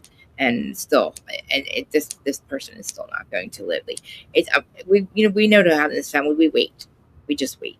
Like, we don't react then, because the fact that they didn't hear anything from us, they should be scared. The fact that my family knows that you left my kid for dead, and you fucking know that we heard nothing out of us, you're fucked. One day you're fucked. That's it. That's all I'm going to say. But, like, this was a long time ago. So his girlfriends, after that, she was kind of, they were back together, and, like, literally, they were fucking fighting so bad. They were, dude, they were in this house. They were at my father-in-law's house. They're fucking, like, stealing cars, chasing each other down. It was so bad. So then he comes back. I don't see him for, like, he hasn't talked to me for an entire year. They kick him out, kick her out. I don't hear from him for a year. And then he calls me, wants to come back home. And remember, Mimir, I was losing it. I'm like, I can't do this. I was so stressed the fuck out. And he came back a completely different kid. He's 26 now, but, like, he got a job. He was at work every day. His room's still fucking clean down there. Like, and then he just stopped coming back home. And I'm like, okay, because he worked a little bit further. He worked, like, a couple of away. And he was with a friend he was seeing. And then finally he was like, I don't know why he thought he could. He can come back, but she can't. I don't want any girlfriends here. I told him, if you move out again, it's when you're getting married. This is not a revolving door. I know this is your home. It's always been your home your whole life. I'm basically, this is more your home than my home. But, like, I can't have the stress of him and his fucking girlfriends fighting. I just can't. And when he drinks, he's just like my husband. So I understand why they fight, because he's a toxic motherfucker like George is. Like, when George drinks, he's very toxic. And so he's just fucking like him. And just like their dad, just like my father-in-law. So I'm not dealing with fucking two of them in the house. The last time they were drinking together, they've gotten a fist fight in the street. I'm in my underwear trying to break it up. Him and George fighting in the street. And his friend standing there, and I'm screaming at his friend to help me, and he's doing nothing. And, dude, like, I can't. I can't with these motherfuckers. You know how I feel with these people coming to my house and just fucking. I have 5 clearly posted signs: do not cross, do not pass, go, motherfucker, do not. Too many people have tried. I can't. I have PTSD from that shit, dude. Like, my house was raided when I was a kid. I don't fucking like people showing up at my house. And he came here all fucking one night. You calling us fake and shit. You're homeless. You're not homeless. You got 3 homes. You are not homeless. She's homeless. You're not. Stop telling people you're homeless, motherfucker. You had my house. You had my father-in-law's house, and you had Austin's house. You stay with Austin all the time. His best friend down the street.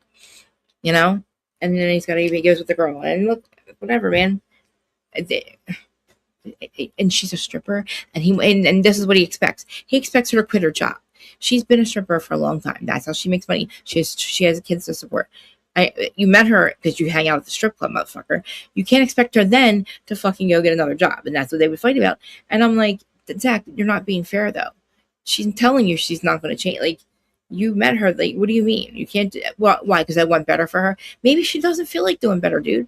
Maybe that's what, guess what? I'm living proof that you can turn a hoe into a housewife. I was a stripper. I'm a great housewife. Like, so you can't hold that against her. So it's just fucking nuts. I don't even know how, they don't even put things on Facebook or anything. So I don't even know. Like, I'm supposed to be minding my own business, but you did ask for her to come home. So I asked a couple questions, a couple follow-up questions. That's all. He's like, she'd be cool. You would really like her. I'm like, I would like her. Really? I'd like her. Then why have you been hiding her for so long? Why do we know about her for so long if I would like her? I don't know. I feel guilty because of the situation. Well, I mean, he doesn't have a mom. His dad's fucking gone. George was his dad. I mean, we've been raised here. He feels like all his parents abandoned him. It wasn't us. It was him fucking wanting to do what he wants. Listen, his generation they do what the fuck they want. He has never done he's always been free to do what the fuck he wants. All we asked was not to come home drunk, not to have parties at the shore. When we would go to the shore house, he would have a party here. I'd find out there's like 300 people coming in and out of my house for like 4 days. Of course I'm kicking you the fuck out. I shouldn't have done it, but I did. But like, there's a lot of things that like, you know, he did kids shit. But like, the girlfriends are the ones I can't deal with the girlfriends. I go, dude. I used to go to his apartment, like, so I'm kicking them out. But then I would go to his apartment, and it was her apartment too, and fucking bring them food. And then then she'd get pissed off. But like, I thought I could, but that was wrong. I would go there and like clean it. But like, but like, dude, I didn't. But like, she's like, you're fucking. She kicks us the fuck out. Now here she is down here cleaning and fucking bringing us food, and this is my. I am like, all right, fine. Well, dude, fuck you, bitch. Like, listen, I still fucking slip him money. He's almost 30 years old and I slip him money. He needs to start slipping me money though. No, I mean, like he does good. He's a tattoo artist. He's a rapper, and he's a fucking. Now he makes glass. He works for a glass company. The fact that he got up, the fact that he held this job, I'm just very impressed with him.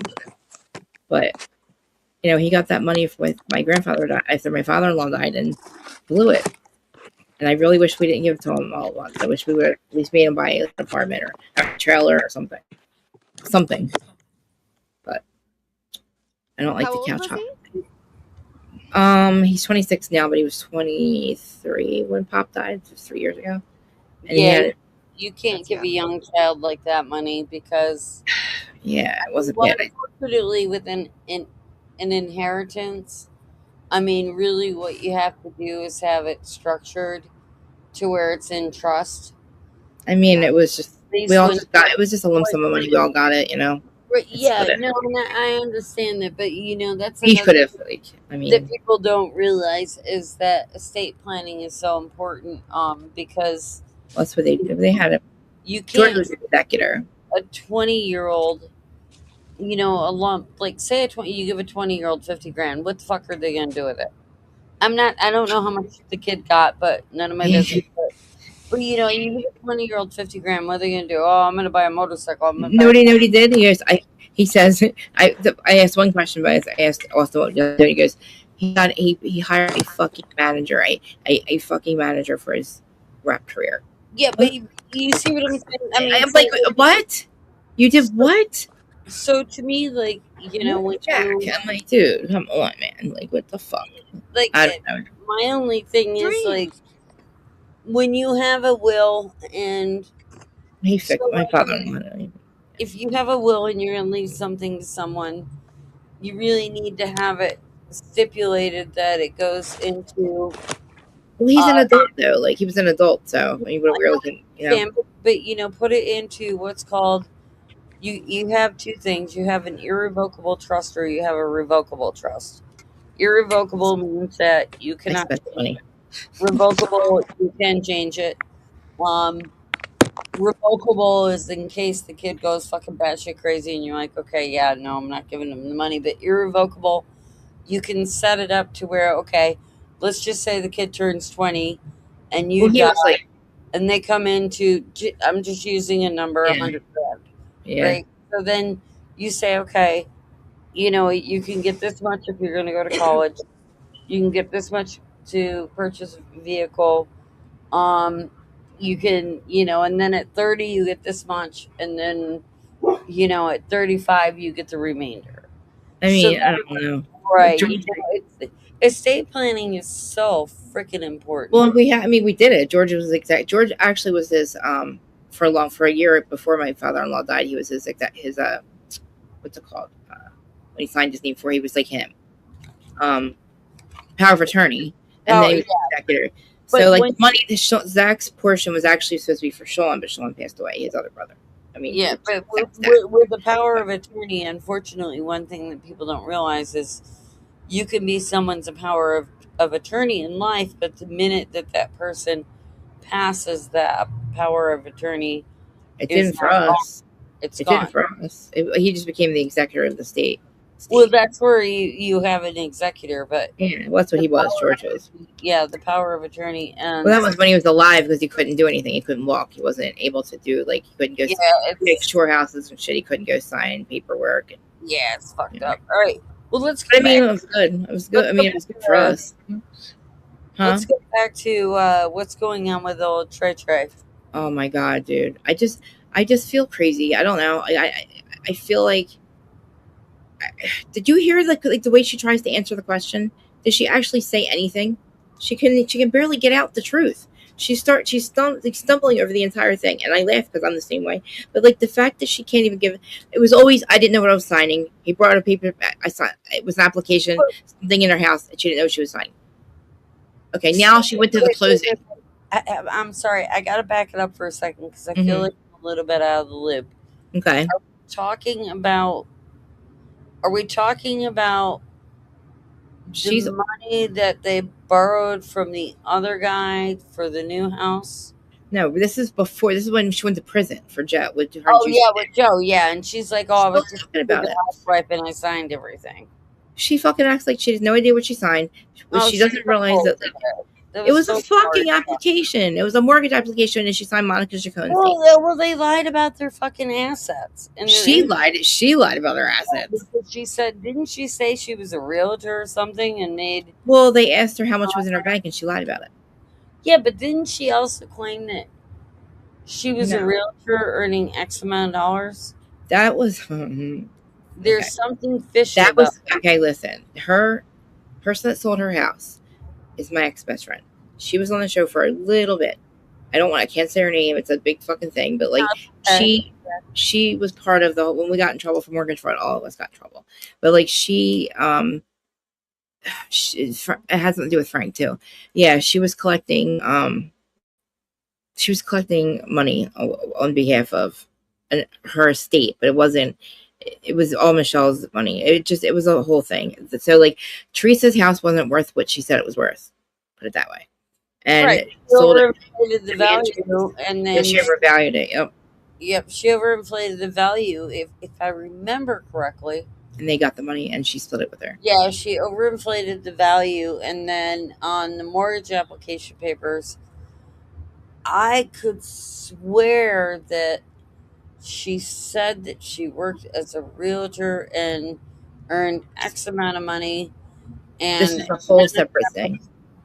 None of that was true. Mm-hmm. That was a whole separate thing. She did do that. She said for Signature Realty, and that's why the closing though. She has no fucking she won't. Would you go to a closing and sign something if you didn't know what house it was? How do you not know what? You're going to a house closing, right? Do you not question what fucking house it is? Do you not know what house you have? So she didn't stop telling people you signed your own name. That doesn't make any sense. I agree wholeheartedly. But you would know what house you would be. You don't know fucking house, Teresa. That must be so damn stupid. I mean, you would think after everything that she went through. Well, now and hi, love. I love you so much. We see you. And then marrying, the crazy. I call him Looney. Lou. He's Looney Lou, a crackpot Lou. Yeah, I mean, and then him happened to be just jogging by. Teresa.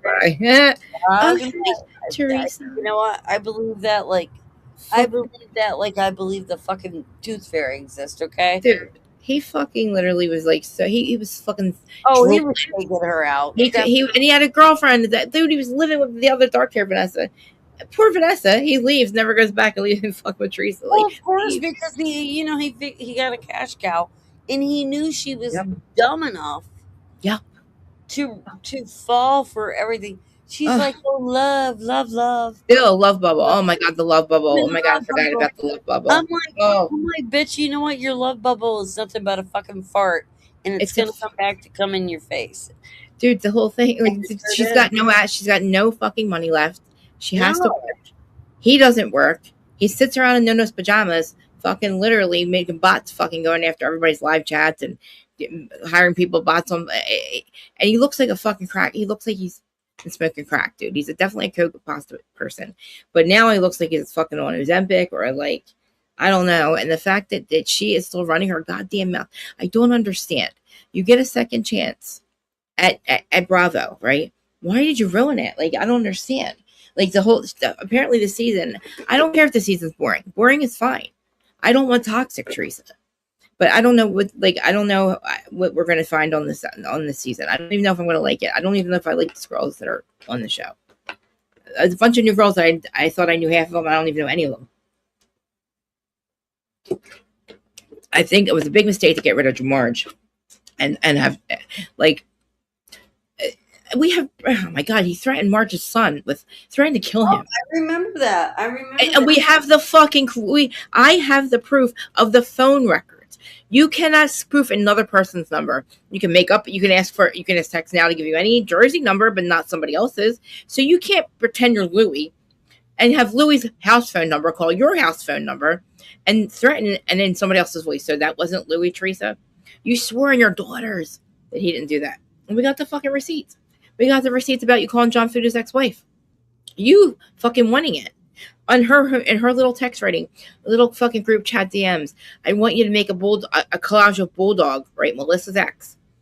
And put little Joey's face next to it. Her nephew. Because she doesn't believe he's a girl. You fucking bitch. First of all, you dumbass. Antonia was born first, not little Joey. So if she was still fucking Bulldog, it would be Antonia would be his kid. Like, and not to mention, you bitch, one of your kids is not Joe's. So shut the fuck up. She knows that too. That was only because she couldn't get pregnant and she wanted to. I'm not saying she was cheating. I'm just saying, how fucking dare you? How dare you? How fucking dare you? How dare her? And like, if there's family secrets, bitch, you're the last motherfucker that should be telling them. So why do you think it's cool to go, well, you don't know about my brother? And well, yeah, I've been hiding it for years because of my parents. And he's such a piece of shit. You'll see all of that, every season. He's such a piece of shit. And never told us why Joey's a piece of shit. I don't know what you're talking about, Teresa. They've been very consistent with their life. You've reinvented yourself 17 times. You've been to prison for being a lying fraud. They have not. You said they called the IRS. You got fucking caught from that. The IRS was called because your business partner said, Joe, you got to satisfy this mortgage in my name. Okay, we will. You didn't do it. And then it went into default. What the fuck do you expect them to do? He had to tell on you. Like, what do you mean? Like, you didn't know you were going to fight it in court. What the fuck were you going to fight, Teresa? You fucking got caught.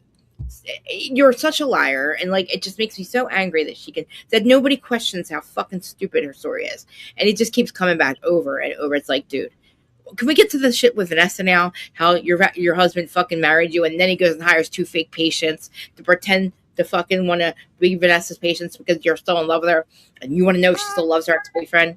Like, and then you fight her in court for years. Why do you want Vanessa in your life so bad? You know why you married Teresa? Because you knew you're so fucking textbook narcissist. It was the best thing to get back at Vanessa. When you're a fucking narcissist like that, what do you do to your ex? Make them go nuts, right? So getting somebody on TV, he knew it was going to make Vanessa go crazy.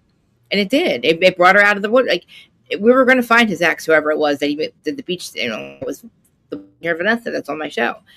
The one that she becomes a fucking therapist over him. Like, it just blows my mind. Teresa has no idea. Like, how does she not know that he's in love with her still? He is obsessed with her. Why would he send fake patients to her fucking work? Why would he fucking literally hack her emails? Why won't he leave her alone? Why is it Marge's fault? How is it Marge's fault that you're on a beach naked with a bunch of guys screaming, oh, I'm going to marry you. I'll do better. I'm sorry. Sorry for what? Doing cocaine. I'm going to marry you. She doesn't want to marry you, asshole. She's a runaway bride. Runaway bride. She was a runaway bride. Like, dude, a runaway bride from him. Like, he has had no stable fucking grifts. He's a grifter. There's no stable relationships. He was not a digital whatever for fucking 40 years. And he didn't get fired because he was on Bravo. They fucking ran it to the ground. He has extended all his fucking money. He's got $3 million in taxes. Guess who's paying it? Teresa. Who else would be paying it? He doesn't have a job. She's not and you're in Jersey, bitch. It's your fucking money now. You now have a tax lien again. Just because it's not in your name, you're still liable for it now. And I swear to God, too, I've been saying this to Kim Dern. I don't think they're legally married. Kim thinks I'm nuts. I said they go to the court. I do not think she legally married him. I think that would be the dumbest thing ever to do.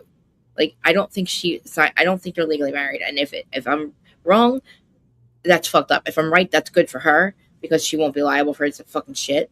But, like, I don't think they went to the court. I don't know. I really suspect that they're not, and that would be okay. And she'll never tell you the truth, but she'll still fucking go to prison for him. Like, the fact that I believe what Dana said. I do believe that there is somebody that they are looking. Bo Dietl, good for him, man, to turn it around on him. Because now that makes sense. That report that landed on Housewife Historian's lap and Mel's Old News, they make sense to Bo Dietl because it had a lot of shit in it. And, you know, if you're going to hire somebody, Bo Dietl would be the one because he's allegedly getting all the... Everybody's dirt was out. That's the funniest thing, Teresa. Everybody, but see, she never called Frank a fucking... Frank got caught selling coke in the 80s. Did she ever bring that up on fucking camera? No, but she got to bring up John Foody getting caught with pot and his ex being a meth head. Oh, and she's in prison, and that's Jaden's mom. You know what? And he should be... He had money, so he got clean and got to stay out of prison. That's not why he... Sobriety's free, and addiction doesn't fucking discriminate, bitch. Thank God he didn't go to jail. Thank God he was out to raise his son because the bitch didn't. So why are you fucking mad about that? It doesn't make any sense. You're mad at the weirdest that shit. You're mad because you got clean and stayed out of prison and she went to prison. You don't even know her. Thank God Jaden had his dad and that John got clean. Like, and met Rachel. It's like, and then she goes after Marge's son. Why are you going after all these people? I don't get it. And then you want Frank off the show? The whole reason Frank's not on the show is because of fucking Louis this season. Bravo is delusional. They don't know how to read the fucking room. We wanted Teresa maybe, but we wanted old school fucking Jersey with the guys and Christmas and the McKeelys and Kim D. Throw Kim G in there, throw Monica Chacon back in there. Like, what are we doing here? I told you it's not going to work with a new cast. We're not going to be nice to them. It's a very small place to live. Jersey's very tiny. We know everybody. Everybody knows everybody. It's not working. The girls are going to fucking go. They're going to eat these girls alive. It's not going to work. And it's just going to be... Rhode Island got too toxic for me. Rhode Island could have replaced Jersey for me. But it got really fucked up. And now Liz is fucking not coming back. She's going to fucking prison for me. Smuggling drugs. Like, how does everything come out but Liz's shit? It doesn't come out until the show airs that she was smuggling fucking drugs. Is Liz even legally implicated, though? Yeah. I don't know. I think she's a snitch. Yeah, she's in the paperwork. She's in it. But for some reason, she's not going to jail, but Dino is. What? It was your boat. I don't know what's going on. I don't know if you both snitched or what. Obviously, they snitched. Obviously, somebody snitched. They definitely rolled because I'm going to have to look. If you do a background check and it says no information provided, when it says, like, it'll tell you what their punishment was. And if you get smuggling fucking money of cartel and you don't go to jail, come on, man. That's why you're not coming back, because you know we're going to figure it out. Like, you don't want to be I don't like snitches. I think that is the worst thing. Dude, I just can't imagine. You fuck up and you decide to fuck up. Why are you fucking going to snitch? I just can't. I don't understand that. I think that's such a... If they rolled on the cartel, they're effed. I mean, yeah. That's terrifying. I really feel like her husband might be part of that. I don't know, man. Something's up with her husband because he might be part of like that. It might be an off branch of them, because you know how like the pagans have like they're the Forever Unforgiven and then the Aryan Knights, like they have like little factions like all over the country. Basically, they're a part of the PCM, but like I think that there's like different part. I don't know because she lives on the waterway, so it's easy. It's just weird to me when they said that. I was like, oh my god. She lives on the waterway, like fucking where, like how Diddy lived on a waterway. Like, there's probably tunnels under there. Who knows? I didn't even know about Rhode Island until... Remember, where the fuck is Rhode Island? What the fuck are we doing in Rhode Island? Why are we in Rhode Island, Dolores? Isn't it like an hour away from you? Yeah, it's not that far, and I had no idea. Like, I know, basically, I can get to... I don't know. I mean, you can get anywhere in an hour or 2 hours in Jersey. North, south, whatever. But it's like we're so... compacted. There's so many of us. It's just hard to like not everybody knows everything. It's like Teresa can't lie. And the fact that fucking Louis keeps bringing up Kane University is so diabolically and sick and so wrong and so fucked up. Something about Joe Gorga from back when he was in college, okay? An accusation was made against him and it was not, and nobody's ever talked about it. Apparently, I don't think this is true. Joe's parents paid off her not to say anything. I don't believe that. I think Teresa made that part up. But this girl was also, I hate to say this, was known for saying that. And listen, Teresa, what the fuck are you doing? Why are you telling people their shit? Like, that is something that nobody... Like, why would she allowed that to be put out there? And it's like, what the fuck is wrong with her? Her parents, she waited till her parents were dead to have that put in work. And fucking Housewife of Story told me everything. And I asked her so many times, why does she hate Joe? Does she really hate her brother? And she's like, yes. I said, did you ever question her? I've questioned her so many times. Why did you guys do this? Why did you go along with it? What made you hate Melissa? This is fun. Like, with me, it's fun shade. Like, I mean, yeah, I fight with her, but like, I'm not literally like being paid to throw in people's lives for Teresa. You know what I mean? Like, what made you so fucking loyal and like want to ruin people's lives and like and then turn on her and make it look like 5 different people turn on her and it's only like 2 because she was running. That's actually pretty fucking genius, but like, it's a lot of work and it was really fucking confusing. And it was like, it made it, but that she was saying about Kiara after the summer house shit went down was horrific. She doesn't die. I mean, she would she call her a whore and stuff. Oh, even worse. It was just horrific. She's delusional, and it's like nobody fucking questions. It's like it makes me as crazy as watching Idaho 4 interviews. Why the fuck has not one person asked them why they waited 9 hours and lied about it? I just can't deal with it. Like, me and Willie will sit here for hours and just talk about the same thing. We don't understand. I don't understand it. Like, how is Dylan and Bethany not fun? If this fucking shit better come out, all of it needs to come out. They need to be fucking back here. They need to answer the fucking, why did you lie about sleeping? Why the fuck didn't you call 911? Why the fuck? Oh, look at me. Look at me. Look at me. Look at you guys. I love you so much. Oh, hi, babe. Is that Joy? Yes. What do you mean? She's muted, isn't you? You're muted. Awesome seeing her face. Right on. I know. She's muted. We can't hear her. I see your face and hear you at the same time. Sorry, hi. Yeah. Tell me that meme. Tell me that looked like Mary. Dude, that meme looked like Mary. Did you guys see the one I put in Instagram? I sent you guys that the goat. And it says, me telling my besties the shit show about the shit show tonight. Look like fucking Mary. Look. The goat lady. Look at it. Look like it. Please don't say I look like. No, the fucking thing I showed you. Come on. I seen that. That's awful. I thought it was the goat lady. Where's she at? I seen that. That was awful. Yes, I was like, guys, look at that. Look at this. I seen that. It was so funny. I'm like, what you were talking about. I'm like, oh dear Lord, no, please. I know. I completely got it. I was like, oh my God, that is me. Oh my God. I'm like, dude, she was in Billy's chat, but she didn't say anything. I said hi to everybody, but she didn't talk shit today. First time I see her. Well, I guess she's keeping her fucking mouth shut for once. No, who knows? I don't know. Show's on too early now. It's like 9:00 now my time, and I'm so busy in the morning. Yeah, it is. As a matter of fact, I had very nice conversation with Billy today. Good. Oh. Yeah. Good. I'm worried about him. Is he okay?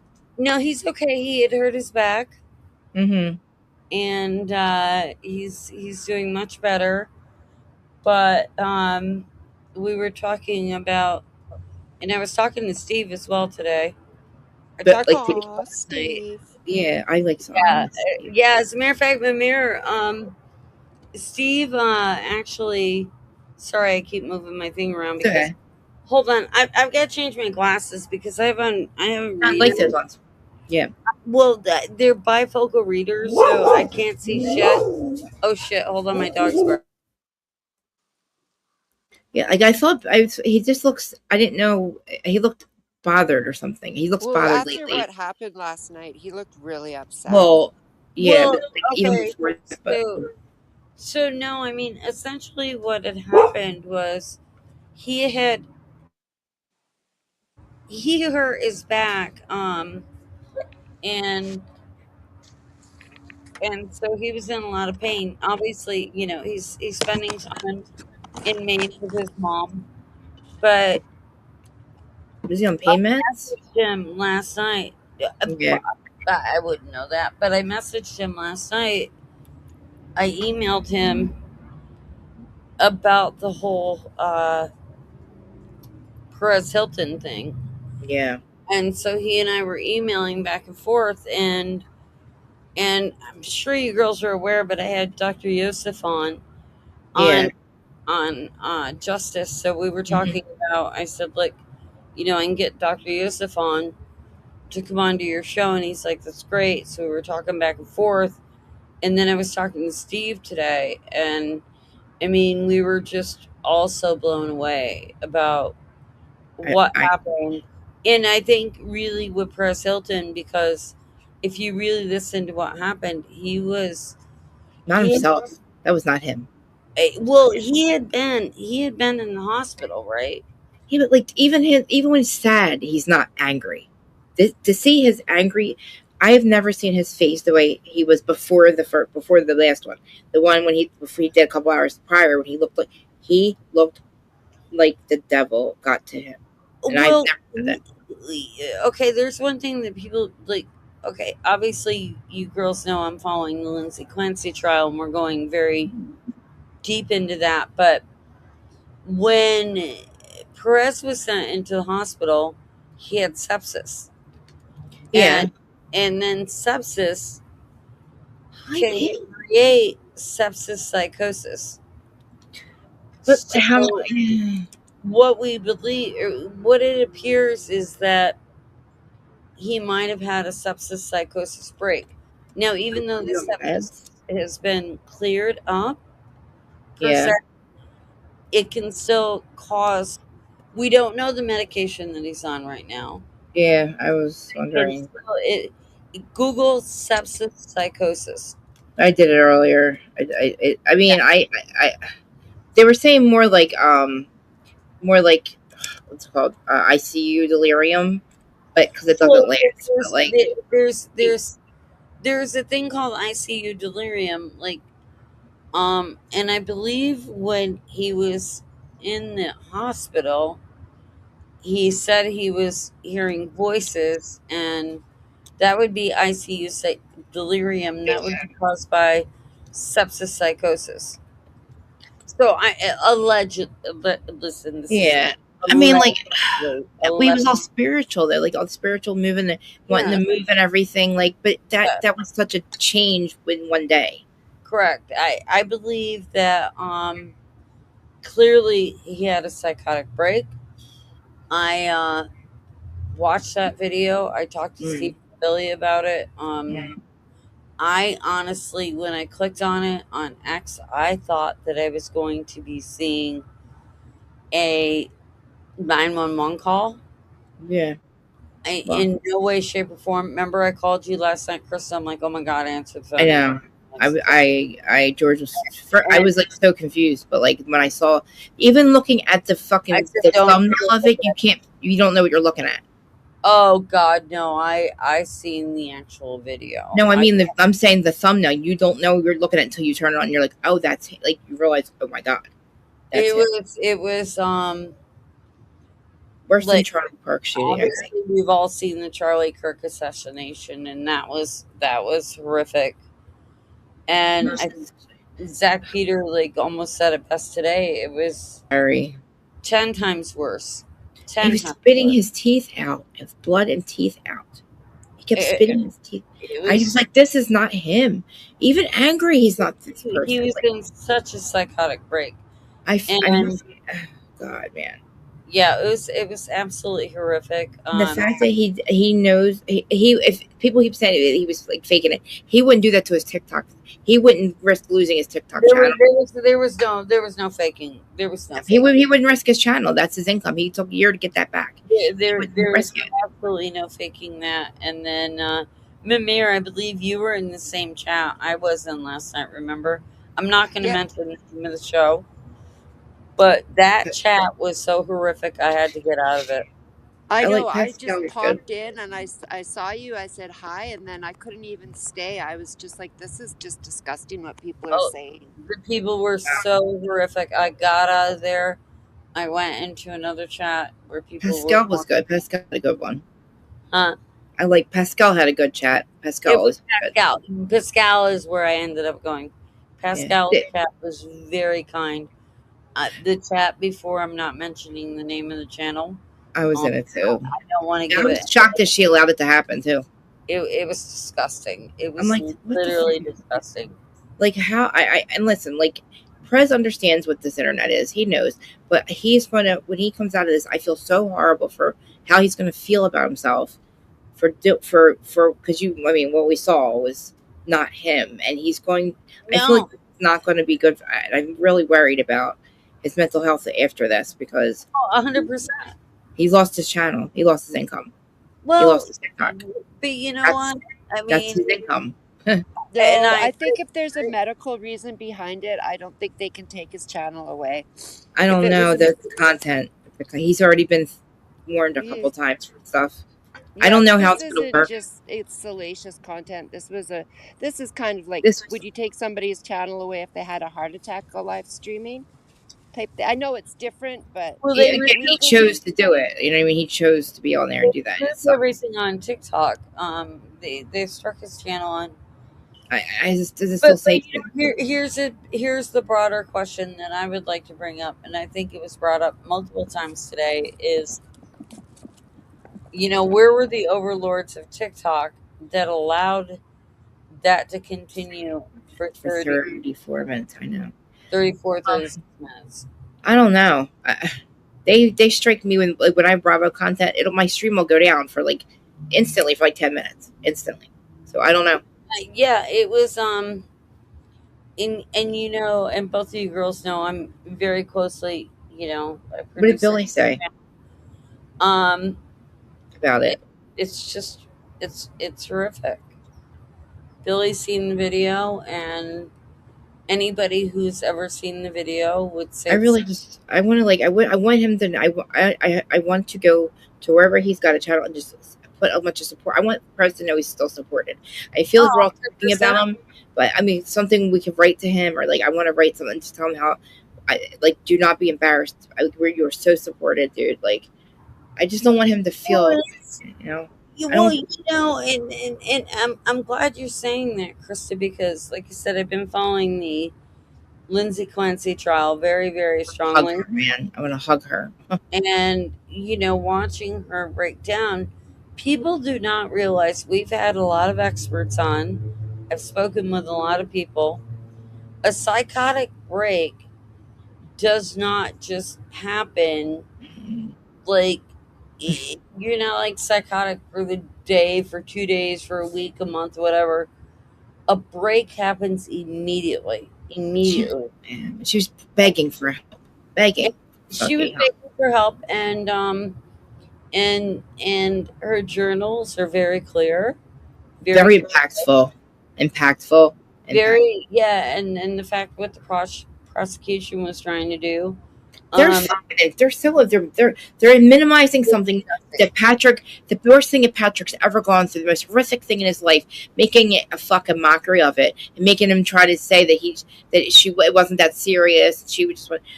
I don't understand it. I don't get what the state's approach is. It's not working, and I feel like somebody wasn't Michael, the juror, everybody in that courtroom. She's not making any friends in that courtroom. The most disgusting thing today with the testimony is the first witness was a physician's assistant, and so we call her Bo Peep, little Bo Peep, because she always wears that idiotic hair bow. Hair bow. It gives me anxiety. So I can't get such anxiety. I can't get. We don't know if she's trying to make a mockery or what she's trying to do, but it's weird. I think she hates women. Yeah, but so Bo Peep was up there, and the first person they called was the physician's assistant. Sorry, I gotta let Luna in. But it's just, to me, it's all these people. We know what she did. We don't need to know all this. But here was the worst thing. So Bo Peep was trying to say that her wounds were superficial, right. And the PA that was there today said no, they're 3 centimeters deep. 3 centimeters is 1 inch and 1/8. And she had a fucking severed spine, for fuck's sake. But just on her wrist. I know. The wound was 1 inch and 1/8 deep. That is 3 centimeters. And her neck too, right? Well, yeah. I mean, let's just not even talk about her neck. And then the other thing that Superman, they said. But the prosecutor kept trying to say that it was superficial. Yeah. Well, there were some that were superficial, But I mean, yeah. but when you cut your wrist 3 centimeters deep, that is freaking deep. And she lost a lot of blood, and then she passed. I believe she probably passed out as she was falling out of the fucking window. Because she fell on her head, right? No, she did not fall on her head. In reality, what happened is I spoke to someone who is a physician, and this is what happened when she fell out of the window, based on her spine basically exploded, right? Yeah. So what happened is that cut off the spinal fluid, and it made her blood pressure drop, which when your blood pressure drops, guess what? Your blood's not pumping. So then the wounds are not bleeding. Oh, okay. You see what I'm saying? So cuts on her wrist, because they're like, well, why wasn't she bleeding bad after she fell? Well, because her spinal cord was crushed. Her blood pressure dropped. And then they're trying to say, oh, well, nothing happened to her.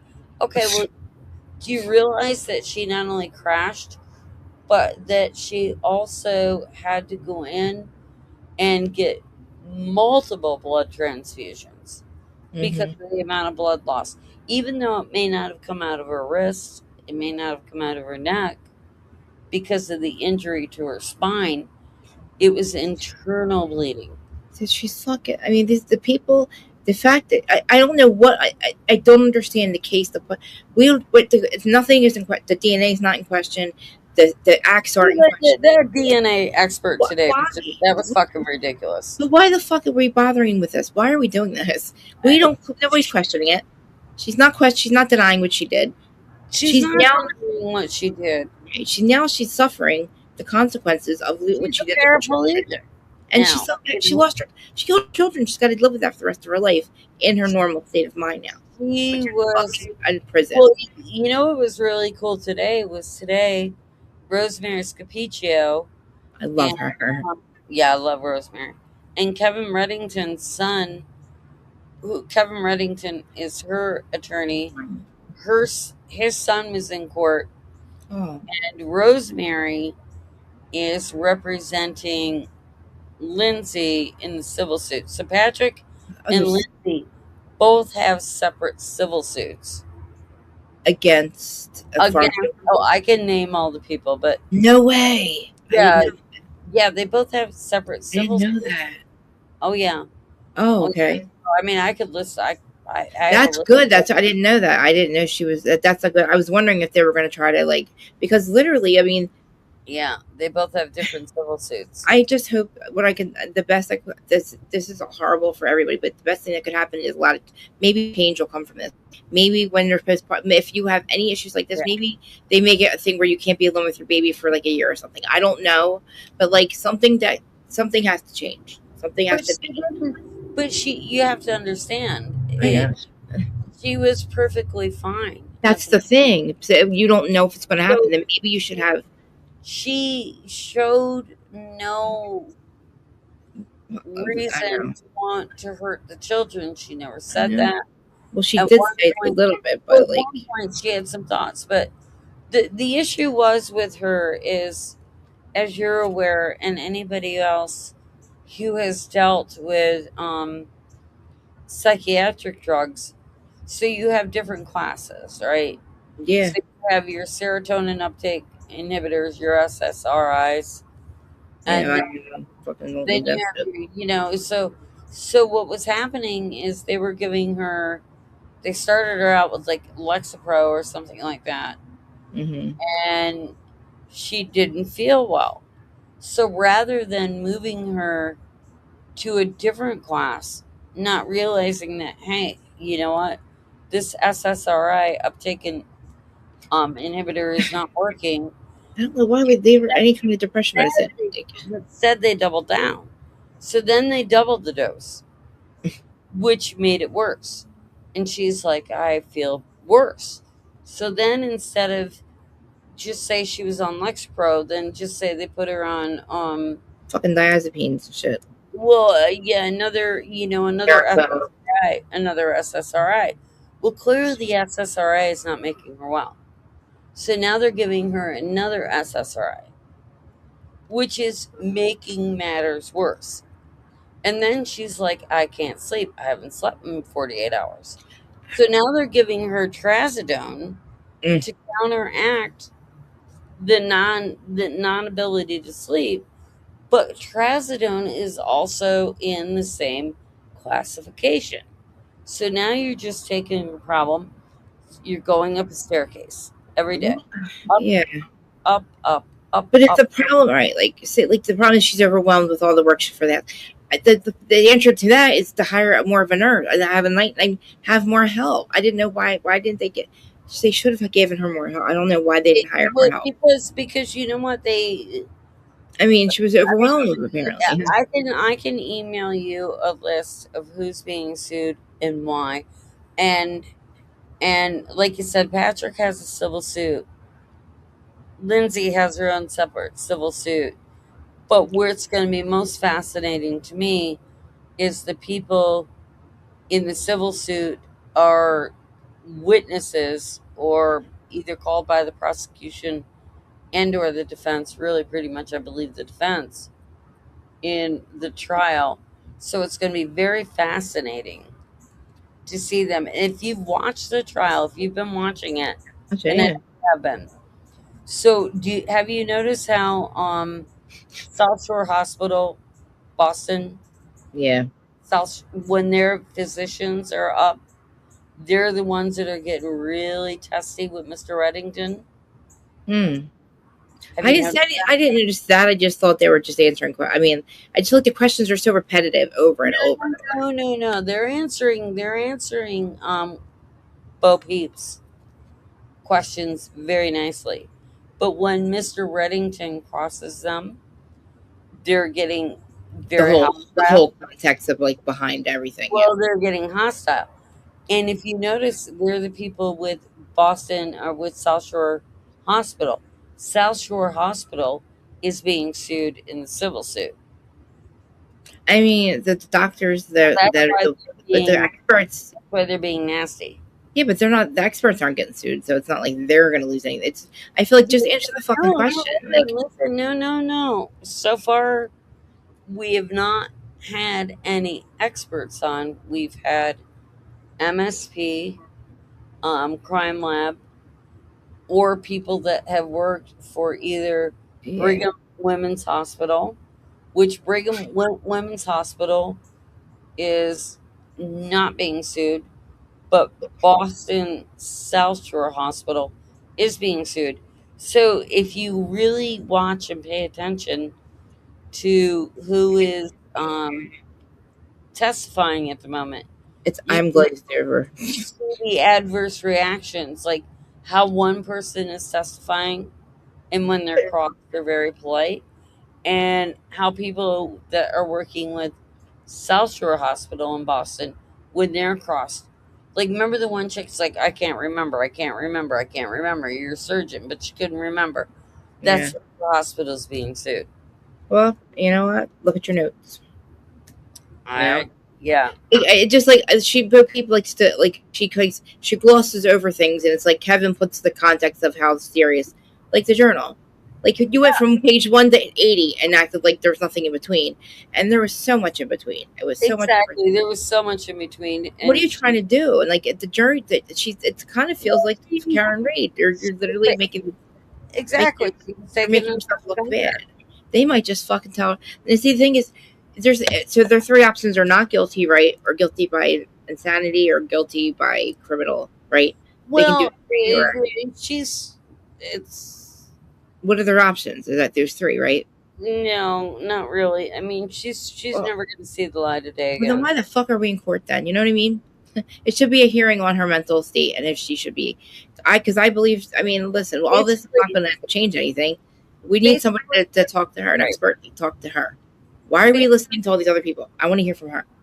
Basically, what it's going to come down to is she going to a state hospital or a state prison, or is she going to a mental hospital? That's what I mean. When will she be able to be allowed to get parole. Probably never. I don't think ever. It's this trial. I don't know, man.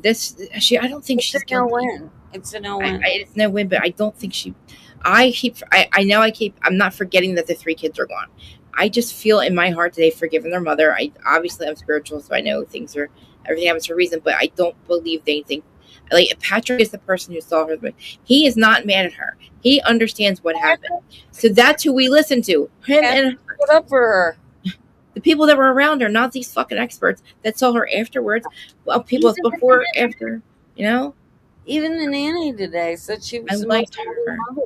I liked the nanny. Oh, I felt so bad for her. She wasn't there. And even the nanny said, they're like, well, why did you leave? She goes, well, she's not going to go back to work. So that would make her think. I would think she needed more help at that point. You know what I mean?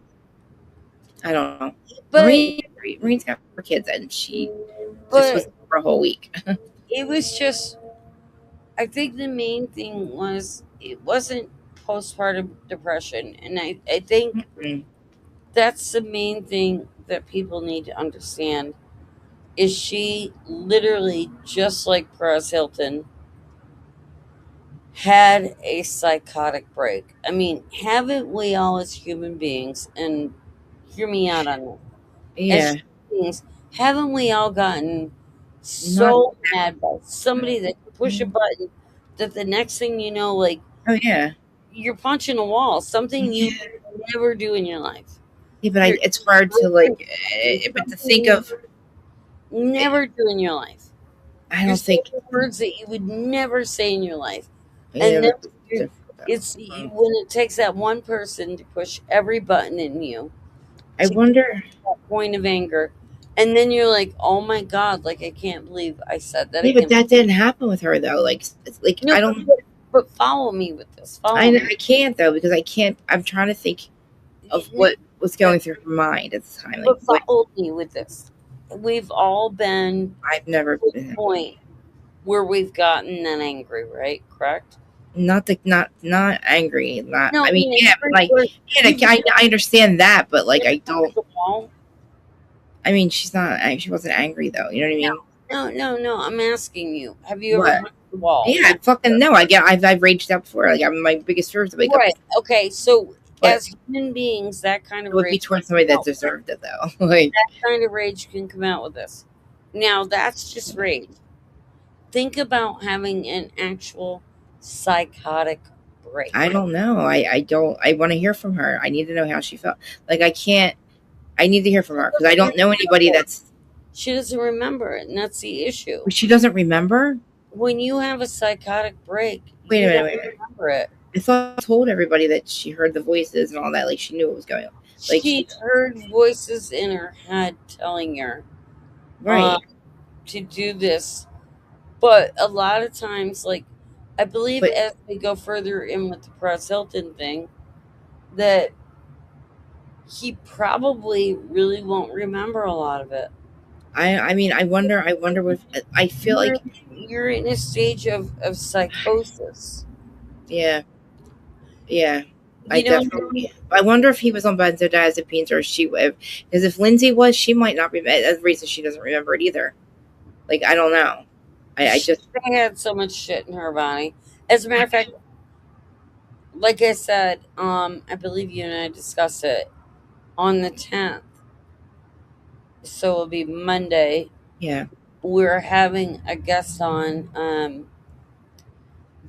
whose husband, and you and I discussed this in private, but she went through this, but her husband had bipolar. Yeah. And then he said to the doctors, I have bipolar, and the doctors didn't believe him. Did not believe him at all. And he's like, I'm in a manic state. And they didn't believe him, so they gave him Seroquel. They tried that with me too. Yep, they gave him Seroquel. They were basically calling his bluff. So they gave him Seroquel, and he went into a psychotic state. And then he went to the hospital, and they're like, "Oh, oops." Sorry, we were calling you bluff. We didn't believe that you had manic depression. Well, they should be fucking sued. Yeah, I mean, really, it's hard to diagnose bipolar too, unless you're like, you have to really be honest about your fucking symptoms. Like, it took them to. I mean, I don't know why I didn't. Everybody was saying to me I was bipolar, but I didn't know the difference because I was younger. I just said something was wrong with me. So of course I'm saying depression, but I'm not depressed. I never was depressed a day in my life. I don't sleep. I wasn't like that. It was me. It was more of I couldn't. My emotions. I was just like really bad. I was bad, and it was always been that way my whole life. I just really been. It's just been like that, and I didn't know what borderline was, but when I went and got all the crisis and all that shit, went to prison. Like you're bipolar and you're borderline personality disorder, and gave me lithium and Haldol, which again, yeah, that's free. That's what it's for. But like, it didn't really do anything because I self-medicated with drugs anyway for the next 20 years. Like, and I took this medicine that did nothing for me, and I've been off of it now for 3 years. And I said to my husband, I feel I'm better. Like, I said, if I'm not the same, at least I'm not worse. Like, I'm not literally like, well, there were times where I was like Perez Hilton, not to that point, but like jumping in the middle of that fight was me and my sister. We will get our ass kicked, and we feel nothing. You know what I mean? And that's why, like, it's so dangerous to be around that person. Well, I was actually speaking with one of our chatters that sent me an email, and her sister was walking around New York City, and there was, a homeless veteran that had a psychotic break. Mm-hmm. And that person, it was a complete psychotic break. She was just walking. The homeless veteran, and God bless our veterans. Oh, that hurts to see. Attacked her, and she was almost unalived. And she knew it, but she understood why. She understood him, right? Well, by the grace of God, the family had enough grace and humility to understand that the veteran had a psychotic break, and by the grace of God, the U.S. Army had their psychiatrist help the girl who was attacked and almost killed. And so the family collectively decided that, the homeless veteran who had the psychotic break, rather than sending him to prison, they collectively decided that, look, he needs to go to a mental institution and get help. But that's the thing with our world now. We have no psychiatric help. It's all about who's getting their palms rubbed by pharmaceutical companies. Who lobbyists need to be gone. I mean, we give they're getting sued. Like, they sue them. They sue the pharmaceutical companies, but nothing happens. Nothing changes. Well, look at the freaking Sackler family. You and I have already talked. That's what I'm saying. That whole documentary about that entire thing, and nothing has changed. What has changed?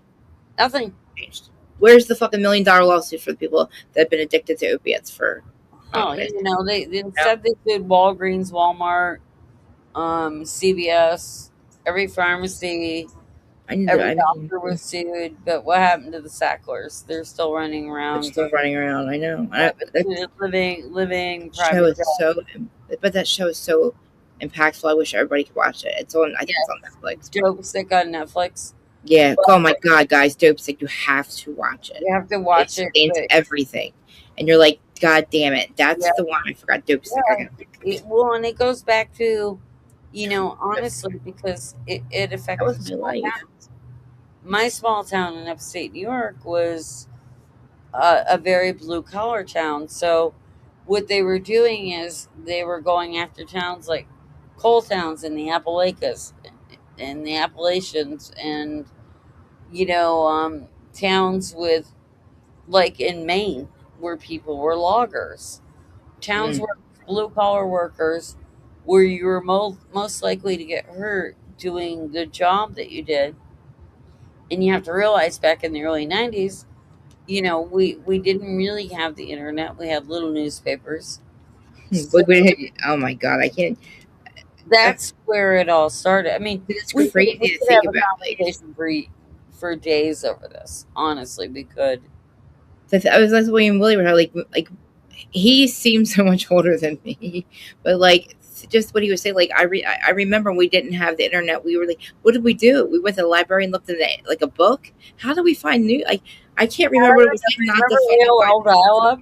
That noise. Yeah, my dad gets a computer. He goes, watch this, guys. You turn it on, go get a cup of coffee, and then you come back and it's ready. We're like obviously in it. Like, dude, I'll never forget that. When you got your dial-up.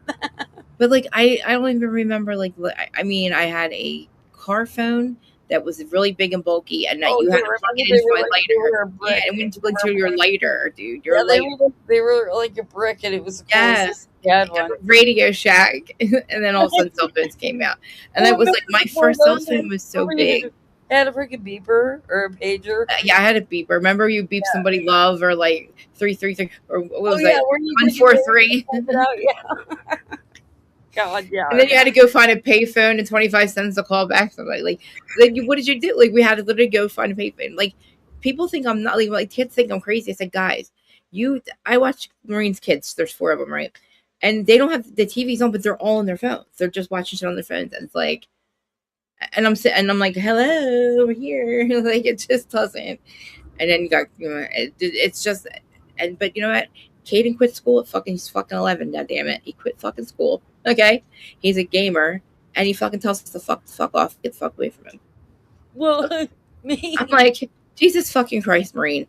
And then he's usually, I cannot believe this kid, but he's really funny. Like I said, thank God he's smart and he knows the school's bullshit, because he goes in the game where this kid talks so much shit. I can't even believe it. These adults, they laugh at him, and I'm like, this is what this kid's going to do. But like the fact that he's cursing us out at the fucking doctor, he's cursing out all day long. I can't deal with it. I really cannot deal with it. Like I don't even understand what the fuck. I'm like, Caden, like, well, fuck you, bitch. Fuck you. It's like, fuck you, bitch. Oh my God, whatever. Fuck me, okay. I'm like, and then I'm like, love you, and he's like, fuck off. Love Caden. Dude, I used to make him curse because it was funny when he would curse, but like now I'm just like, why are you? He tells Marie, he's like, you fucking drunk. Like he's really pissed at his mom.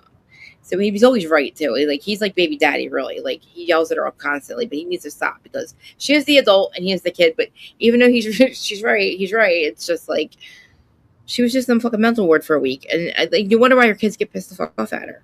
I get mad at her. Oh my God, I gotta tell you funny stories. I can't, her man. I love her, but Jesus. So, I can't believe I told everybody this. So we were moving my aunt out of her house, right? Right. Well, me and my best friend, one time, we had our grandkids with her, and her grandkids are like, where did Mira go? They she disappeared. Oh. But they range from like 20 something down to like, I don't know, freaking 5 now. So we showed them a rotary phone, and they're like, what the fuck is this? It's like a rotary phone. Well, they didn't know how to use a rotary phone, right? So it's funny. So I started watching videos. But then it was a friend of mine worked at the bank, and they still had a typewriter for some reason. Oh my God! I don't know if it was to type out. Remember, it was a processor or something. What was it? A processing, or wasn't a processor or something we had? What the fuck were they called? Like a word processor or something. A word processor. And what did it do for us? I forget. What the fuck would it? It was some kind of like to communicate with. I don't remember. But like, well, this is so. I go up. Now, my cousin was a very late in life baby, right? Yeah. So I'm 58. But my cousin is she's my son's age, so she's only 35. So we go to clean out my aunt's house. Oh God. Oh my God. I'd have so much fun. Her and her husband are like, and they were like, what's this? And I'm like, they go, is this a camera? And I'm like, I thought they were fucking with me. Like, seriously, I really did. It was a disposable camera, but you have to realize they'd never seen one. Well, listen, when I got overdosed and the people that drove me to the hospital, they stole my digital camera. Like, that's how long ago that was. Like, I OD'd. They stole my car, my digital camera. Thank God they left my purse with the drugs in it, but the cop found them. That was the whole Earth Angel story. But, like, they stole my car, but they stole my digital camera. That's how long ago. So, like, I had it. Oh, yeah, remember this? But, yeah, it was like the old Kodak cameras that my uncle never got processed. And they're like, what's this? But I love watching, like, the videos of stuff, you know, like, of watching kids, like, anybody give a kid nowadays. I was watching a video the other day. They knew how to do cell phones before. Like, I knew Kaden was showing us how to get in his iPhone before. I don't even know how to get in. Like he was like 4 years old. He's like, oh, yeah. Like, crazy, right? Like, how to know everything. It's crazy. Oh, yeah. My Mind block or mind, what's it called? Minecraft or something. My 5-year-old great niece knows how to freaking put a TikTok video. Do you think I know? I don't have a clue. Yeah, the ones that I'm sending you, StreamYard makes it. StreamYard makes them for me. I tried making a damn thumbnail, Kristen. I made a video. I know you told me. We gotta get on over that. It's so easy. It's so easy. It's so easy. You'll see. We'll do it. We'll do it like that. It's so easy. You'll be like, oh, okay. It basically, it's so self-explanatory, but you don't see it until you see it. Because I mean, I love Canva, dude. I love Canva, but like, I pay too much for it, and I'd rather share it with somebody that could use it. I'll share it with you. Please use it, because I can actually just add you as a thing. Yeah, the girls are coming down on the 13th. Yeah, it's like coming up, isn't it? Yeah, they'll be here next week. So are you coming? Mira, I'll send you the link. I don't want anybody. I know I wasn't trying to be rude, but there's just too many people. No, I do have to jump off, my love. Oh, I was going to go check on Perez real quick. Do you want to wait a second or no? Well, yeah, I'm going to go off camera for a second, though.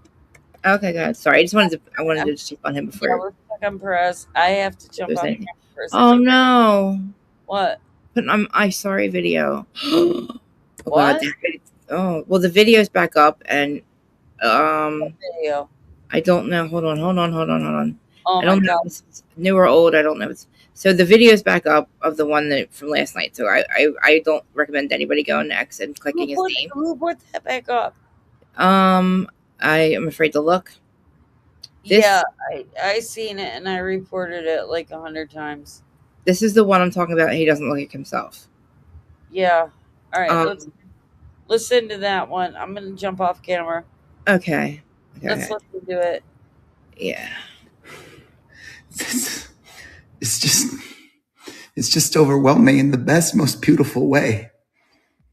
This was... All right, I'm snapping out of it.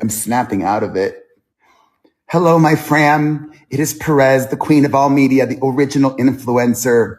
And this Joyce Meyer Everyday Bible is actually the third Bible that I bought this week. The first Bible that I bought, the font was too small. I couldn't read it.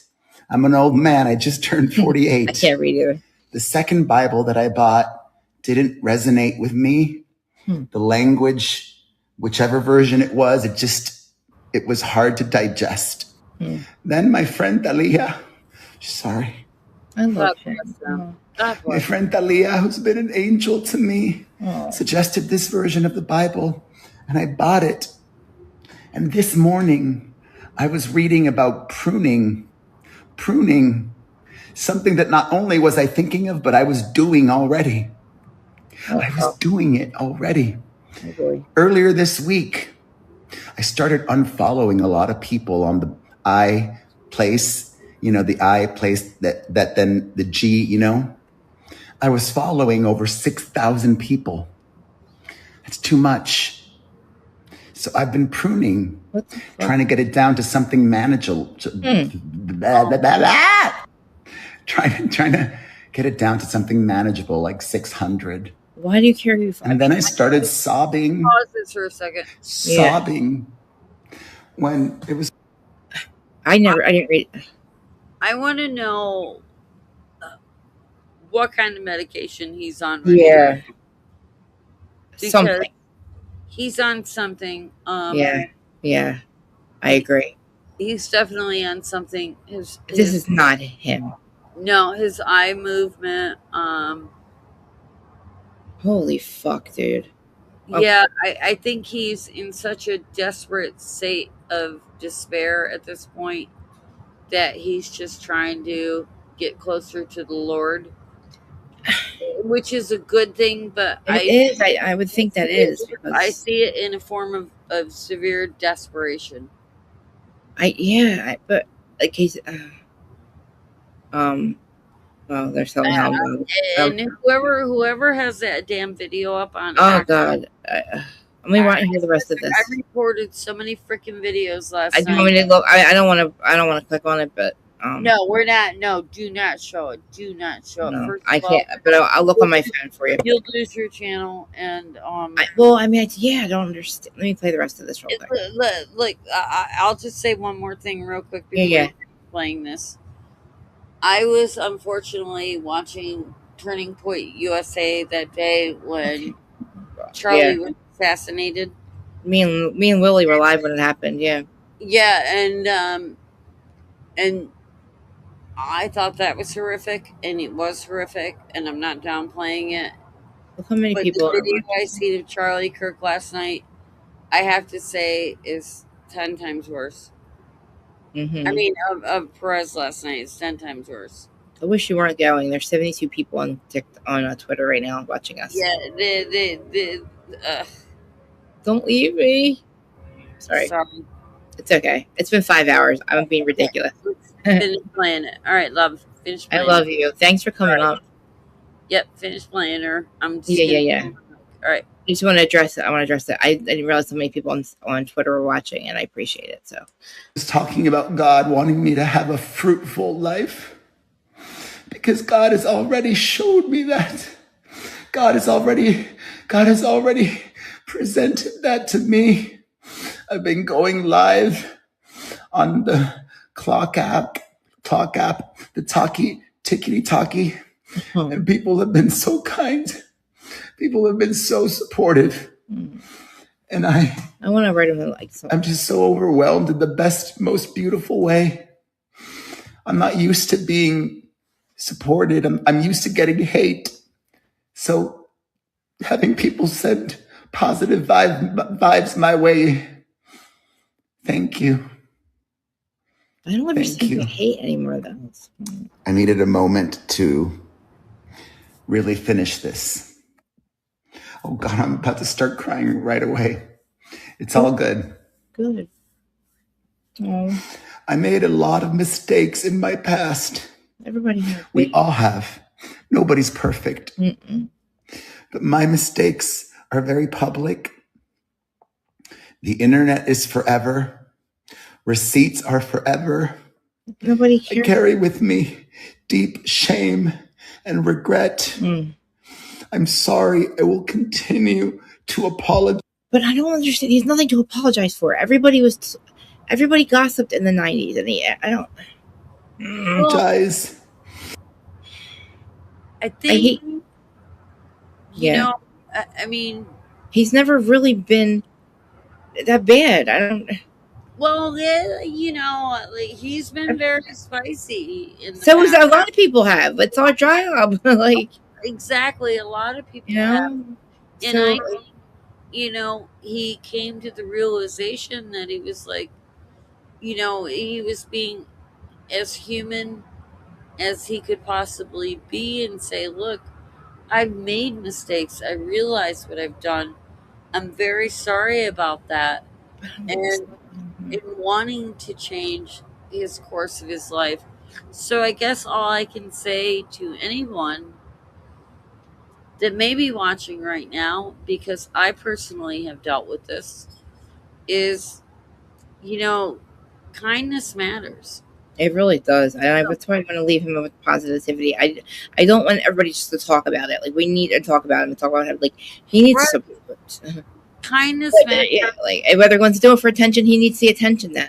obviously, and you deserve. Like, I feel like if it's a cry for help, it's a cry for help, and I think he needs to see that. It's an extreme cry for help. I remember, and I'll never forget this.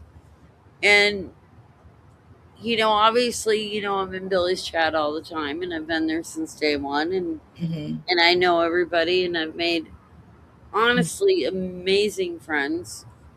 But someone jumped into chat that had never ever chatted before, and they said they jumped in, and they would always someone jumped into chat that had never.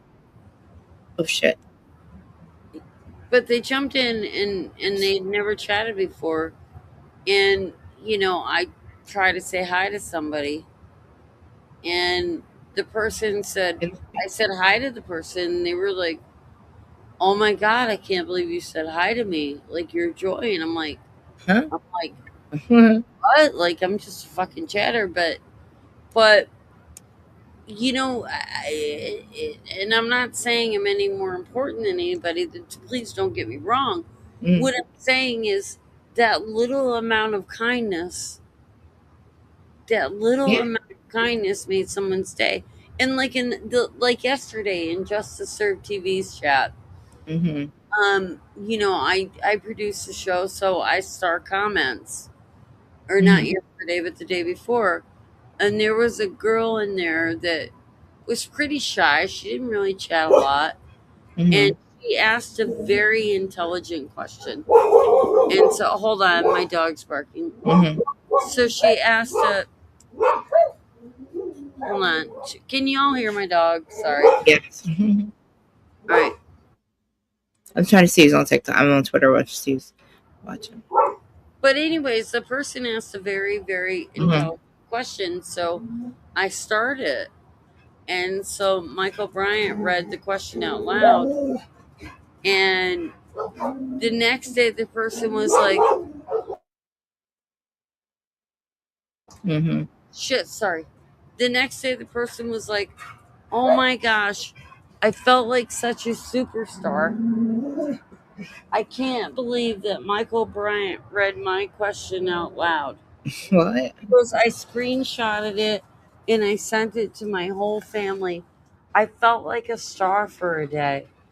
So, I mean, do you see what I'm saying? Like, I mean, yeah, I get it. I understand. I remember. Yeah, I remember. Like, yeah, kindness. You don't know what's going on in someone's mind. You don't know what's happening behind the scenes in someone's life.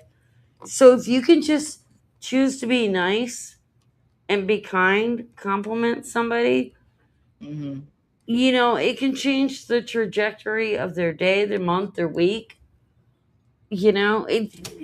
Fucking mean people suck, and I'm sorry, they suck. They suck. I mean, they're all over the internet. That's why, like, I mean, I get a little bit, but like, not really that bad. But like, I can't imagine. Like, he gets too much weight into it, and I wish he didn't do that because he's got all the same.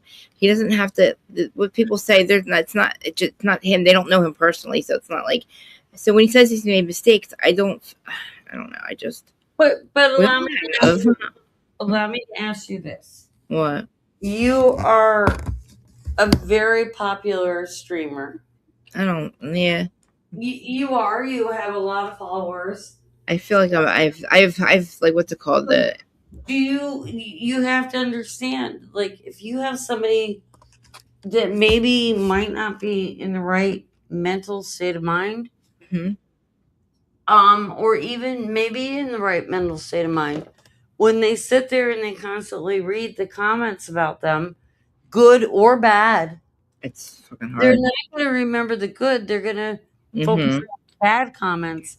The game, as long as he has been, you tend to focus more on the bad comments, and I can't imagine like what that would ultimately do to your mental psyche. Do you know what I mean? Yeah, but I just I know, I get it, but yeah, Like, I mean, I get myself, like, I feel crazy when I go. People think that I'm actually really this angry. Like, I'm not angry at Teresa. I mean, I am, but I'm not. I just, when I'm talking about it, it seems like I am. I just don't know how to explain. That's just how I communicate. We're a toxic communicator. No, I'm not talking about you. Talking about Teresa. I'm talking about. Saying, like, I'm trying to think. I don't really. I'm trying to talk about somebody who. Yeah, but he doesn't get. I don't know if you understand. Their own. Who reads? I live in the comment section. Who reads their own comment section? Yeah, I mean, me and Sheena. I think if you're gonna do that, you have to not do that. I think you have to not do that. I think that's where you have a moderator or a producer. Yes. Like Justice. In the comment sections on Justice, I respond to people. You know, I'm the one that responds to people because I never put anybody's questions up, and it kind of gets me a little upset. Right. I think that you have to. I think you have to, as much as you want to see it, because you might want to see the good. But you know what? Everybody can remember the good, or the good is good, right? Good is good. It's the bad that hits us the most. Do you know what I mean? Mm-hmm. Oh, I know. I find myself living in my comments. But I don't want to ignore them. I feel like if I ignore the people, I don't like to do that either. I like to acknowledge everybody, and then I end up saying something bad. You need a producer to do that. I know, but I don't have one. I don't have the money to pay. To respond. I know. I wish I comments. I just want people to know, like, I'm acknowledging it. I just don't. No. I mean, that's what I do. I acknowledge comments on behalf of Justice. No, but like even in the comment section too, like afterwards, because I feel like I want to, you know what I mean? I don't want to ignore. I hate when creators don't read their comment sections. Like, why do you have it then? Oh, I agree. I know what I mean? Like, we're trying to go on with it. I agree wholeheartedly. I agree. So it's like, I ask questions. I'm like, if these people aren't going to respond to me, I'm not even going to fucking answer. But I think that's where you need a producer to do, like, what? It's just not make sure that I just don't. What I do. Like, yeah, I just don't want to see the bad comments in the comment section. I don't know why I care so much, but I do. Well, because everybody does. It's not the same thing all the time. You play with your hair too much. Psyche. It's human psyche. Do you know what I mean? Mm-hmm. And like I tell everybody, I know what I am. I know that I'm bipolar. I know the way I act is weird. I know I can't stop moving. I know I play with my hair. I know that. Even have like I should put a disclaimer. Have one of your family members, you know, really that you know. Well, okay, maybe not. They don't fucking watch. My dad barely comes on here. I mean, have somebody that you can trust. That after your show, they go in, they read the comment sections, and then they respond as if they're you. I don't respond to the negative comments because you know what? For Justice, if I, you know, of course we get negative comments. Mine are, like I don't give them any attention because if you feed negativity, it gives them more power. So I don't respond to them. The weird thing is, like, they say the same thing over and over again. Like, what do you want me to do? I obviously, I'm going to put a disclaimer up. I really am about. I know I play with my hair. I know it's because of my like. I don't want to have to explain my mental illness all the time. Like, I just don't. You never need to explain yourself. Well, yeah, I know. No, you don't. You know what? You put out a great show. You speak your mind. Nobody, you know what? It's not kumbaya fucking whatever. Nobody's always gonna agree, but just get somebody that you trust. Walk away. Let them address your comment section.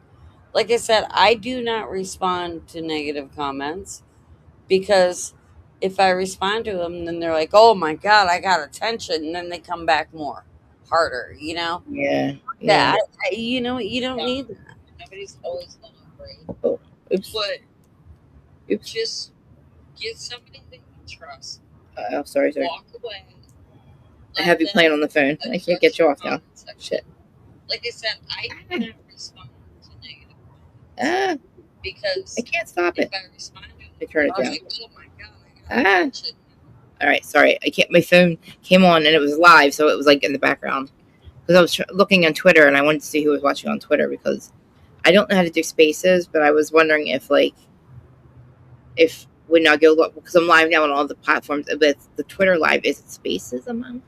I think spaces is, I've seen spaces, and why does it look so I think spaces is, I've never seen anything good come out of spaces. I can't find my comment section in Twitter. I would avoid that like a 10-foot pole. I just don't know. Like, I want to, like, I can't find the comment section on Twitter. The people that are watching, I wonder if they can comment. I'm looking for it right now, but I don't see it. I have no idea. Well, hi, Twitter people. All the people that are watching, they're all on Twitter, so. Like I said, just you can't get wrapped up into that because, like myself personally, by the grace of God, I do not have to take any type of medications, but I stopped taking them. But I believe that. But even someone I don't believe in it anymore. But someone like myself who's very strong-minded and strong-willed. Yeah. I don't care who you are. We're all human beings. Yeah. It's gonna get to you one way or the other, and it could wreck you. It can wreck you. I'm getting confused. Yeah. You know what I mean? Yeah. It's easier just to do your show, walk away, and there's a really there's a really good conversation. There's a really good conversation on X right now that's going on a thread about Perez. It's really good. Using his kids for engagement is gross. That's not the beginning of it. There's a whole thing going on. People are going back and forth. Somebody had posted that. That was Zach using his kids. He didn't say, he's not saying that. He's saying that. No, I understand. I understand what he's saying. No, there's a whole thing. It started before this page. I just got to this page. This is like the middle of it. See, I can't. You know what? This is the shit I don't read. I don't read this. No, this is good. No, all the stuff this is all people like. I understand that there's. The conversation has to happen. Like that's why I changed. Yeah. That's the only way we're changing. What happens if we don't start talking about this stuff? So. Well, mental health awareness is. I try to. Really need to have a focus on. Well, the thing is, let me just tell you, I've been fighting the mental health system for so long, and I came to the realization that they're never going to help you. You have to feel it to heal it. I don't have the answers. All I know is that you need people around you. Like I know how it feels the one I'm not here anymore. I know how it feels to feel hopeless. I literally, you look at, I thought that having a stable life and a stable husband would give me my peace of mind, but I still had to deal. I didn't realize I'm still going to deal with this, and it's I feel so bad seeing that because I understand where he's at, and there's really no answers because, I do drugs. I mean, I did drugs to get away from it, and I literally have to smoke pot now. I don't trust the fucking government. I don't take the lithium. I don't take Haldol. I stopped everything. You have to do what works for you. Well, yeah. I mean, does it work for me? I don't know. I mean, I guess, yeah. It's very. I wanted my life.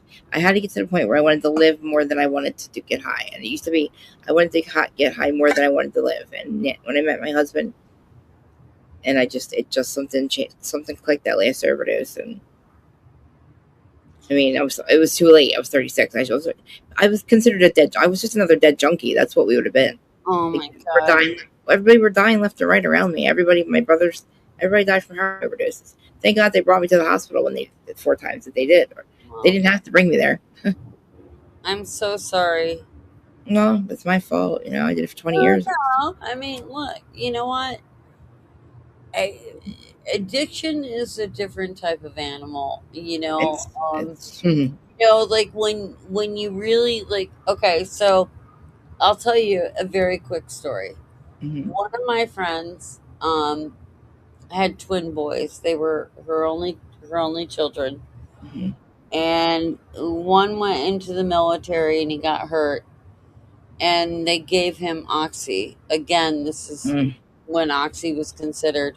Mm-hmm. Because of the Sacklers hiring someone from the fucking FDA and saying, "Oh, we'll give a special black box warning that nobody ever seen that said this drug is not addictive. Well, he started taking it, and then all of a sudden they cut him off of it, and so he went to heroin. Yeah, And that's what I did. This second child got in a motorcycle accident. So the first one, which is so disgusting, so hungry. The dealer, you know what I'm saying? Yeah. And next thing you know, he OD'd, and the dealer ran, and instead of doing the right thing, 'cause, no dealer wants to get caught, and so he passed away. Now the second son ended up in the motorcycle accident, but anyways, when he was trying to detox off of H, he was at his mom and dad's house, and he was severely throwing up, severe diarrhea, everything, all the horrific things. It's horrible. His father, who was a friend of mine, said, I don't understand this. And this was kind of the best analogy I've ever heard. He said, Dad, he goes, think about having to go to the bathroom, right? Think about having to go pee. Like you've never had to go pee in your life. You've got I'm so lost right now. Think about the fact that you can't, the only place you can go pee is in a toilet, but there's no toilet to be found. Okay. And so the only thing you're thinking about is, oh my God, I gotta go pee. He transitioned that into thinking, the way he was explaining it was like, okay, so think about when you're going to get dope sick. And the only way you're going to get cured from being dope sick is to do another shot. He used that analogy with going to the bathroom. I don't know. You don't follow what I'm saying?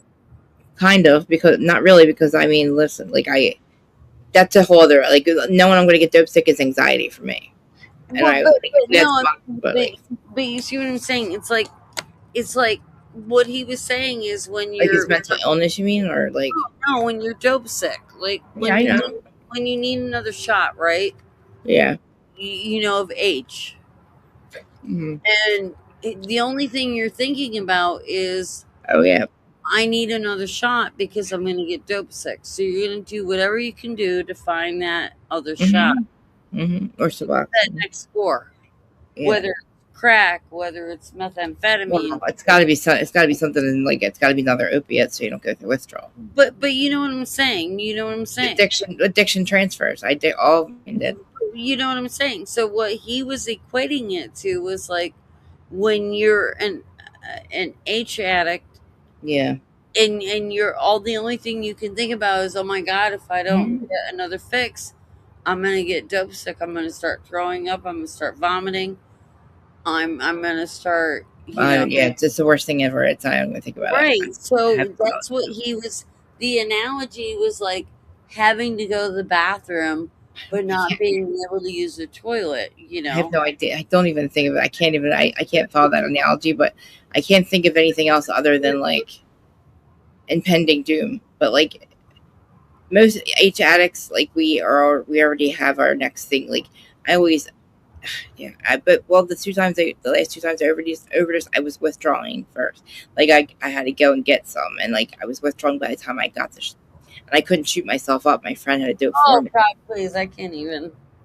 Well, that's how I thought. I mean, that's what happened. I know. I just I knew how to do it myself, so I had somebody else do it for me. Oh my God. Oh my God. Oh my God. But dude, I did it I did pills and I did everything else for so long, like crack.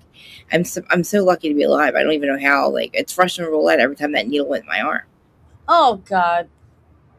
But God, I'm sorry. Like, I just that's like what happened. I mean, that was my life for 20 years. Not heroin, but like pills and coke and crack. I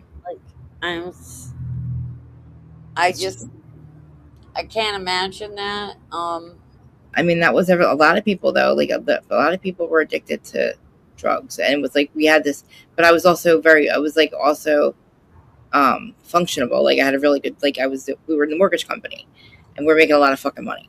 And I would walk into the office, and Joe would go into Joe's office. All the fucking blinds were down. We'd do lines of coke, go out, sell our mortgages, and then like literally, I started getting addicted to pills. But like it didn't take me out for a long time. Like it was for the first 10, 15 years. That was the end to life for me. Like I was buying them, whatever. But then as soon as I started doing coke, and then I went to crack. Then I realized my addiction started when I wanted to be sociable. I would take pills, but then here I am cracked, and now I'm all cracked out and holed up in my room, all paranoid, not looking, like convinced that people are climbing the walls and like looking at my window. So how the fuck did I go from wanting to be sociable to crack? Then I realized, fuck, I'm really I was an addict for so fucking long, but Suboxone didn't come out until 2007. So I've been on it for 10.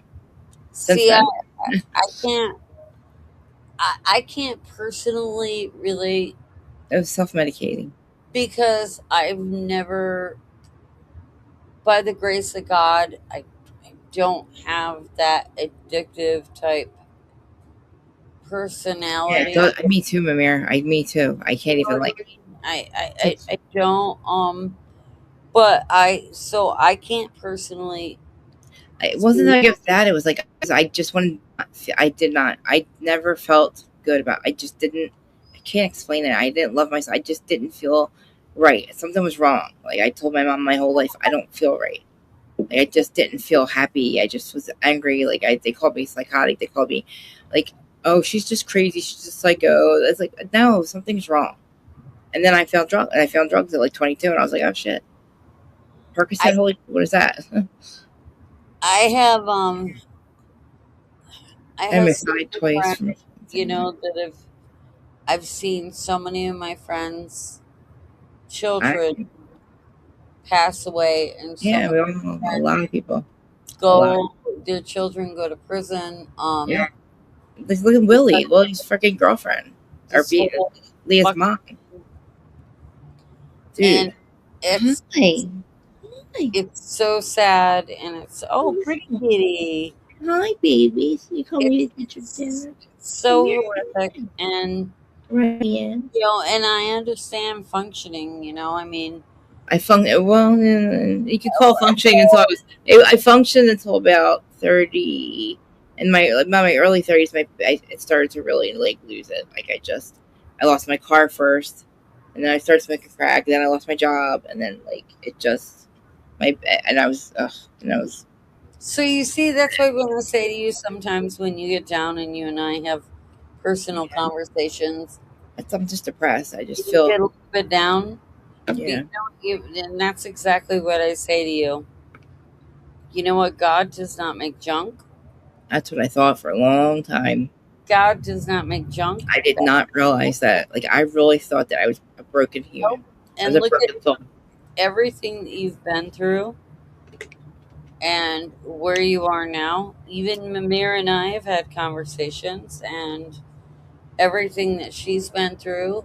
Yeah, I can't. Conversations with so many other people, and what they've been through. Like my son's best friend, and now he is very happily married. I know. Beautiful life, beautiful home, 2 beautiful children. I never in a million years thought somebody would marry me, ever.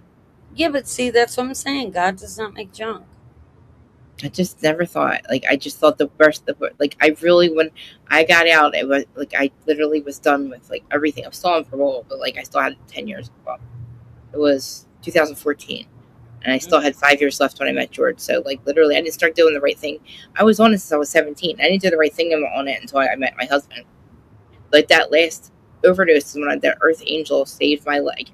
I don't even I wouldn't be here. If he would have charged me with that shit. This cop, I would have went to prison, even if I didn't. He was your angel, dude. I cannot even I would be dead. And he said that. He goes, I know you would have been dead. He's like, you would have never made it to court. He's like, what would you have to live for? And I was like, it's the third time you've been here and you keep you're dying. Well, you know what? Somebody sent him. He was your angel. Earth angel. I know. I just couldn't believe he said, I threw your wax baggies out and I'm going to charge you with 1 Xanax. And I couldn't even, I literally could not believe what I was hearing. And I was still kind of coming out of, I was waking up from, I'm not even waking up. I was so cold. I would wake up with the 2 overdoses where I died. I was cold. So, when I woke up, I was, with a warming blanket and the clothes cut off me. And you don't realize what happened. And I start to realize what happened. And I realized, oh, fuck. And I knew life was over. I look over, there's a cop with my purse. And I'm like, fuck, there's bundles of dope in there. And Xanax. And I'm fucked. And he walked over with my bag. And I was like, I literally would have died because there's no at that point I had no. If he would have charged, oh my god, dude. And I don't know if that's why it made me stay clean, because I never wanted to before. But I was so fucking determined. I would go to soda and then I would go right to fucking hospital and make my blood just because I didn't trust the fucking soda was the name of the outpatient place. I kept going. I went to court 3 times for 90 days. And then finally when he dismissed it. And I was like, why did you I said, you saved my life. And I say that all the time. He goes, no, you saved your life. I said, no, you saved my life. He goes, no, you saved your own life. But well, we get it. We say, I'm like, I get it. You know what I mean? Without him, another cop would have charged me. I wouldn't be here. There's no fucking way. I would have continued to get high. No reason to live. Knowing I was going to prison again. There's no way. Yeah, but look at where you are now. The past is the past. It's something that you cannot change. I rolled myself out of the gutter for 12 years. My whole life was so fucking chaotic, and I didn't realize it.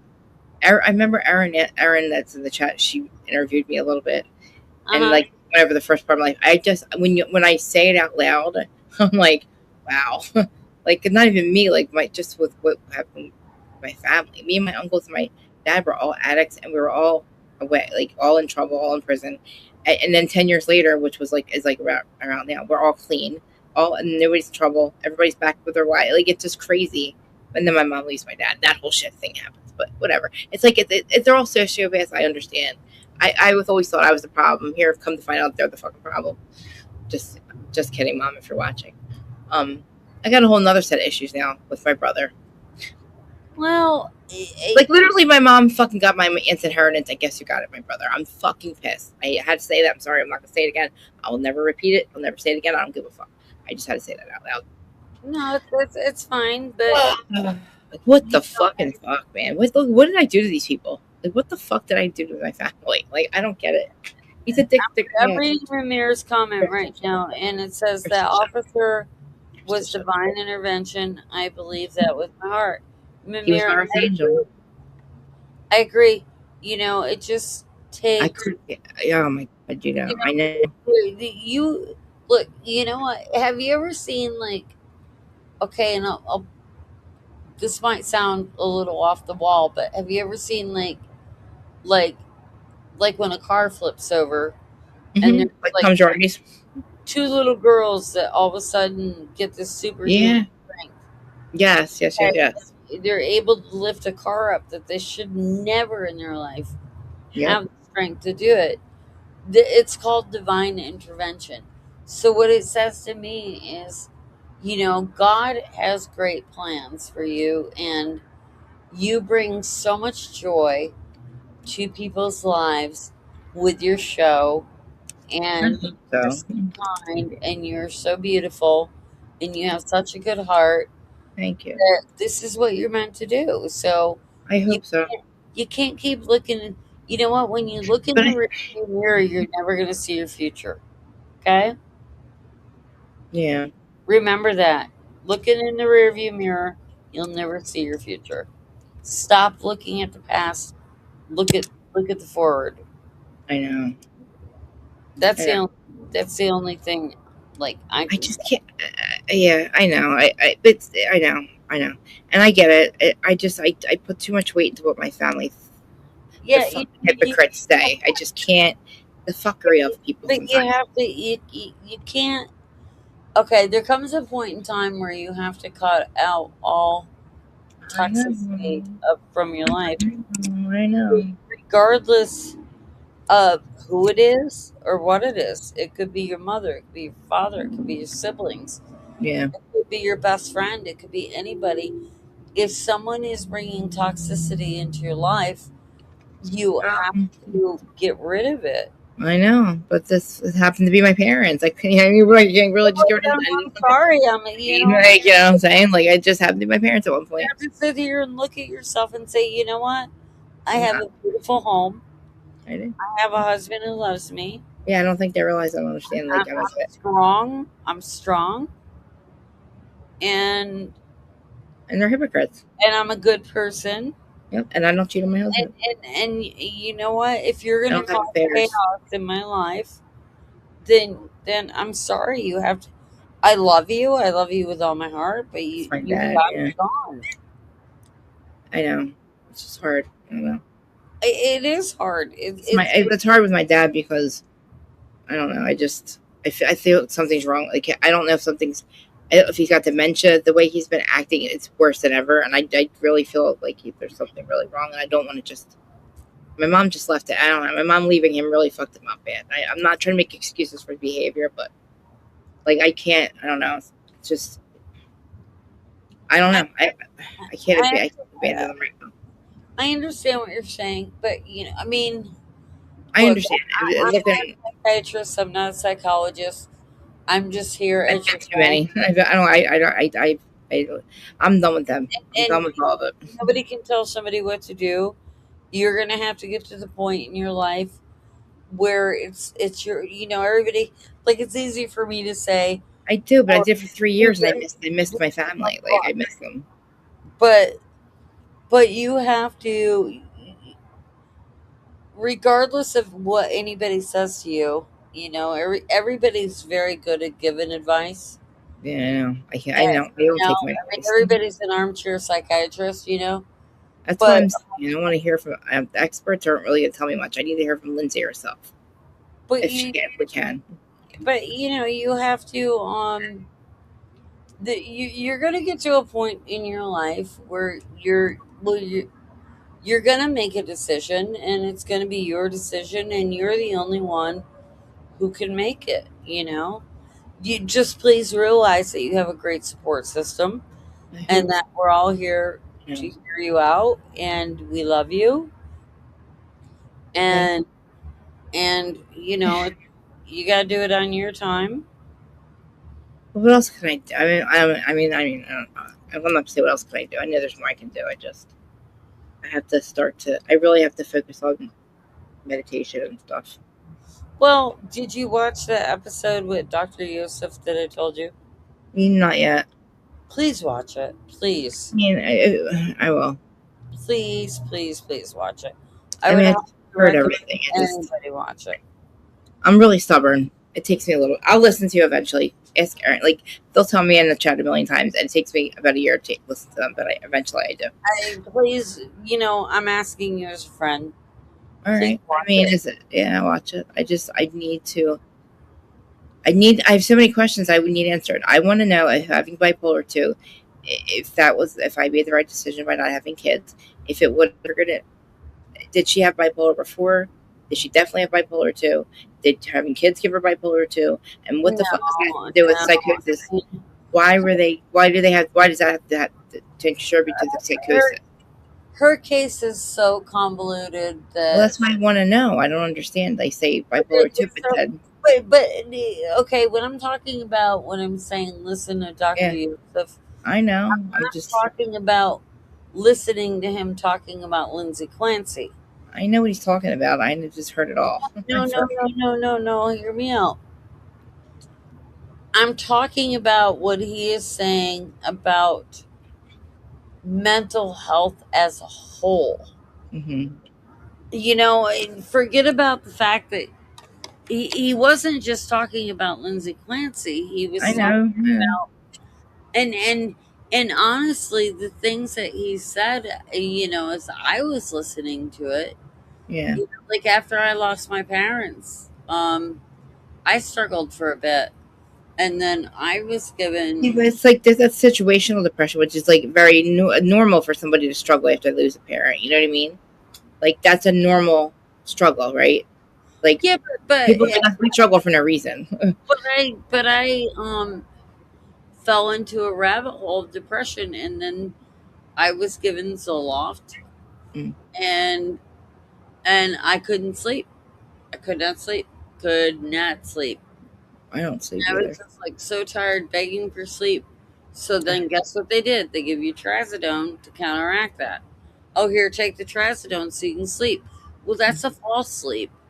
That's not a real sleep. That's a drug-induced sleep. There is a difference. So you're taking one medication I'm to done with counteract another medication. Yeah. So it can create a rabbit hole. So if you listen to what Dr. Yosef says, and that's what I'm begging you. I'm begging. But I'm not. I'll listen to him. I'm not on anything. I'm not taking anything.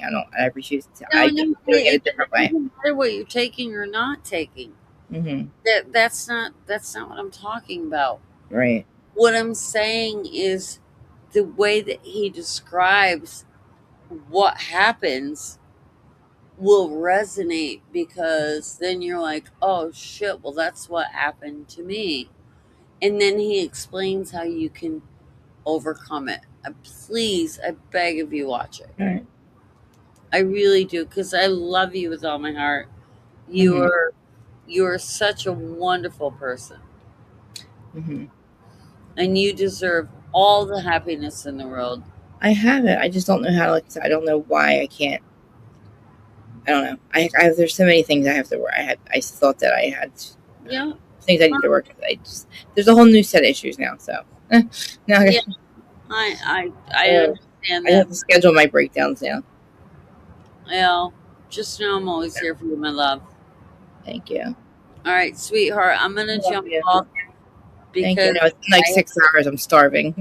Very early day. Yeah, you've been on a long time. A long time. And I have a very early day in the morning, but I love you, Mimir. If you're still watching, love you too. Yeah. Thanks for coming up and listening. It's my pleasure. It's my pleasure. Oh, so much good. Like you, Willie, having Willie on, and then having you and Mimir on, that made my day. All right, love you, girl. Love you. I'll talk to you later. All right, bye, sweetheart. Bye. Good night, everybody. Thank you. I know. I'm surprised how many people on Twitter are watching. I'm actually impressed. All right. Good night, everybody. I love you all. Thank you once again. I told everybody, like everybody, I forgot I put it in the chat, but everybody if you have channels or whatever, please put your stuff in the chat so I can link it later. Thank you so much. Love you. All right. Love you all. Bye-bye. Bye. Oh my God, now it's just me. Thanks whoever's joining. I know it's been a while. We've been on here for a long time. But if you're asking, I usually talk Bravo stuff, but I also segue like mental health, because I deal with stuff and then things that are going on, obviously on the internet. I'll say the internet, but with Perez, it's just in a lot of the trials that we're watching. It just really bothers me the way that I'm not saying the expert. I mean, to me, like, you need to hear from the people that actually are the ones that are dealing with this shit. Like, I get it. It can read to you what symptoms are for bipolar and what like borderline personality disorder is, but like, and they can tell you, oh, you should take this medication. It's going to help you. I don't know. Maybe like everybody's different. So, I mean, Maureen is taking Zoloft, and she's never been on it before, but she's actually working for it, and she deals with like not even being. Marie's she's got 4 kids. She's got a lot going on. And she's been nothing. Her whole family, her life, it's been one big tragedy. Like, her mom was murdered when she was 10. That's what I get mad about. Not her alcoholism. I get mad at her mom's murder. Because I know that's why we're dealing with this. But, like, she's just on her own. And she's always been able to hold it together. And I don't know how she does it. Because I would not be able to have 4 kids and deal with my addiction as well. And she deals with alcoholism and just... she's here for a reason. I love her. She's the other half of my soul. People know who you're talking about. It's my best friend, Maureen. When I talk about the kids that tell us to fuck off all day long, that's what I'm talking about. And I sit there and I was mad at my parents because I was like, oh, you raised us in such chaos with like partying and alcoholism and drugs. And I know what you were doing in the bathroom now. I know cocaine. Like, I just thought, and then I get mad. I'm like, wait a minute. What the fuck? Me, Marine, and she was my neighbors. We partied constantly. So what the fuck? We were getting better. And we really did the same shit that our parents did to us. And we didn't mean to. So he wasn't really medicated for a long time. Now he needs to like stop cursing at us, but it's a little much. But I mean, what the fuck? He's right. I mean, the fucking kid's right. I can't even tell his fucking 10-year-old he's right. But he quit school. He said he's not going back. He's smarter than me. I mean, I mean, homeschooling, but like this kid is smart. I just don't even know. Like I gotta have. He's gonna be a gaming soon. I'm gonna have to bring him up, and I hope the guy doesn't curse me out in front of everybody with the fucking kid. But then, like, literally, he used to be really like he used to be full bad, and he was like, we used to say, Marine, we were like 3 years old. We would say to him, I'm like, Marine, this kid's playing the fuck out of us when he was 2 and 3. So imagine now he's 10. He's really fucking with us now. He's running shit, dude. I had to like walk away for a minute. Every time he said, if I can't, I gotta try not to yell him. I'm like, military school, motherfucker. I'm going to fucking military school. Like, fuck you, you're fucking going to military school. I just can't. I just did. And it's just, it's not really funny, but like, I'm wondering if something's going on I feel like maybe, like, I don't want to sound, I know I'm not, you guys know, I am a conspiracy. It's not conspiracy because it's all truth, but you know what I believe. I don't believe the government. I think they're always out to get us, right? So I believe did you ever see that movie where they just let something go in the air and people that can't handle it go crazy? I feel like something like that might be happening. I don't know. Or maybe this is the time they said when the earth was going to split, we had to make a choice. And people are making their choices. And maybe it's just playing out on the world stage. And maybe I really feel like they were talking about mental health. I just feel like I've been talking about it a lot lately. I don't know why my streams have turned into that. I guess because I'm dealing with a lot of shit, but then watching what's going on. My problem really isn't the internet. It's just I don't know how to process what goes on and stuff that's out of my control. I cannot control my family. And so the things that happen just really, the fuckery of it, I don't know why I can't let it go. And then I'm like, I love my mom to death. I'm not mad at my mom. I'm over what she did. Like, I just, now I'm a little confused about my brother. I don't know I just feel like, why am I always so not important to these? Like, why am I always, I sound very selfish saying this, but like, dude, why is my brother able to get, Krista, shut the fuck up. It's fine. Whatever. Listen, whatever. I don't need me, my husband. Thank God for my fucking in-laws because, you know, my husband is an amazing person. He deserved to be. He's been in his job 30 fucking years. Like, I shouldn't even complain about anything. I really, and that's the fucked up part. That's what fucks me up. I had such an unstable, chaotic life, right? And then you think that if you had stability, that's all I never mind. The most of my fault. I was always in trouble. I was always in court. I was always worried about. I couldn't, and like, it's just imagine 20 years of that, right? Doing drugs and just like literally, when I say get in trouble, I wasn't doing things. I was violating probation and parole. I was violating all the time because I would get caught buying drugs, but they wouldn't charge me with that. They called it loitering. It just was over and over, and that was like, and then I didn't pay my taxes.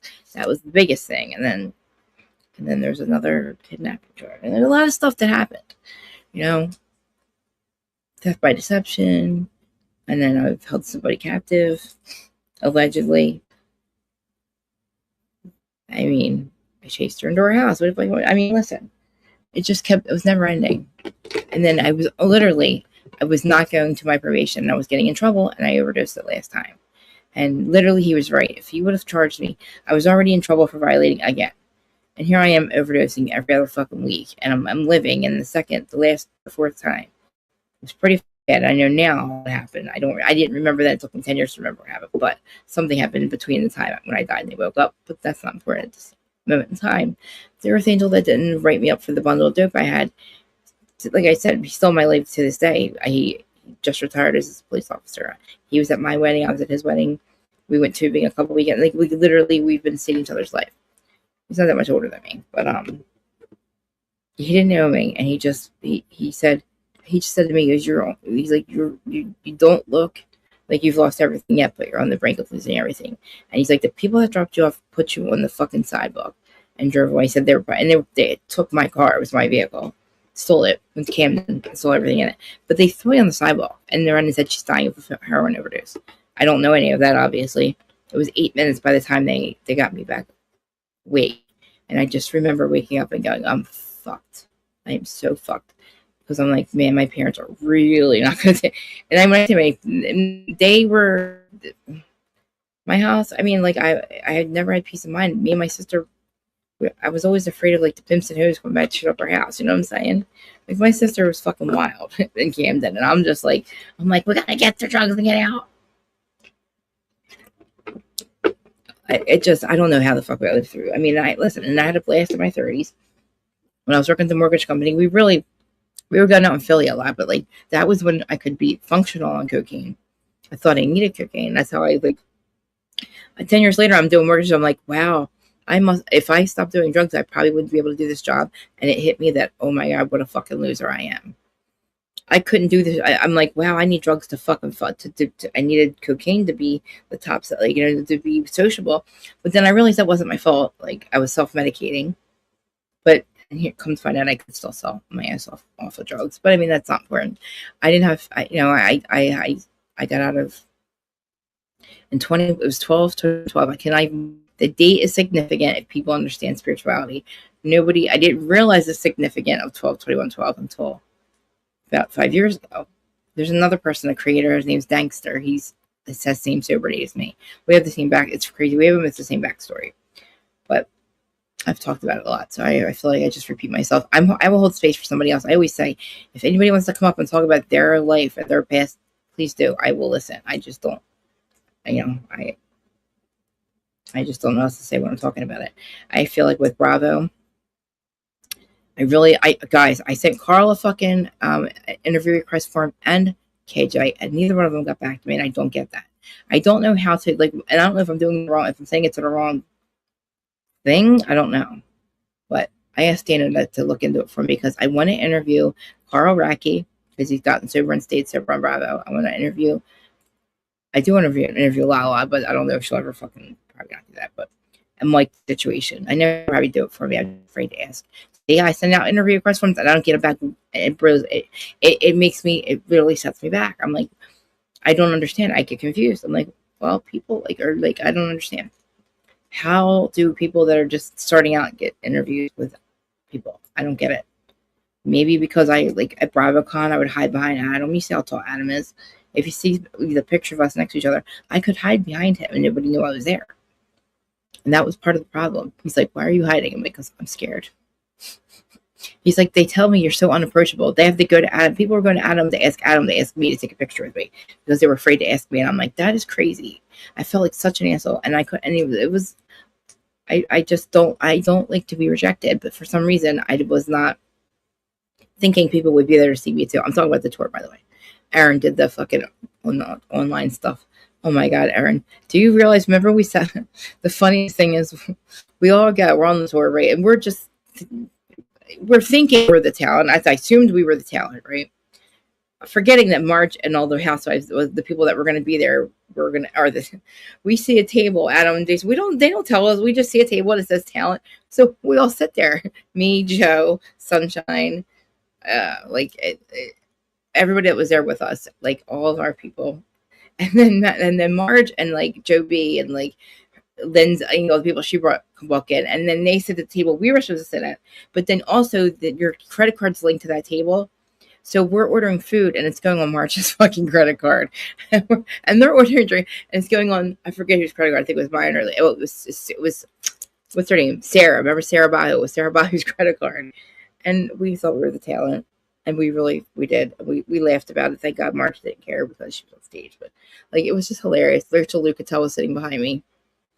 And that was the best time ever, dude. And that tour, that was the best. City Winery, best, by the way. Every single one of City Winery in every city is the best. But fucking Philly is so amazing. I love it. I didn't go to Zach's last show, but it's amazing. I love that place. But when Jax was there, that's the last time I was there last year. But Teresa was there recently, but like City Winery, like when Adam and Jason did it, they hung out with the people. It was like everybody, even like Jolene Lunzer, all like people that he invited to be on stage with him, everybody hung out for the hours before the show.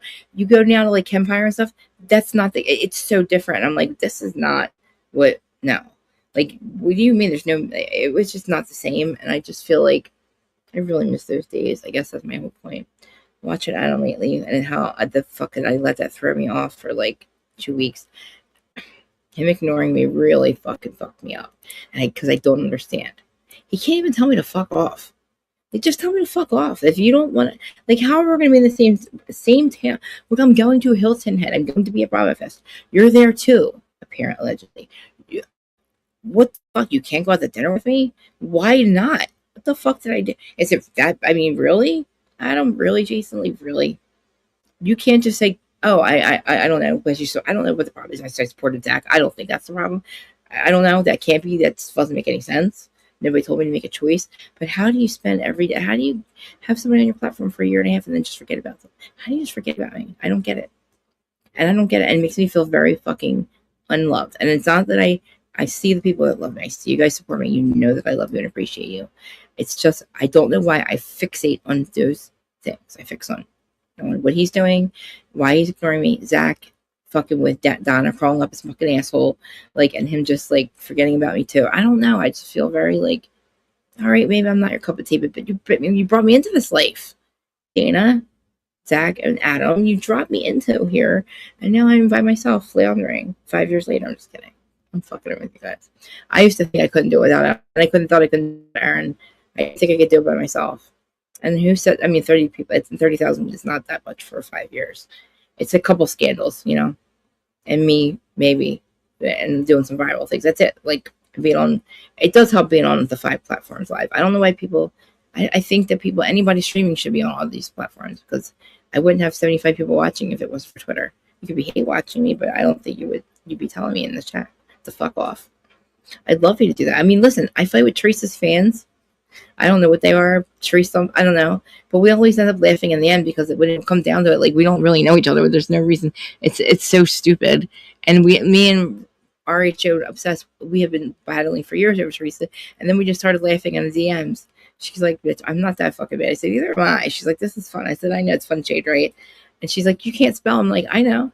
I'm like, you suck. You love Teresa. But it was funny because for years I was like, you're I lose my mind with Teresa. But then people are so angry. You see me saying it, right?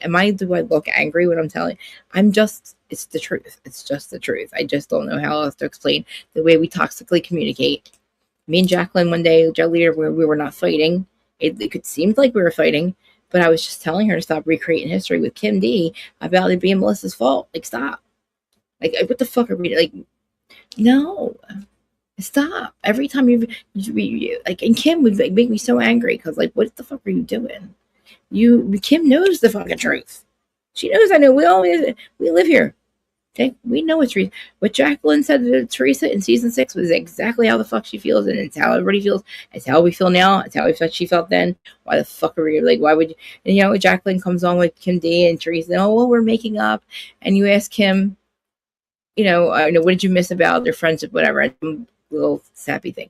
You ask Jacqueline, she goes on for about a half hour how about great Teresa friend, how wonderful of a friend she was, and how she missed her, and it was like this, felt like you missed you. Then you get to Teresa, and Teresa goes, oh, well, I reached out to her because we both have sons named Nicholas. That's what she gave. That's what you get out of her. I said, Jack, I was like, this is it. And then it was like, oh, Melissa. It's no, we're not going to do that. We're not going to turn on Melissa now. You fucking idiots. Like, we're not doing that. Like, let's not do that. And then everybody in fucking Danish chat was like, I don't know. People were just trying to butt in, and me and Jacqueline were just going at it, because I had, again, remind them what the fuck this bitch has done. Stop saying she didn't know what she was doing. The bitch knows now. She knows I was going. Now she tells everybody I was going to a closing. Thank you, Teresa. Thank you for validating the fact that you make no motherfucker. You're going to a closing now. You're going to try to tell me you don't know what you're signing then? What do you think you're closing on? What mortgage was it, Teresa? You have a fucking house. Your house. So you didn't know what closing you were going to? Shut the fuck up. You're not Monica motherfucking Chacon. Stop fucking saying that you signed your own name. Do I gotta get your transcripts out? Like, so what's not the transcripts? You're reading the wrong fucking ones then. Because this is like, that's what got them off the bill. Oh my God, Jesus Christ. You cannot be overextended. I understand what they did. I don't know why they thought they would satisfy the mortgage. I see people comment, but I can't see what you're saying.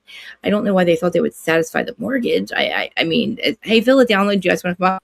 I've been on here for 7 fucking hours. I'm going on and on and on now about fucking like Teresa, how she just, and you guys know, Kim knows, I can't, if she would just stop lying, stop asking her why she went to prison, that'd be wonderful. Because all she does is fucking lie. And it's like, I don't get it. People, why? She didn't sign her own fucking name. Stop. You're not Monica fucking Chacon. It's not the universe's fault. It's not celebrities' fault. I'm only putting this down here for Kim or Danny. You know, Gossip Girl, whoever, you know, people are about, but please no. If you want to talk about health, I'll hold space for you too. I'm just rambling because I don't know what else to talk about. I'm very upset about Perez Hilton. I'm very upset about LYNDSEYb Clancy. I don't know how to process. I don't know how to explain that because people, oh, she's killed her 3 kids, but she wasn't. You know, I mean, fuck me for thinking she's not a bad person. I'm trying to understand. I deal with mental health. I understand. I don't understand that psychosis, but it happened, and like, you know what I mean? Like, I don't want to hear from the experts. I want to hear from the person. Like, do you want, I mean, I can sit here and read to you what borderline personality disorders, but until you talk to Mackenzie Shirella and you hear and see how she acted with Dom, you're not going to understand why she did what she did. And she's a different kind. Like, I have empathy this, but I don't know. She's like an immature, I'm going to say immature fucking BPD where her parents are like holding her back from understanding life. So it's like that I want with her. I don't want to, like, I keep saying, I don't think she was trying. I don't think she planned it. And I think the last minute you're trying to get attention from the person that you want to get attention from. And you're going to push the limits because he's going to start to not fucking fall for your cry wolf thing. Well, guess what? Well, this bitch thought she could just like, oh, I'm going to really show him. I'm going to hit the gas. And believe me, she knows what the fuck she did. We really don't try to kill ourselves. It's for attention. And every time that I never really did, but I mean, like, idealization, I think about it a lot. And I only think about it because it's like, how else am I going to end the pain? How else, what else? I mean, I could do everything. Like my husband, what am I, you know what I mean? I don't know where that, like, I don't know why I'm so unhappy. I don't know what happens. And I'm like, okay, well then chemical imbalance, but I took meds for years. I still self-medicate with drugs. I know I'm an alien. That's a whole other fucking episode. That is the actual answer. Spirituality is the actual answer, but nobody's ready to hear about it yet. If you are, you are. But I mean, it really does come down to, like, you know, bad if they are, man. They're like I don't want to be mean, but like, it's not. Yeah, I know. Thank you. I love you for that too. They told me to fucking mind my business, and I did. He did. Oh, good. I want to check it. Is it on X? It's on TMZ. Okay. I just feel, you know, you guys all know, all of you. Oh, hi, babe. I love you. I miss you. I don't know if it's Kim or Danny, but I keep saying we should have did an episode. We got to do an episode soon of something together. I got to get me and Aaron on there. And then Joy that you see in the chat, she produces a true crime channel. Well, a Justice Served TV, Michael Bryant and Linda Bodden. I always forget her third name. But anyway, she's going to represent Turtle Boy in Jersey. I can't believe them. Oh my God, guys, if you heard the version that came out today, that Mark sent to Jersey, which I'm getting, we always get a bad rap here. We get a bad rap all the time. And unfortunately, there's some fucking psycho coming out of this. I mean, cuckoo for Cocoa Puffs banana cakes. This chick is fucking wild, and I cannot wait for the fucking response from the ADA from here, because if the shit that she said is true, which obviously it's not. Mark Betterow just fucking made a fucking chess move that I cannot wait to see the answer to, because how do you indict somebody? I mean, if you don't know the story, I can't stand Turtle Boy, by the way, but problem is the chick, what's going on is not his fucking fault. We get such a bad rap here. We're all not that nuts. We're all not crazy like this one. We're all not, like, Jersey Shore got us all. Yeah, we are very toxic communicators, and yes, we fight sometimes, but we're always best friends the next day or an hour later. And that does not excuse Teresa, because she does things that are unforgivable for her family. And the fact that she keeps just denying it makes me. You blamed your brother for calling the IRS when you know the IRS wasn't even called. You fucking, stop it. You blamed everybody. Oh. Nobody was fucking calling the feds on you. The feds weren't even watching you. The bitch, you fucking didn't satisfy a mortgage that wasn't in your name. What else do you? There's nothing else to say. Why are you telling people you wanted to go to trial? The fact that she said this, I'm going to lose him. I keep losing my mind. I need to make her real about it. Maybe I thought it was going to be therapy. Why can't she just fucking stop talking? Stop asking her. Let's just stop asking her why she went to prison. Really, because she just keeps lying. The lie gets weirder and weirder. First, you were signing a piece of paper in your kitchen that you didn't know what you were signing. Then I find out you actually signed a mortgage application and you got called for mortgage fraud because you signed Monica's name. That made sense why you fuck out. And then you go and you scream and yell at them in a courthouse like they did something to you when you and your fucking husband decided to fucking put a mortgage in. And maybe you were dissatisfied, but it worked out that way. That's fucking change you take. And then what do you want them to do? And then because it's his business partner, the business taxes come up. That's why the IRS is involved, Teresa. And then you lied about your assets. What the fuck? It's so clear. That's it. You fucked up. Just say I did too. You fucked up. Bitch, you had kids, but that's the problem with me. That Jen Shaw, and not Erica, but Jen Shaw had kids and walked out of that house with a fucking honest husband working. I don't know how honest coach is, but your kids are so innocent and they're depend on you. And you looked them in the eye every day and you walked out and you made the decision to fucking commit fraud and then go on TV and brag about it. Just like the other assholes. I don't understand the psychology behind it, especially when you have kids. You decided to put their life, and you did put your kids' life in danger, Jen, because they had AKAs on their heads. What the fuck did you think was going to happen, you greedy bitch? And you're out now, and you're out. Thank God you're quiet. Thank God, because I kind of waved the white flag, and I don't know where my anger is coming back from. It's kind of weird. I forget. Okay, I'm still good, right? I feel. Let me think. Let me check one. Yeah, I'm not mad at Erica for anything right now. I think that Erica grew on me. I waved the white flag with her because it was really bothering me. Jen Shaw, thank God she's being quiet. I can put her behind us. Jax is making me fucking lose it. Him and Teresa. But again, for 5 years, every video I've ever done about it, I'm saying the same thing. And I don't know why. It's a definition of insanity, actually. Doing the same thing over and over, expecting a different result. But, I mean, hey, if I'm not going to say it, if not, I'm just going to fucking say it to myself. I'll just keep repeating it. It's just so fucking cut and dry, motherfucker. Brittany's not your enemy. Brittany's not your enemy. Neither was your mother. That's a whole other issue we had to talk about. I can't believe I'm the only one in his life that's ever. How can I be the only one in Jack Taylor's life? The one who's been blocked by Jax, who basically, I live across the country. How do I know how wrong it is that what you did to your mom? But nobody else in your life has ever said that to you, that you need to speak to your mother. I find that fucked up. Really fucked up. So for you, it's me. Only by me saying that means that I probably am the only one that's ever said that to you, and you've ever heard that. And I don't know why the answer to your question was I should call my mom. I shouldn't have to fucking tell you for 10 years that you need to talk to your mom. I don't, you know what I mean? Why do I have to point out that Brittany's not the enemy? Nobody else can do that.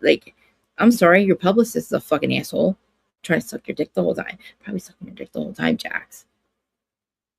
Imagine me sitting in a live show. And I didn't realize I'd be. I don't know why it didn't dawn on me that all these people are going to love Jax in the audience, and I couldn't believe. I was like, "Holy shit!" Richie's like, "You need to fucking shut up." I'm like, "I'm surrounded by Jax lovers, and I can't shut the fuck up." I'm just so shocked. These people were like these women. I mean, this girl had a ton of shoes. She told him how she ran around the block and wanted her to suck her toes. I have it on camera. I have it on video. I'm like, this is fucking. And I'm like, Krista, shut your fucking mouth. When you came here for therapy, we're going to have to talk with him. But he was an hour late, and he was a complete mess, and he had no merch, and he didn't do the meet and greet, and he was a mess the whole time. And it was very easy to. Lori wasn't there, had no security. Richie B asked him a lot of questions. She was really nice to him, thank God, because if not, she's like, Kristen, shut the fuck up. I'm like, I was asking this girl at the table. I was just asking, did they go to a lot of his shows? I mean, is he good? Is he good live? And then I kind of go into the whole why I was blocked from him and what our whole issue is. And Then they're like, I kind of ruined then they all hate me. And they're all like, I'm like, God damn it, I knew it. Like, I'm surrounded by Jack's lovers. I was like, and I got to shut up for an hour and a half. And then we made us watch The Valley. And he talked the whole time. And then he gets mad at Brittany. He's trying to fucking rage text her. And we're all screaming, put your fucking phone down. Put your fucking phone. Like, where is his handler? Jack's his handler, please. He's rage texting his live show. They just fucking, that's the next day it got canceled. The whole show, everything got canceled. He lost the fucking show. He lost everything the next day. It was clearly, he lost his luggage. Where he wasn't there because he missed his plane flight. It just was going on and on. And of course, when I think he lost his luggage, he has no medicine. So of course, like, how do you ask one of your like people that you barely? I've been blogging and hating on him for years, and it really, honestly, it's tough love. I'm tough love friend. I wouldn't have gone. If I didn't care, I wouldn't be called that. I have to admit that. I mean, obviously, I see something. Jax, I used to be him. That's the problem. I used to be just like him. But he has not grown up. I don't think he's sober now. No. And Brittany has to lie for him, and I can't stand it. And I just I don't know how he passes his drug test. Maybe he's sober and he gets prescription stuff. Maybe that was what I'm thinking. But he looks as bad as fucking Louis. They look like they're raisin nuts and all of a sudden they're skinny and tan. And he's skinny because he's. I'm pretty fucking sure when he did it in Philly that he didn't stop. Meth has been his thing. So why would he stop now? He looks like shit. And he doesn't pay anything. And he's not working. And he's with Lori, which is wild. And Brittany crying about it. Maybe you should find it. I kind of don't stop making it a scandal. It's not a fucking scandal. He's a piece of shit. It was a scandal when he fucked Faith and we still fuck. You know what I mean? It was a scandal when he got fired. It was a scandal when he yelled at Sandoval and called Sandoval a piece of shit. When Sandoval scandal happened, I'm like, you motherfucker, what? I'm like, you have both. He's Jax. And then Teresa telling fucking Portia, and I think it's Kyle sitting there. I gotta look at it again. I'm like, Teresa. What the fuck are you doing, Teresa? Can we just I live. Can we just talk about you Simon Monica and just say it? So did I. I fucked up too. I was mortgage fraud. I gave a mortgage. I didn't pay my taxes. I did prison time. I'm not judging you, but you're a fucking liar, and you keep lying and acting like we're stupid and like making your brother look like a fucking snitch. When dude, your fucking grifter husband is a snitch. Uncalled Bo Deedle. What motherfucker? You did what? No, Deedle turned his shit on. He turned that shit around and did the investigation on you, asshole. 300 pages in the Patreon, motherfucker. And it's like everything we know you did. Teresa. He's in love with Vanessa. The only reason he married you is to get back. And I'm saying this because he's literally a textbook narcissist. When Vanessa ran away, bride from him, he's never going to forget that. And he wanted her to fucking see who he was with and who he has to be with and somebody on TV. And this dumb fucking bent bitch that he beat.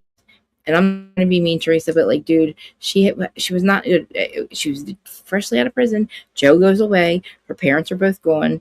They both die within years of each other. It was very sad, and she's getting rid of, she was a bent relationship with Joe. Everything's bent, not broken. Her relationships were bent. This motherfucker comes in and he breaks them all. Every fucking one. Dina and Dave. Fucking Jacqueline and Chris. Kim D. Her fucking assistant. Joey and Melissa. Fucking Rose. Just everybody. The list goes on. Her fucking best friend. Her podcast host. What they did to Melissa Feaster is the most disgusting fucking display of fucking grossly. Jen Aiden was a fucking piece of shit. That girl, dude, you don't even know, man.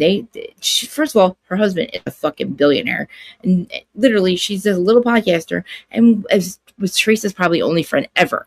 She did a podcast with and listened to that bitch for years, and they go to fucking BravoCon, and and I think Danny, you guys know what they did to her, and I have it on writing. I have everything. She had a miscarriage. They fucked with her. They caught her. They were like, oh my God, Louis, the phone calls, the messages you would leave her. Dude, she had to fucking get her husband to get gas up a fucking private jet to come get her, to get her home. And then she was made to lie on Turning the Day, whatever it was, on her podcast about what happened. And I have the proof of what is actually happening. They were going, oh, it's so fucking horrible. And I would say to House Officer, why did you guys do this? Like, what made you be okay with what you did? Like, even talking shit on Melissa Feaster and making her look like she was saying things in a chat about Teresa. Like, what the fuck are we doing? Why are you doing this? Like, that is not fun shade. I didn't start a podcast with you, Teresa versus Gorga, to be lying. We're not going to tell lies. I'm not going to tell everybody something that's not true. There's no need to fucking... I look for Perez's statement, sorry. There's no niece that's fucking borrowed money from Louis. Pizzagate was all Louis' fault. Like, everything is his fucking fault. Not everything, because Teresa was doing it way before that, but the thing that really irks me is she just can't shut the fuck up about it. I wish people would stop fucking asking her. She blames celebrity for going to prison now. It's like every week it's something else. A statement. Okay, let me see. Oh, let me find. I don't know if it's him or not. No. Okay, it's on PMZ. Oh, wait. A new update from, okay. All right, hold on, let me share with you guys. Because earlier when I clicked on it, the fucking video was up again. And I'm like, I can't shit on here. As much as it would be an accident, I do welcome anybody to come up there. And all the people I see you on Twitter, thank you. I don't know if you're actually watching. It says you are. All right, I joined and... Okay, so I'm going to leave a very nice message, but I would like this. That was May 12th. Okay. I think I have it muted. So fucking sad. Oh, I have to read it. No problem. Always TMZ, right? Fuck TMZ. Oh boy. New family. Okay, so this is an update that they said on Perez.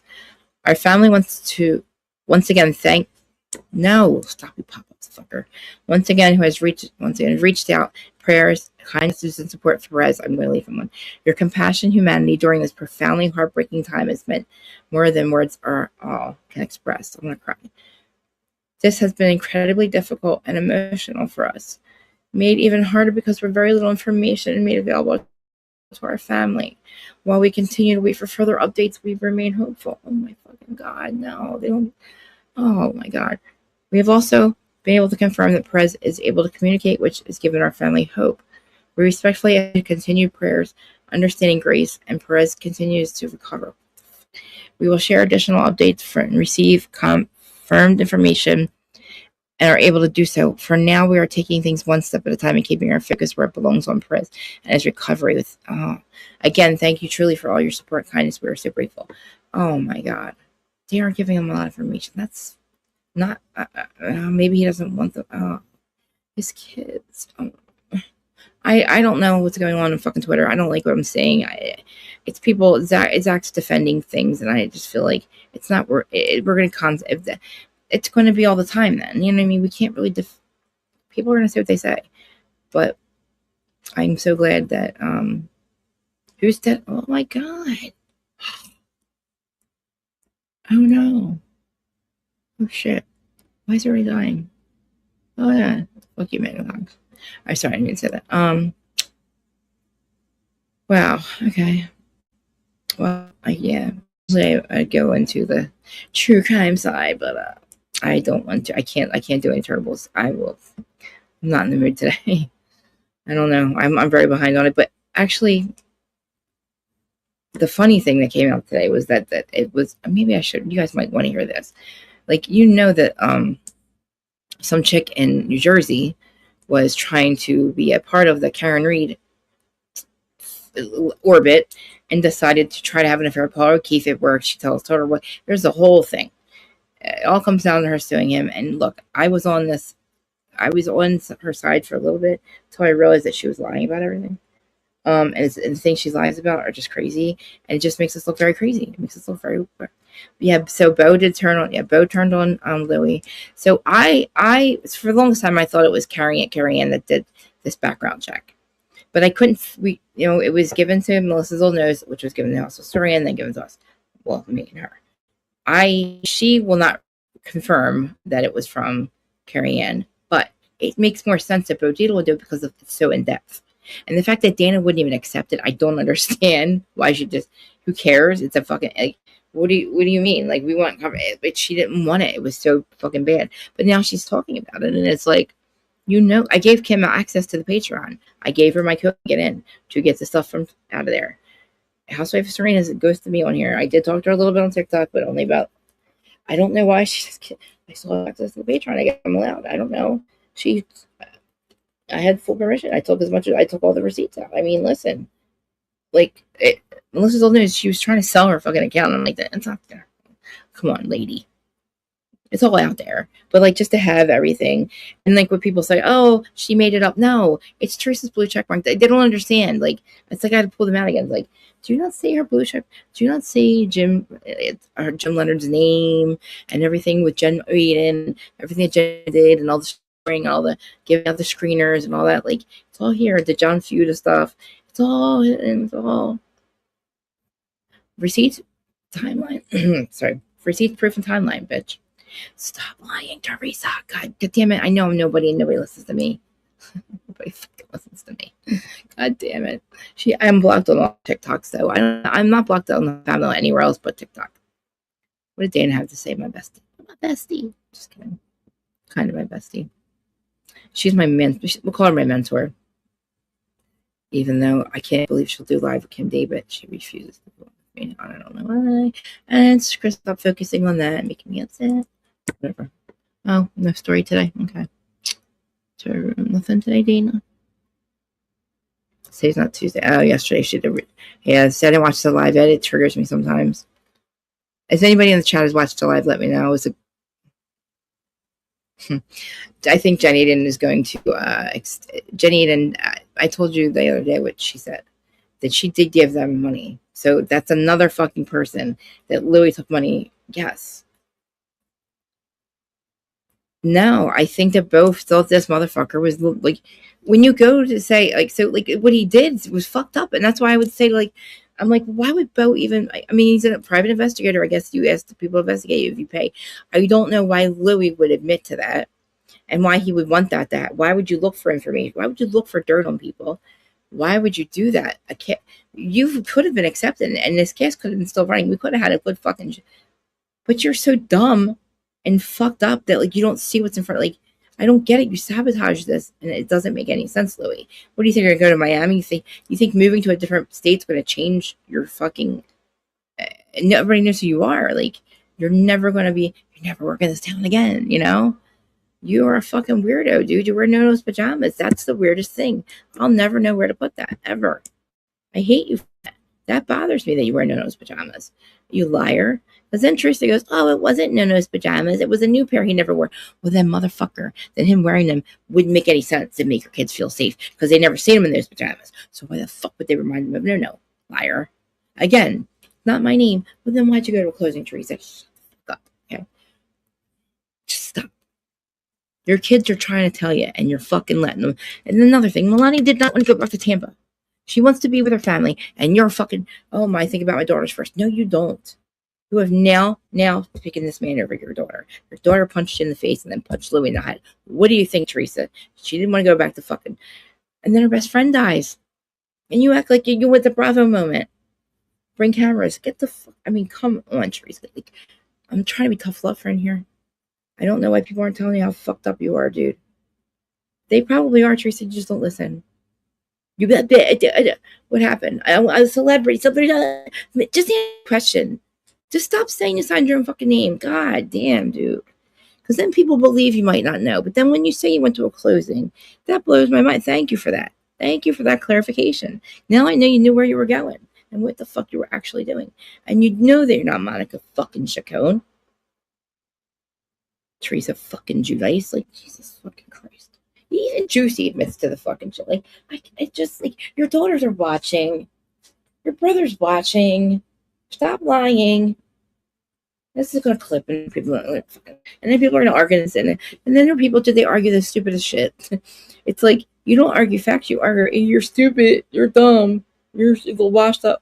You don't even know me. Like, if you really want to hurt me, there's things you could say to me that would really hurt my feelings. Like, you know, that shit. Whatever, man. Okay, call me a toxic fucking human. Call me an angry blogger. I know. That's why I'm here. So people see my face because I'm not really angry. I'm tough-love friend. Okay.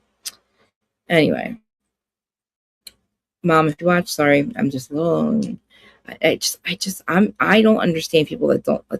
Me and my stepmother are like, we don't hold anything in. Everybody on this motherfucking earth knows how we feel about them. It's unfortunately I have no poker face, and you can tell if I'm bored. You can tell if I'm annoyed. You can tell I can't hold it in, and I tell everybody how I feel.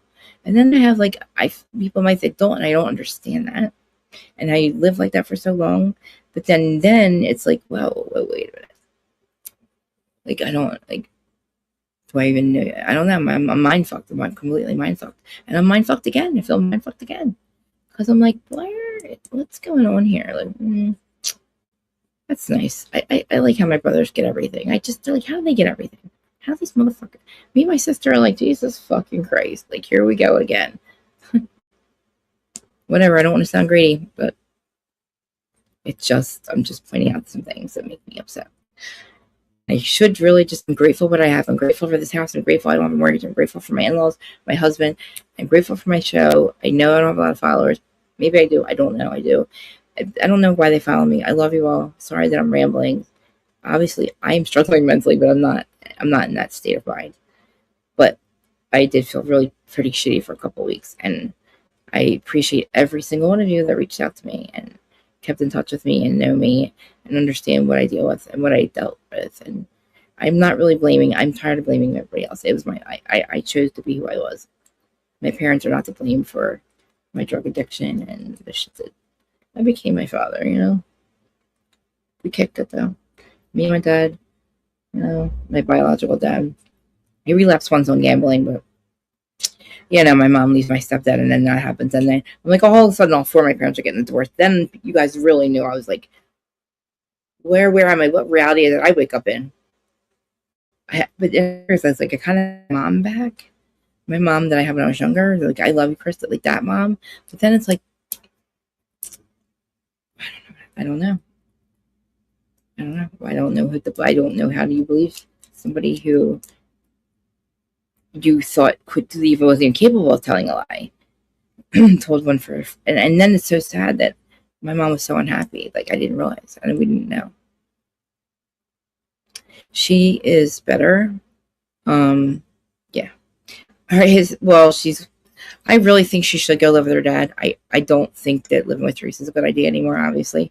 I mean, you're getting angry enough. And like, whether she was on drugs or drinking, she's got a handle of it. Look, she didn't want to go back to Tampa. And G has already been fighting with Teresa about being home. And now Teresa, I don't know why Louie's kids are allowed to stay there and hers aren't. You know what I mean? That's what it seems like. And for Louie to get to see if any of this blows my fucking mind. Because when you do this background check, she's been pulling cons for years. Man, I feel like I need to pull it off. I'm going to not do that. I'm going to quietly make a reel and try to tone it down a little bit, try to make it a little nicer. I just need to find a little part about Monica. I can't fucking stand it. Why can't? And that's the problem with me. There's something wrong with me. I should just be a couple weeks ago, I was like, oh, laughing at her because she's so fucking stupid. I'm just, she's never going to stop. And I'm like laughing. This week, I'm just like, I can't even spell right because I'm so fucking like, it's the fuckery of it all. The fuckery of it all. And then to let Kane University keep coming up. And then here I'm bringing up it on Kim D's live. That's why I'm afraid to watch it. I don't want to see any bots from Louie. It makes me want to go punch him in the face. It makes me want to fucking send him messages that are mean. It makes me want to like call him a fucking lobster. And like, who wants to wake up to this face? Like, I don't understand it. Oh, I have the wrong avatar. I mean, like honestly though, look at this. This motherfucker right here. What the fuck is that? Who is this? What the fuck is that? That's Peach Guy. That's fucking, this is the day before the wedding, and this is a winning, she's winning. That's that. My dad got red like this because he is an alcoholic and he had high blood pressure. Pasta. I mean, Louie, come on, man. This is not, I didn't even exaggerate this. Like, I don't change my fucking diet. I mean, I don't change the pictures of my thumbnail. I love you too. I know Aaron's probably like, Krista, hang it up. Lock it up, Krista. Aaron, you know me. I love you. I love you too. I want to leave before because when I get off here, I always say I'm going to do it. I do the clips, but I really want to leave Perez a nice message because all I can think about is if there's nothing that you guys could do to solve how I feel, right? But like, I know if I was hearing from everybody good things, that would really, really help him. I hope it would help me, but I hope it would help him. I can't think of anything else but support to give him. And I'm not going to question. I'm not questioning whether he did it for attention. Obviously, like, if he was faking this, he wouldn't risk losing his TikTok channel, which is his livelihood and how he spreads for his family. This was not him. So he didn't do this and expect to get, like, it wasn't for attention, dude. It was because, well, you know what I mean. It wasn't for any kind of clicks and views. He was clearly distressed and not himself. And he wouldn't risk his channel and do what he did because he knows it's very important to him. And it's his livelihood. He's amazed by it. He's amazed by social media these days. We're the same age. Like, we understand tech. Like, he's just a little more amazed by like live podcasting, which he was good at. I don't know why. I don't know what he made him move all of a sudden. He just moved from like somewhere. He moved from Vegas back to Miami-Dade. I don't know. He said something spiritual happened. That's why he moved. And then I don't know after that. But like, oh, I'm not even on camera, am I? Sorry. I feel like I can't see you guys, even though I don't know who the fuck is watching me. Probably nobody. But hi, Instagram. Nobody. I feel like it's not over. Not with him. I don't know. This Lindsay, you guys know who I'm talking about. Like, I know that she murdered her 3 kids. I'm trying to, for some reason, I think about her. I don't think of a Chris Watts. I don't think of a Diane Downs. That something happened with her too. And it's scary because you just want to hug her, and it's like, I don't even really want her to get, I don't know what I don't want to say the system failed her either, because the system doesn't know what the fuck they're doing. They keep you sick. What do you think, fucking doctor? They keep you sick. The more times that they have her there, the more times they can diagnose you, the more money they get. They give us the DARE program in 3rd grade. What the fuck do you think was going to happen? We all became drug addicts. We're a fucking child of the divorce in the 80s, right? A lot of 80s divorce kids are like, really like me, kind of fucked up because our parents got married very young as hippies. And then here we come, you know? And then the 80s were amazing, we thought. And then we're like, oh, fuck, we're duped. Oh, shit. You got to pay for shit. Like paying back for, like, having great fucking, I don't know. I used to be proud when they would play, the anthems. I used to be proud to be an American, and now it's like, we need that back, and I'm so ready for the new earth. Here I go, spiritual. I'm not going to talk about spirituality, but one day, and you guys know how I feel. We're on the new earth. I'm on the most benevolent timeline available always. And I got to keep saying that. I remember that I'm snow fucking white. I've proved it all to you. You've seen my flowers. You've seen my animals. Right now, the squirrels have their fucking seed on top of it. Now they come to my door, and it's like, it's a whole thing. And they're like making noises, and they're talking to me, and it's like, healer trees out there. My fucking plants have grown back like they usually do, like amazing. And I have amazing pictures. And I don't know if I haven't posted them, but like, maybe I should right now. I'm pretty proud of my fucking pictures. Pretty proud of my fucking yard as usual. I'm very, and don't ask me about the inside, guys. I have not called. I'm not going to say I didn't call the contractor. I just haven't set up. I don't know what's wrong with me. I don't want to do it. I don't know why. I want to do it. My whole kitchen's falling apart, and it's not cool. I really fucking should really get a move on to the fucking contractors. I really need to do it. I just told George the other day, I said, babe, we're doing this. Don't you dare try to fix anything. We're getting the houses, like the plans we planned. What am I doing? What the fuck am I doing? What was I just doing? I'm too high. I gotta hang up. I gotta get off. I gotta stop. Because now when I get on here and I'm on talking to you guys and I forget what I was just doing, it's time to stop talking to you guys. I love you all. Thanks for being here. I had to do a long one because I'm not going to see you until Friday. You'll see me on some, if Willie goes live, or maybe I'll talk with you on live again. I enjoyed my conversation with you. Sorry. I will text you later. I'm going to watch some of those movies, Man on Fire. For some reason, I want to watch that one first. And thanks for all the support, guys. And I know I'm very grateful. I don't seem like I am sometimes, but I am. And I didn't realize how many people watched on Twitter, and I appreciate you guys. I didn't know how to use it. I didn't know how to see the button thingy. I love you guys. Thank you for listening. And I always leave the fucking chat. Like, you guys can come up and talk all you want. Shut me the fuck up, please. Love you all. This is called fucking... What is it? It's like, what do they have this new sentence for? Like, it's in fucking Massachusetts, made it up. Utterance or something. Something utterance. Like, where you mutter something and when you're made, it doesn't mean it. You can't get your... It's weird. Some kind of thing is like, okay, well, you say it. It's like some kind of... Like, somebody, like, uttered something about John O'Keefe's death, and they called it some weird thing that made it justifiable. I'm like, something utterance. I'm like, huh? Let's stop burying this John. We need justice for John O'Keefe. We really do. We gotta stop burying civil cases. It's buried in civil cases. It fucking blows my mind. Karen's gonna own Boston. Fucking Peggy, peg leg peg, won't even get on board with it. Don't believe it. She doesn't really have a peg leg. I wouldn't say that.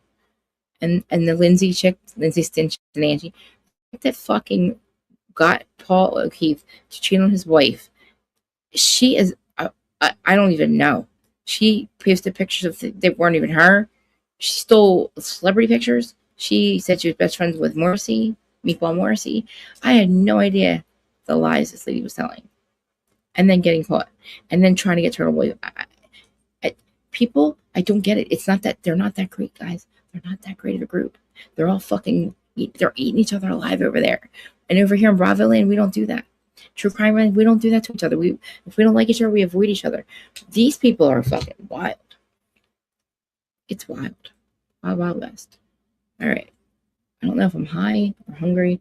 I don't know what it is. I love you guys. I've been on here for way too long. All right. I'm really hanging up now. Goodbye. Want to hear some music on the way out? Okay. I forgot I had to do that. Because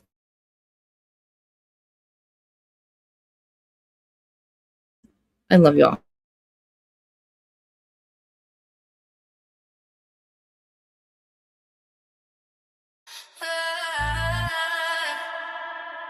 Poor sound effect. Yeah. Crystal Marie. Reality. Lights low, bass hit, truth in the room. Whispers get loud when we break through. This is reality with Crystal Marie. Hot takes, good vibes, come sip with me. Secret stories, truth on repeat. Pull up, tune in, feel that beat. No filter, no shade, just a story. Reality with Crystal Marie.